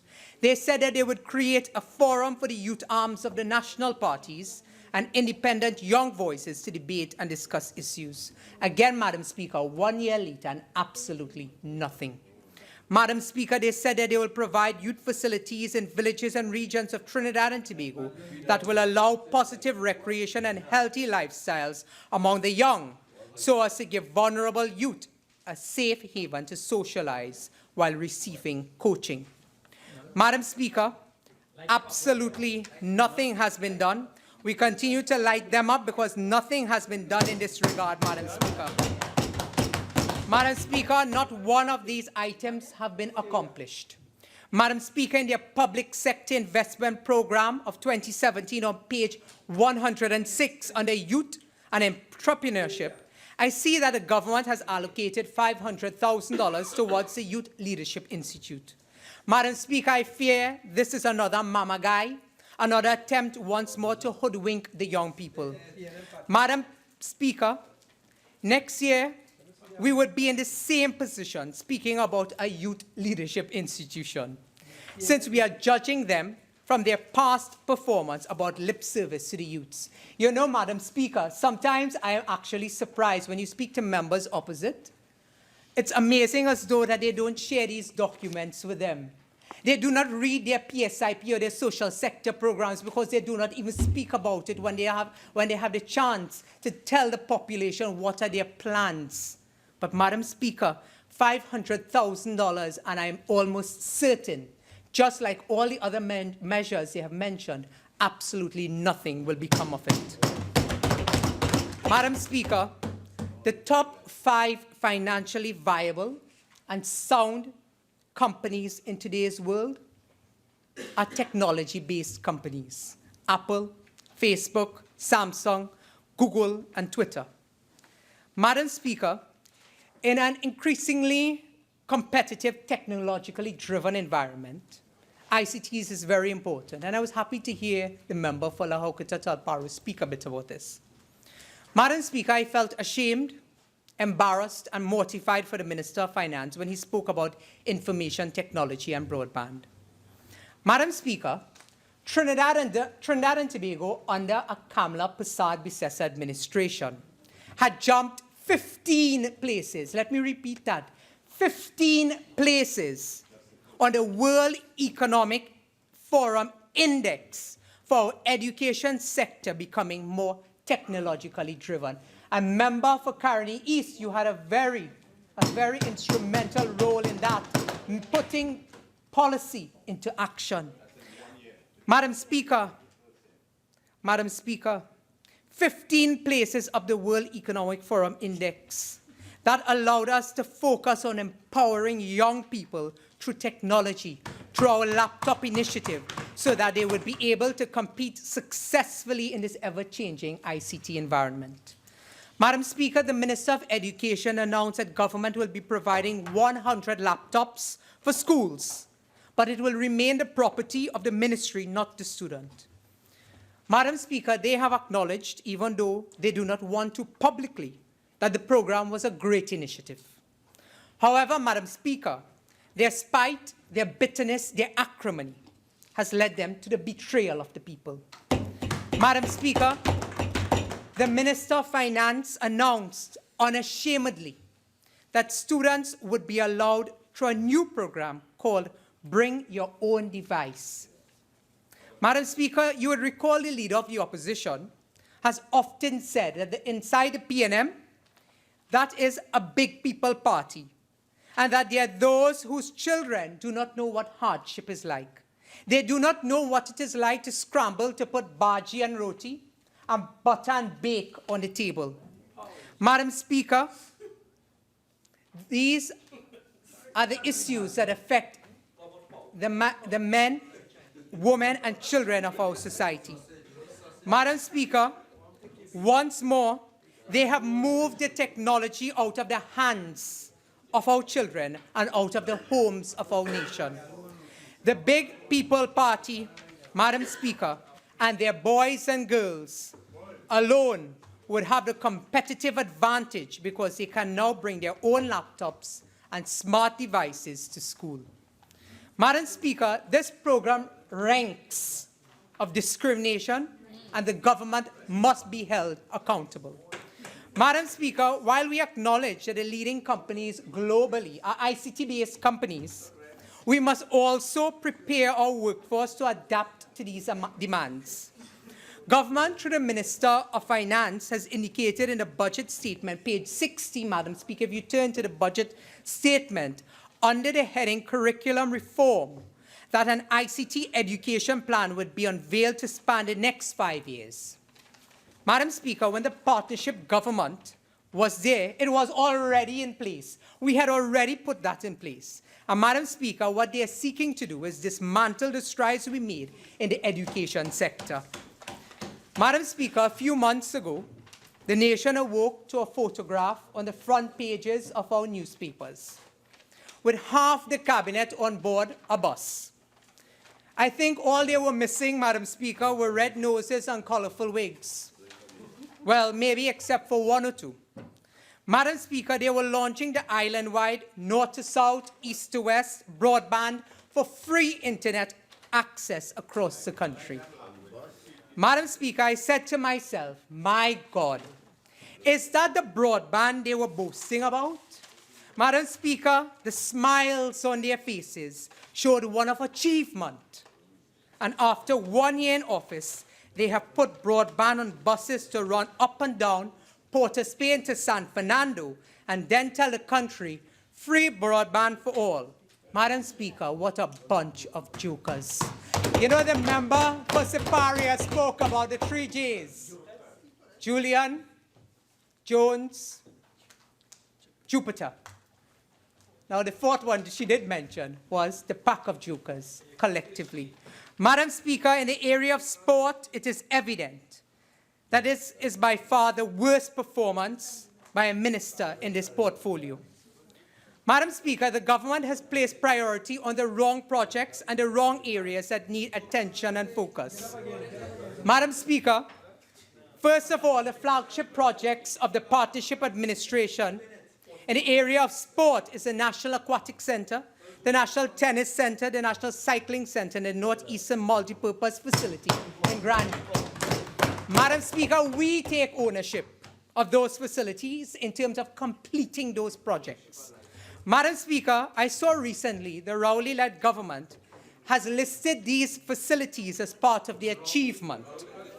Madam Speaker, that is the untruth's bold-faced misrepresentation that they are peddling out there.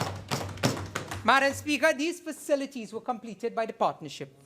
When we left office, they were, yes, and you were so right, member for Diego Martin Central, you were left only to fill the pools and put the final coat of paint. No amount of P&M propaganda will influence the population to believe that these were achievements of the P&M. Madam Speaker, we were government with a plan. When the People's Partnership returns to government shortly, we will capitalize on the sporting arenas that we constructed to invest in sport tourism. Madam Speaker, we were accepting when we departed office proposals from international teams to utilize our National Aquatic Center for training for international meets.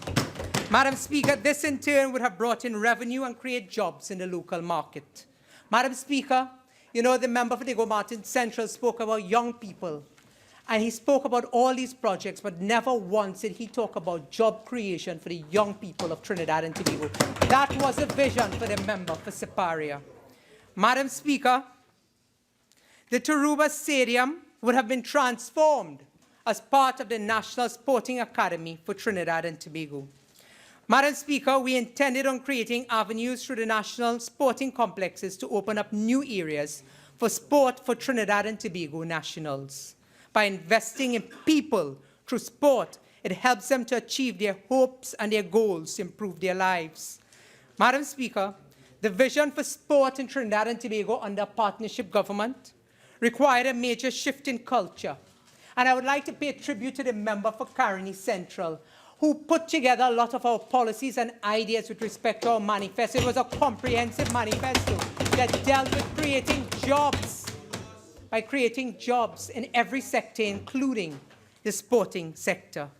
Madam Speaker, this was a government, a partnership government, with a vision and with a plan of realigning investments, evidence-based decisions to maximize impacts in the sporting industry.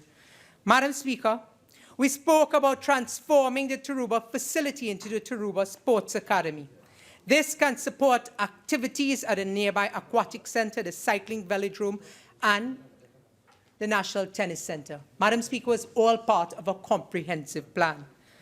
Madam Speaker, Tobago was not left out, which could UTT, which could have provided academic input on the sports academy. They would be able to encourage our elite athletes to remain here and be homegrown while achieving similar benefits abroad. Madam Speaker, you know, one athlete told me today, they said, you know, in Jamaica, there is a program for elite athletes, but it started at the primary school level. And we ask ourselves, why does Jamaica do so well at the Olympics? And that is because they see the youth as an investment, and they start at a primary school level. They do not treat the youth as though it is a burden on the population. But Madam Speaker, we continue to light them up. They have failed to action any plans they have indicated through their PSIP, through their budget statement, but we have put forward a plan with our manifesto, and I'm certain as night follows day, the sun will rise again in this country, and it will take a partnership government to implement many of these policies and programs. Madam Speaker, my friend from Pointe-a-Pierre posed a question on the order paper a few weeks ago. Madam Speaker, this Rowley-led government promised a 20% increase in OJT stipend at a whopping $62 million in the budget presentation of 2015-2016 that would take effect from December 1st, 2015. Madam Speaker, this was actually in the budget presentation, the statement made by the member for Diego Martin Northeast. What did he say? The member got up in his budget statement and he said, from December 1st, 2015, OJT stipends will be increased by 20%. Madam Speaker, 2 weeks ago, unapologetically, Madam the Speaker, Prime Minister... may I have a ruling on 48.5 as to the 48.5 as to the use of the term Rowley-led government, please?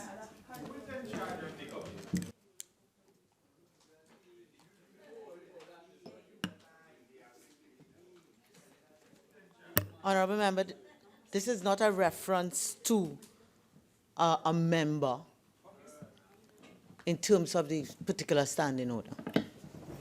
Thank you, Madam Speaker. You see, Madam Speaker, no amount of distractions coming from that side will change the fact that the Prime Minister stood in this House unapologetically and said that while it was a measure of goodwill, what had he done?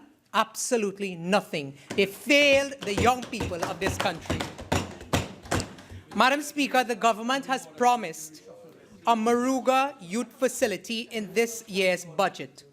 However, when you look at the documents, Madam Speaker, no allocation has been made. Neither has it been mentioned in the PSIP. Another carrot to dangle before the horse and in an election year without any intention of delivering on it. Madam Speaker, I would like the government, through their minister or even the Prime Minister, when they speak, to advise and indicate whether it is true, because I am advised that the next cuts to come is in OJT. They are looking at restructuring the program next year to send home persons. This is a major concern of young people, Madam Speaker. Madam Speaker, there's word that 8,000 placements will be removed from the OJT program. Madam Speaker, on the 24th of August 2015, and I read from an article published in the Express, headline, Rowley's Flip-Flop on Gate, CDAP and OJT. Ciola Bilix, August 24, 2015. Madam Speaker, it says the People's National Movement leader, Dr. Keith Rowley, is taking the government to task, he meant the partnership government, for stating that his party will cut several programs which were created under previous PNM administrations. Madam Speaker, it goes on to say that the PNM leader, Dr. Rowley, is taking the government to task for stating that his party will cut several programs which include GATE, which includes OJT, which also includes CDAP. Madam Speaker, we have seen that there's no medication in the hospital, so we assume CDAP too has been cut. We have seen the cuts to GATE, and we anticipate the cuts to OJT. Madam Speaker, the only sporting facility mentioned that is being constructed is currently at the Diego Martin Sports Center. The PSIP indicates that they have allocated 25 million on the project.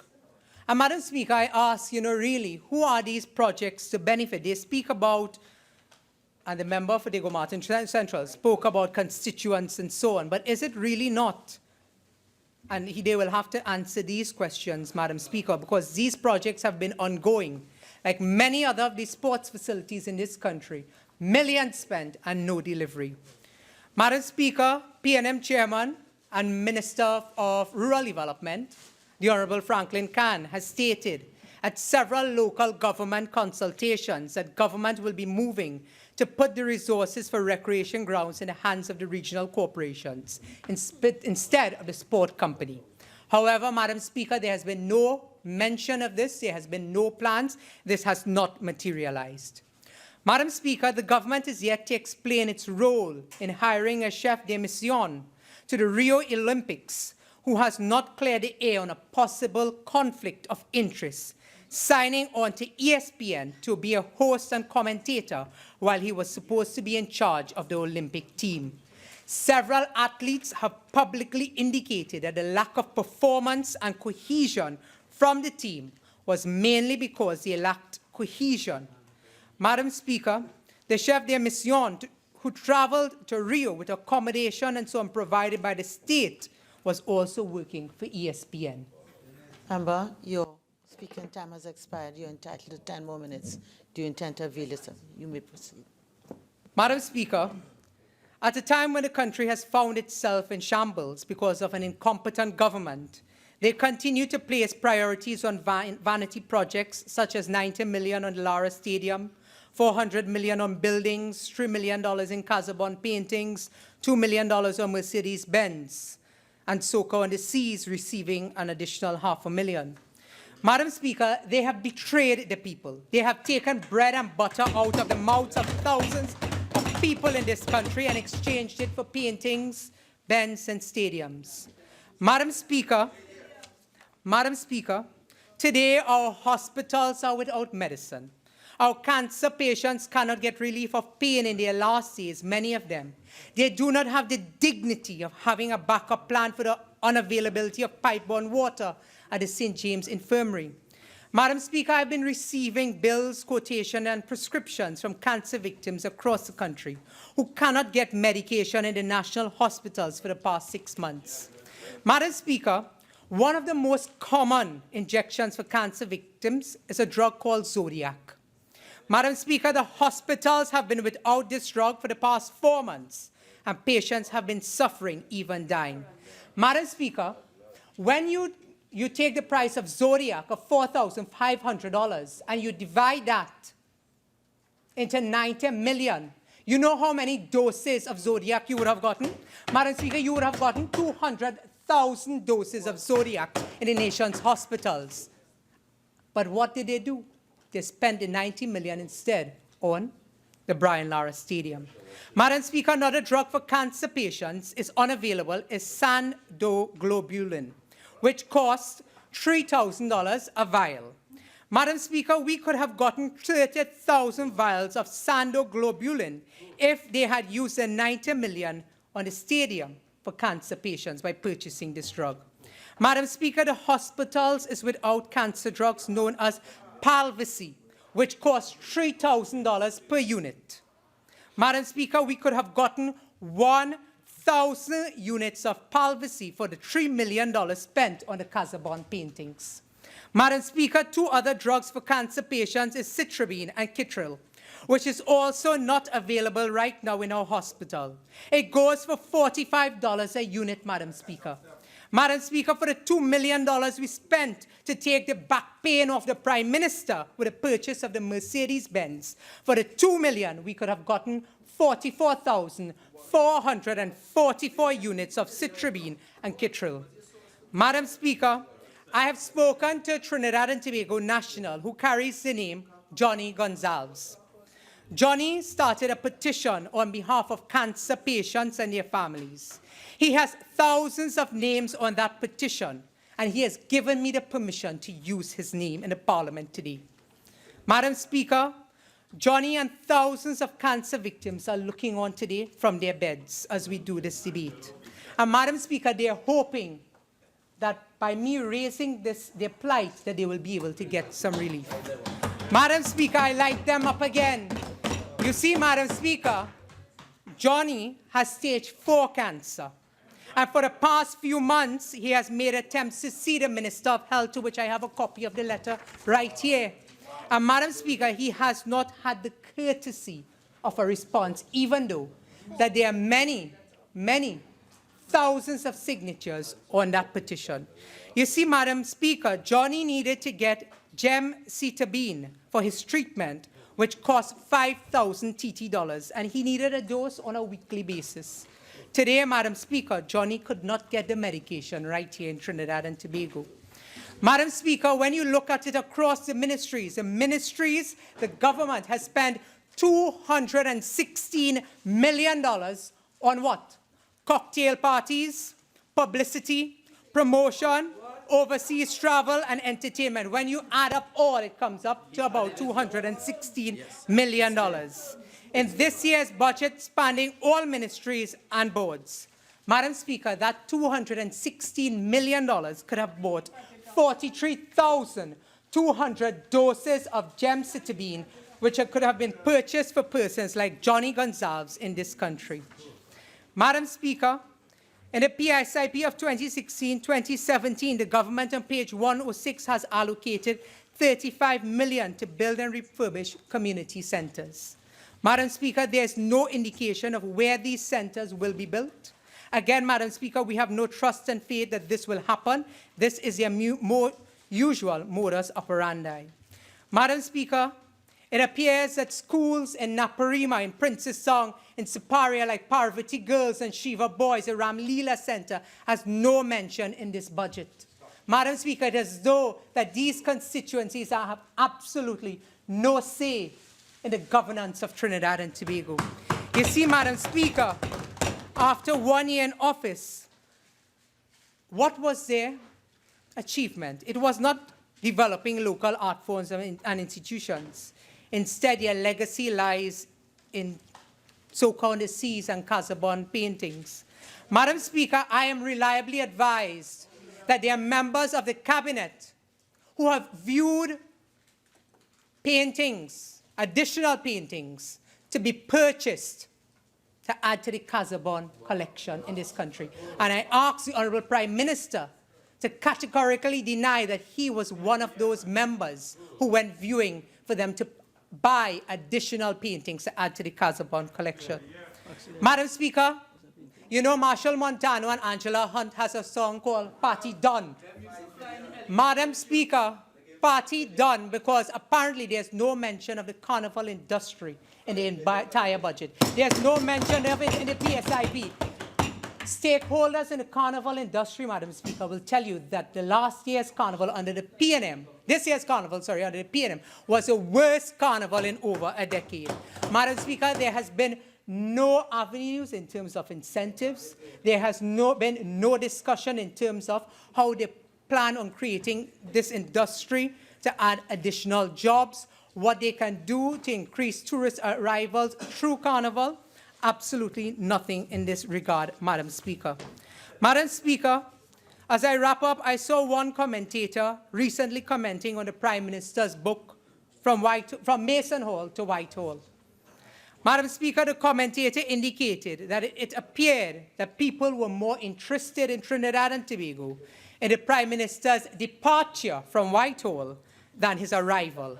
And therefore, it may do him well, it may do him some good to start ordering his exit, because the entry and stay into Whitehall has been nothing short of disgraceful, conduct unbecoming of a Prime Minister, poor performance, and simply without a plan. Excuse me. I'm on my legs. Member for Princestown, I'd ask you to withdraw that. There's no basis for that at all. Speaker, I abide by your ruling. I withdraw, but these were not my comments. These were the comments of one Member, once you quote the comments, you adopt them as yours. Madam Speaker, it is my hope that as we move towards one of the most auspicious times in our nation, that very soon the light and the grace returns to the corridors and power in the person of the member for Siparia. Madam Speaker, our mantra has been serve the people, serve the people, serve the people.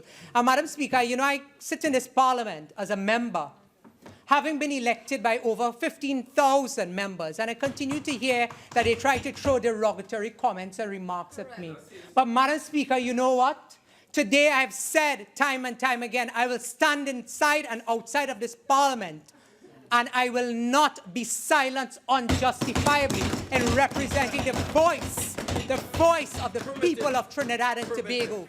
So, Madam Speaker, when they want to talk about jacket, hello, I know I look good, you know. Listen, I know I look good. Because, you know, Madam Speaker, my friend from Diego Martin Central spoke about sponge and absorbing, and I thought that he was speaking about SpongeBob SquarePants. But you see, we on this side have panache, we have class in terms of the way that we do things.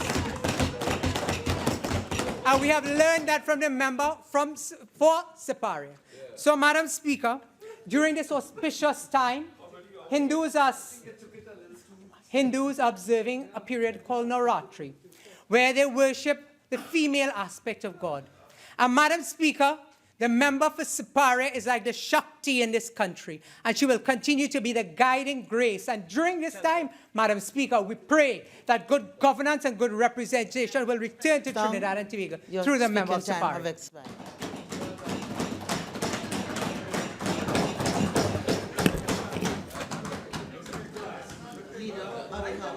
Thank you very much, Madam Speaker. Members, I know it's late. Leader of the House. Thank you. Thank you very much, Madam Speaker. Madam Speaker, I beg to move that this House do now adjourn to Friday, the 7th of October I'm so confused by the panache and so on. Sorry. Yeah, it was lit up. Sorry, Madam Speaker. Madam Speaker, I beg to move that this House do now adjourn to Friday, the 7th of October at 10 a.m., at which time we will continue the budget debate. Honorable members, the question is that this House do now adjourn to Friday, the 7th of October 2016 at 10 a.m. All in favor say aye. Aye. Any against? The ayes have it. This House now stands adjourned to Friday, the 7th of October 2016 at 10 a.m.